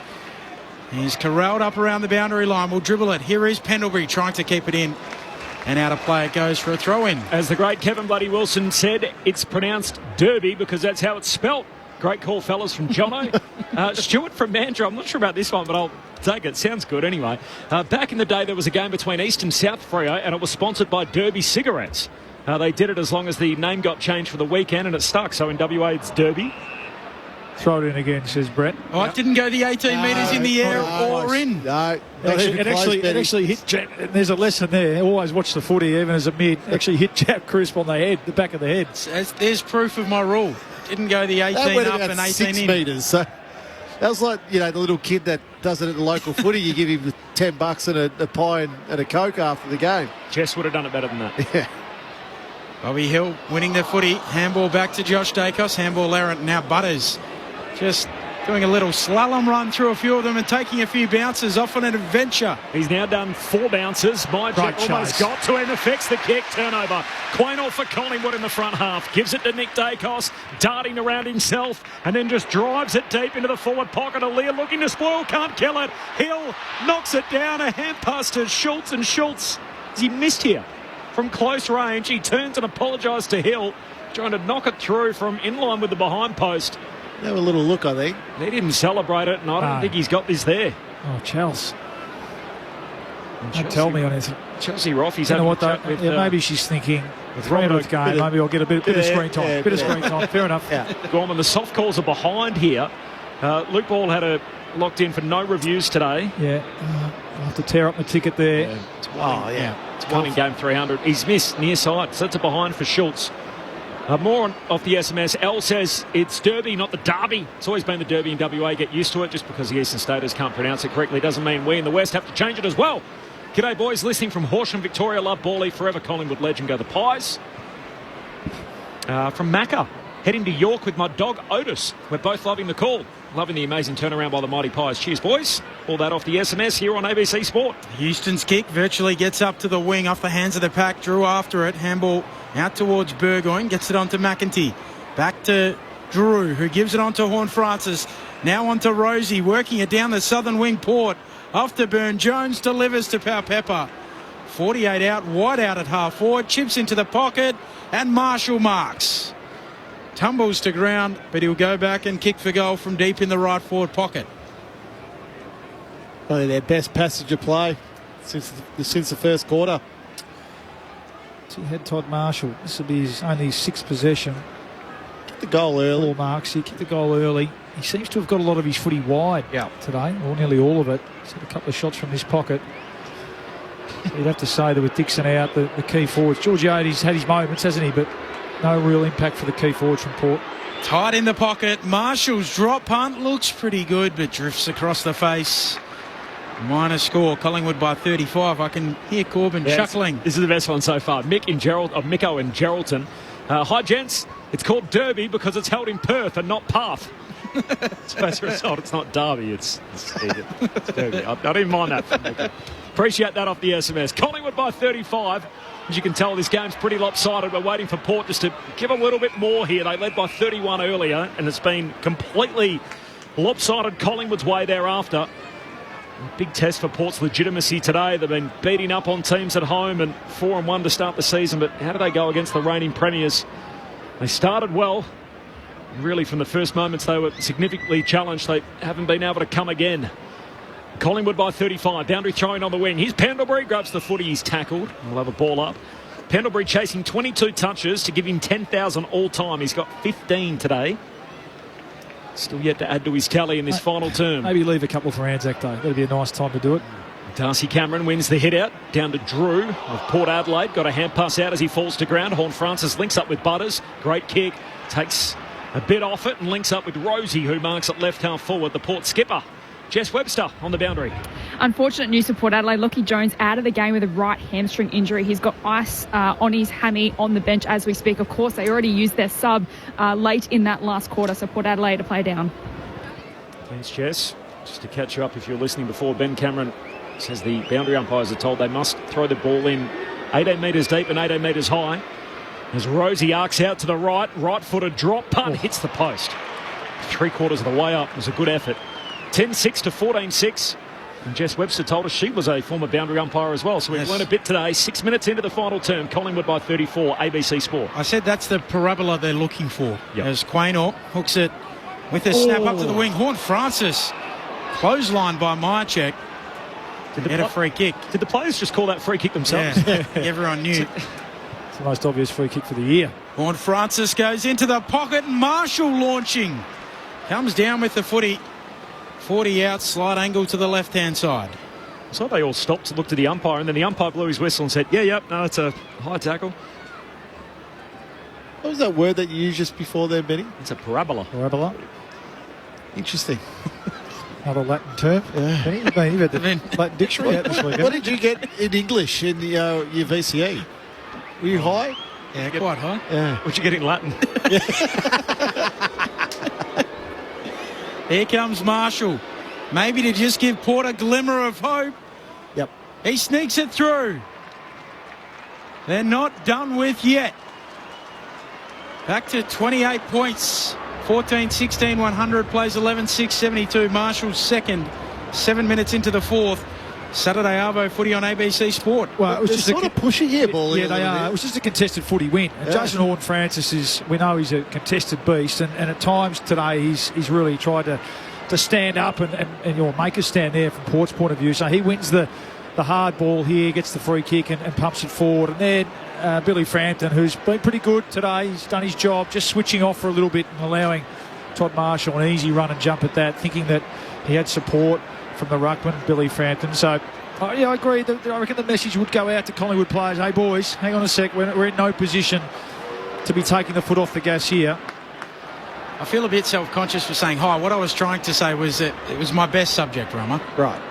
28 points is the margin. There's a free kick here going against Soldo, who spun around a few times, tried to break the Degoe tackle, and Pendlebury and Cameron lock him up. Holding the ball, free kick. Pendlebury out of the middle, kicks deep into the pocket. Elliott can't mark to Hoskin. Elliott links up with the veteran, side bottom, snaps. Misses far side from the left forward pocket or behind. Pies by 29 points, 8.5 gone, final turn.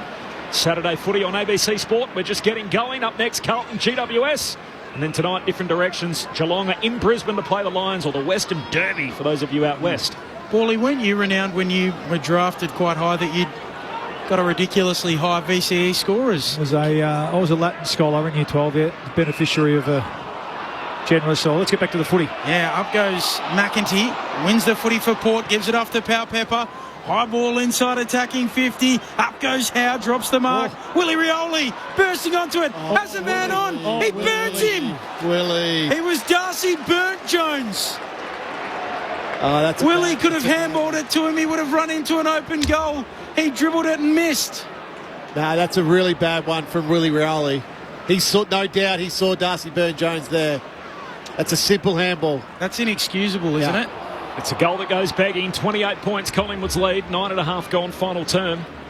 And now Lipinski locked up at half-back for the Pies. We'll have the ball up. Just deflates. And look, good on Darcy Burnt-Jones. He didn't look back and remonstrate with Willie Rioli, whereas others would have, no doubt.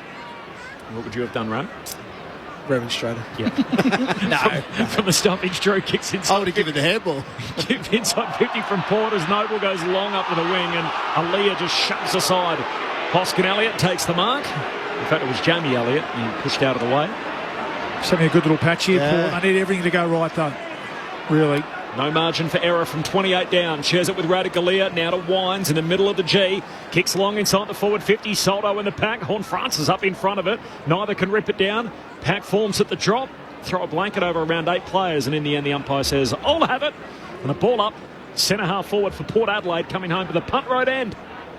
Saturday footy here on ABC Sport. Corbin Middlemass, Ben Cameron, Jess Webster on the boundary, Adam Ramanauskas and Luke Ball, your call team. Coming home with a little bit of a wet sail at the moment as well. Soldo down to Burgoyne, snaps on goal and Moore just swats it through. Happy to concede a point. 27 points Collingwood's lead. 10 minutes played in this fourth term. Saturday footy on ABC Sport. Moore from the kick out, decides to take it by hand. Hand pass to Noble, big polyfarmer hand pass from him to Nick Dacos, to Howe, to Josh Dacos, back to Nick. He runs, takes on the defender, gives it to Mitchell, kicks down to half forward, a one-on-one. Jamie Elliott works his way to the front. Zerk Thatcher hit the deck. Elliott keeps his feet, hands it out to Pendlebury, floats a kick into the pocket. They're queuing up. And Schultz leaves it for Myercheck, who takes the mark 15 out, 45-degree angle in the right forward pocket. Well, it got to Pendlebury eventually. He looked back at Tom Mitchell, who didn't look inside, did he? Had plenty of space. He's in there for an eternity, Scotty Pendlebury. But great contest from Elliott and follow-up, hit the ground. He's been good today, Elliott. Had a real impact. Got the ball to his ex-skipper, who was able to scan and find Myercheck. And you feel like this would be the killer blow. To put it on ice, Myercheck moves in, leaves it out there. Misses far side to the left. To Collingwood. Able to close the door here. 12 gone final term. Pies by 28. 14-18 to 11-8. It's been all Collingwood after Port Adelaide led by 31 late in the opening term. Burton out to Aaliyah in the long sleeve white jumper today. He's a big long sleeve wearer, isn't he? Yeah. Kicks up towards Butters. Quaynor closes late, spoils it down. Mitchell, his handball straight to Butters. Off to Rioli, gives the handball this time. Here's Rosie running to the logo. He'll cleverly kick along the ground into the middle. Nice trap by Burgoyne. Off to Houston. Long kick to full forward. Down there, Powell-Pepper. So too Soldo. Soldo spills it. Powell-Pepper turns tackler. Brings down Howe and a ball up. 20 out from the attacking goal for Port. Collingwood by 28 points. Butters just slowly jogging towards his forward 50 stoppage. You sort of alluded to it a couple of times, Ram. Something's just not quite right with him after quarter time. It just didn't look right. Like the second quarter, the 2 possessions, and third quarter again, he was relatively quiet. He'd be right at the coalface of that stoppage. I think if he was fully fit, not to be, just hanging off it at the moment. And Collingwood able to walk it out of their back 50. Crisp to Josh Dacos, out to Lipinski on the wing, kicks down it, leaping up Burton, can't complete the mark. Elliott happy to walk it out of play, and we'll have a throw in between wing and half forward for the Pies. Collingwood by 28, significant turnaround in this game after Port led by 31 earlier. Hi boys, Paul from Mount Dunedin. Come on lads, a parabola is a maths term, not English. It is true. Good point. Soldo slapping it down onto it. Mitchell. Handball to Josh Dacos. Pies at half forward. Crisp. Slick hands away towards Tagoe. Centering kick. Burgoyne there for Port. Carrying around that famous surname. He chips it dangerously just to Houston. He's paid the mark. He was held. Houston with it on the defensive arc. Port trying to find a way back. Well, they've got to go here. They've got to take a risk and try and attack through the corridor. Try and put the Pies under a bit of pressure. Houston flares it out to the wing. Here is Chase Burgoyne. He doesn't want to play on initially. You see Collingwood now, they're starting to drop numbers back. Like Cox has dropped back. Pendlebury's dropping back further. Josh Dacos as a winger's dropping back further. And here's Darcy Moore just sailing through the pack to take the intercept mark. Well, that long kick's not going to give them any chance here, Port. Goes across the half-back line. Moore, dangerous kick. Got to his teammate in Maynard on the hop. He got it away to Noble. Short kick to Pendlebury. Where are we at? Possession number 3 for Pendlebury. He needs 7 in the last quarter to get to 10,000 disposals. He's up to 18 now, so 4 more, Corp. He'll do it today. The Collingwood veteran will be the most ever recorded. Already is the all-time leader since these things were tracked for the first time. Scott Pendlebury. A long kick down the line here from the Pies, and in the end they somehow get out of it through traffic with the footy. Hoskin Elliott, hand pass to side bottom, handball to Bobby Hill, puts on the Jets, burns off Bergman. Decided to hand pass a little too unselfish to Elliott against the boundary line. He has to try and flick it back to Crisp, and he runs out of room. Gee, Bobby Hill looked like he was about to walk it in for a goal. It's almost as if he's been told, hey, Bobby, I want more goal assists from you today, not goals, isn't it? He's finding ways not to have a shot today, Bobby, which I don't mind. But that one there, you just take it upon yourself to knock it over and ice the game. Pies by 28, 15 gone in the final turn. Deep forward 50 stoppage for them as well. Cox straight down to Alir. He's rolled in the tackle. Have we mentioned we're on ABC Sport? Yep. Yeah. Saturday afternoon footy. Great to have you with us. On ABC Radio, Sport Digital and through the Listen app. Soldo winning the tap, boundary side out after it. Jamie Elliott is running around the boundary, coughs it up. And it spills out to Jace Burgoyne. He kicks up to the wing for Port Adelaide. Marshall beats Moore there in the one-on-one. Takes the mark for the power. Oh, no, that's not a free kick. There was a marking contest when he out-muscled Moore, and in the end he gives away a free kick. The umpire said he was hanging on. No, your description is spot on there, Court. He simply out-muscled Darcy Moore in that marking contest. There's no push, no high contact. It was looking so good for Port Adelaide earlier, and in the end it's turned into a pretty dirty day as Moore kicks down to half forward, side bottom at the drop, hand pass away to Goey as he loads up from long range. Bobby Hill on the behind line spills it through for a minor score. Can't complete it. Collingwood by 29 points. 16 and a half minutes played final term. No late change at Docklands for Carlton and GWS. That's our next stop on ABC Sport. Butters just chipping a ball to Bergman. He'll send it long out towards Georgiades. Noble closes late, swats it to the boundary, halves the contest, and gets a warm round of applause from the Pies fan. And a ruffle of the hair from his coach in Craig McRae. Had a shaky start, didn't he? Yep. First quarter, John Noble. But he's like the rest of the team. He's really improved as this game's gone on. Well, he had the Burn-Jones matchup in that first quarter. Saturday footy on ABC Sports. Soldo decisively with the tap, but McCreary just bursts onto it, burns them off, kicks long on his backside. Alir wrestling with Elliott. They both went to ground, and a free kick will go to Alir. 29 points, Collingwood's lead, 17 minutes into the fourth. Alir goes short to Farrell. 4-1 to start the year for Port Adelaide, but their biggest wins, sort of Essendon and Fremantle, two sort of mid-table teams. It's a big test for them today to see how they'd go against the reigning premiers at the G. And after starting so well, they've come up a wee bit short. There's a long ball down towards half forward for Port Adelaide. Spills to Rioli. Short kick finds Georgiades, who marks 55 out. Pokes it inside the forward arc. And Darcy Moore. Okay. What was that for? Oh, he just jogged through the protected area. It's a bit of a brain fade from Darcy Moore. Just seeing that on the replay. He was right alongside the kicker in Georgiades. He made the original mistake that caused the turnover. It was almost like he had his head down thinking, oh gosh, what have I done there? And he's going to cost them a certain goal. It's a gift, and Georgiades drives it through. He's got 3. Collingwood by 23 points, 18 and a half gone final turn.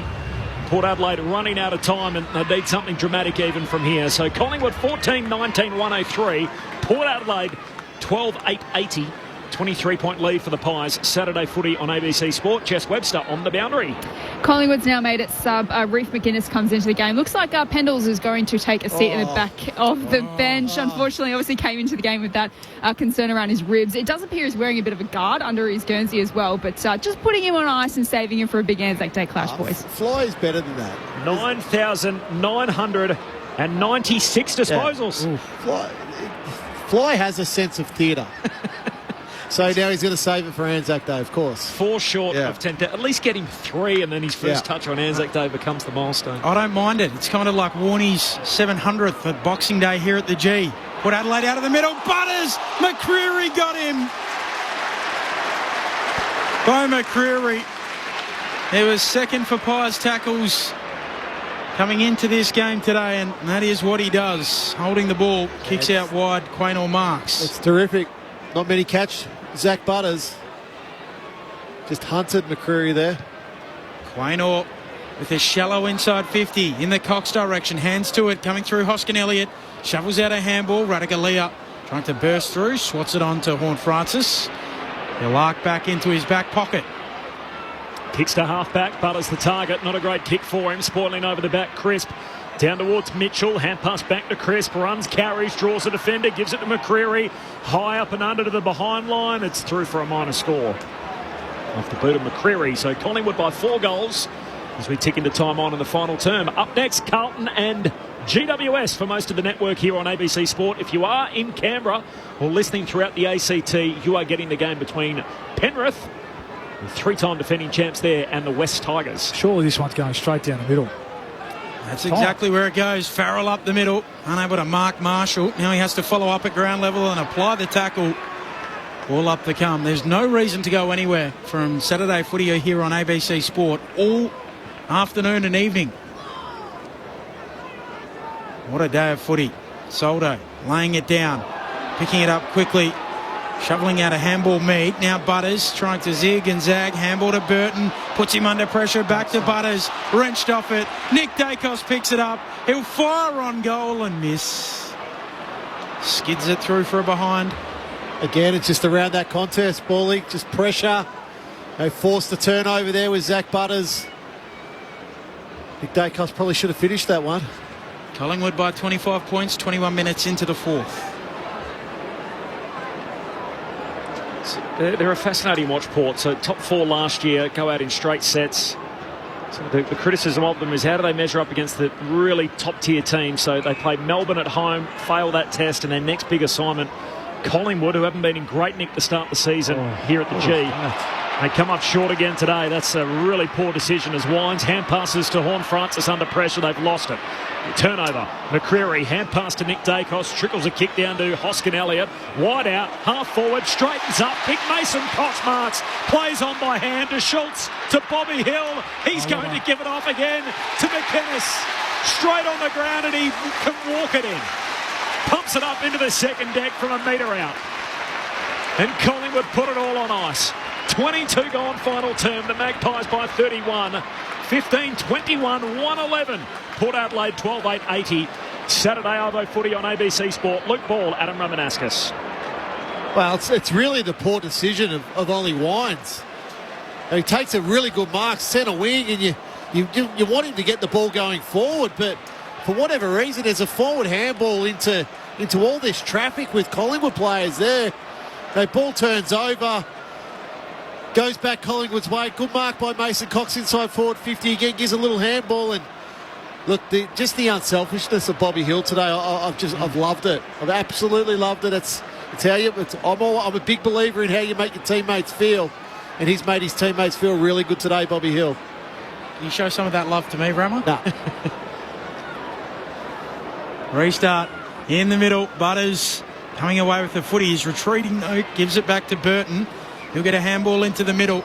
Off to Soldo. On to Horne-Francis. Kicks inside 50. Bouncing ball. Attacking at Rioli. It spills out towards side bottom.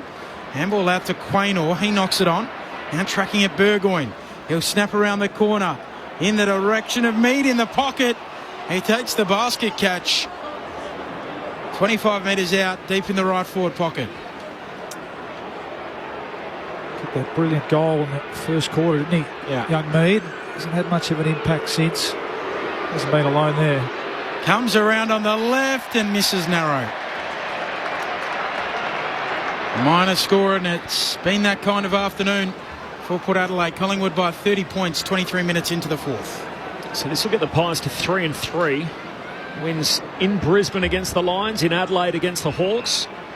And now their first win in Victoria in their premiership defence. First win since grand final day last year here at the MCG. They got 20 premiership players out there today, and Darcy Moore, the reigning premiership captain, goes long down the wing.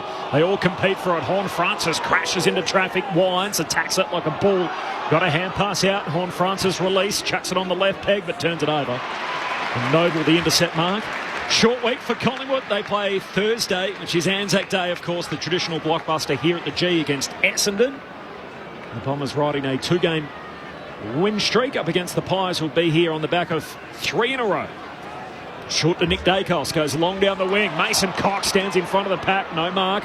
Falls to DeGoey, hand pass out in front of Josh Dacos. Aaliyah collects, he's tackled high, surely. Umpire blindsided, says no, and a ball up. 55 out from the Collingwood goal at right half forward.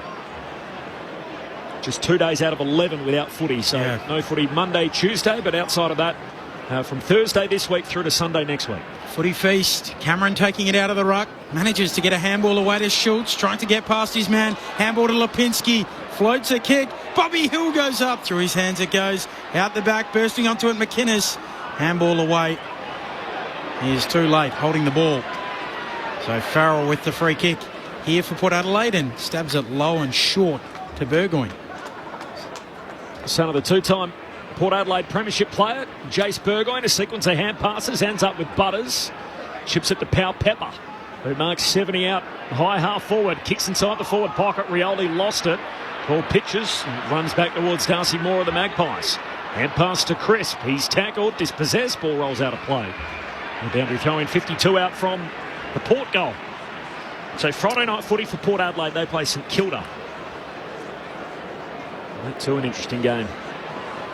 Plus 37 inside 50, contested possessions for the Pies is the big number today. Plus 20 inside 50s. It's just been a domination really in the second half. And both rucks miss it. Side bottom able to gather it for Collingwood. Gives it off to Nick Dacos. On to Lipinski. Kick up to the wing. Bouncing ball for Hoskin Elliott. Knocks it out in front of Hill, who taps it back in front of Hoskin Elliott. He'll kick inside 50. Elliott there with Alia. Elliott brings it to ground, then goes and wins it. Has time to arc around. Kick partially smothered. Ricochets to McInnes. Handball to Hill. Handball over the top. So unselfish all day. Myercheck hammers it through. 3 for Myercheck. And he and Bobby have a celebratory handshake in the goal square. 16-21, 117 plays 12-9-81. Collingwood by 36 late in the fourth. Saturday footy on ABC Sport. Rammer and Borley. Well, Bobby Hill was involved on centre wing with Hoskin Elliott. Now, it was a terrific one-on-one win by Jamie Elliott there with Alia, but then Bobby Hill's just continued to push. He's had 10 score involvements for the game. I already he's had 4 direct goal assists, so he's had a terrific game of football, an unselfish game of football. Bally, that's my checks now. What's he kicking? Is it 3? Yeah, 3. Yeah. So, Will Hoskin Elliott's he's had a good game. Him play for a long time. Yeah. He's had 13 score involvements, Will. Kick to himself. Restart back in the middle. Here's Wines for Port Adelaide. First touch, hand pass to Butters. Butters hand pass picked off. And they're streaming away downhill. Lipinski thought about the hand pass, just drills it himself. And the celebration is well and truly on. He has 4, Pat Lipinski. And Collingwood are out by a game-high 7-goal advantage. It is 42 points the margin, 28 gone in the final term. What a staggering turnaround in this game, from 31 down to 42 up. Collingwood 17-21, 123. Port Adelaide 12-9-81. Saturday footy on ABC Sport. It was pressure again, wasn't it? And Zach Butters, who... first quarter, no one wanted to go anywhere near him, did they? And since then, he's been under the pump, really. And they've dialed it up, they've chased, they've tackled, they've harassed Port Adelaide's best players into making mistakes. Butters coughed it up. Lipinski swoops on the loose ball, and he had options, didn't he? He could have given it to 1 or 2 teammates, but well done. Take the reward yourself. 4 goals, what a return. Jason Horne-Francis just down on the bench, suggesting he might have a little bit of a hamstring issue. Left hamstring. Sort of fiddling around the back of his left leg. Not good for Port Adelaide. A dirty day, could get worse. Ball out on the wing here. After the restart, the goey handball to Quaynor. Handball to Crisp, under pressure, kicks the bare 15. It didn't go 15. Butters takes it. Handball to Rosie. Port with it on the wing. Drew to Burne-Jones. Running by Farrell. Long left leg kick towards full forward. Punched away by Moore. Side bottom will go and gather. Or Willie fumbles. Burgoyne beats him to it now. Half forward for Port. He can't take it cleanly. Maynard flicks it back cleverly to side bottom. Loops a handball for Maynard. And they're looking like their old selves again as he's carried out. Throw in to come. Collingwood by 42 points late in the game. The other part, Collingwood had 38 scoring shots. It's a hiding, really. That's a big number.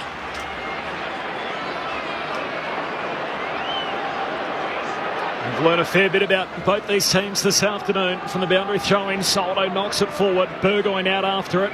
Collects, tackled by De Goey. I think you do say, Corbs, but Collingwood's best is still well and truly good enough. I think you never were going to get them at a better time. Short pre-season, early March. Season's never started earlier, so they dropped 3 games out of the gate. Sort of stumbled their way through. Wins over Brisbane, they were pretty good that night. They were unconvincing against the Hawks. Well, this has turned some heads today where they were well down and Port Adelaide well on top, leading by 31 points. They have completely flipped the script in this game. Butters from the stoppage, kicks to centre half forward. Mead trying to release it. He does so. In the end, he gets a second play at it as it comes back his way. Mead shoots goalward, puts it out on the full. Collingwood free kick. It's Collingwood by 42. It's their biggest advantage of the day. It comes at the 31-minute mark of the final term. Well, I think what the coach will say, and what we know to be true, when they bring their effort, intensity, pressure, contested footy, work rate around the contest, they're hard to beat. They're as good as anyone. When they don't, they're the fallback into the pack. They're with everyone else. So it's sometimes there's no real secret to it, is it, Remo? Burgoyne kicks inside attacking 50. Ollie Wines trying to dart through the pack. Can't do it, holding the ball. Just further to that, Paulie, it just puts Collingwood's defenders under too much pressure because they're a system defence. They're not a man-on-man. I was critical in that first quarter about how far the defenders were sitting off, but that's a byproduct of up the field and what happens around the contest. Love the evenness of their performance today too. So Nick Dacos is getting up with 30 possessions, most on the ground, but you can really throw a blanket right down to Lockie Schultz, who's had 10, Myercheck 9. They've all had an impact. That'll be the pleasing thing as well. Kick up to the wing, side bottom roving the pack, kicks around the boundary.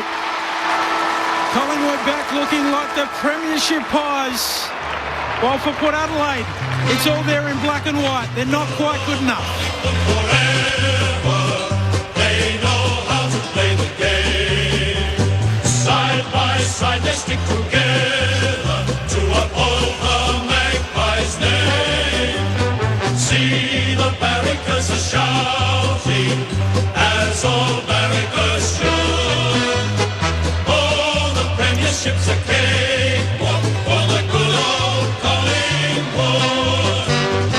So Collingwood win by 42 points, having trailed by 31 24 minutes into the first term.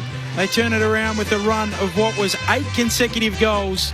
And in the end, as I said, win by 42 points. Brody Myercheck with 3 goals. Mason Cox with a couple. Lipinski with 3. Schultz with 2. Hoskin Elliott with a couple. Singles to Elliott, to Hill, to the sub McInnes and McCreary. While for Port Adelaide, 3 to Georgiades, 2 to Palpepper. Singles to Burton, Marshall, Butters, Bergman and Mead. They know how to play the game. Side by side they stick together to uphold the Magpies' name. See the barricades are shouting as all barricades should. Oh, the premiership's a cakewalk for the good old Collingwood.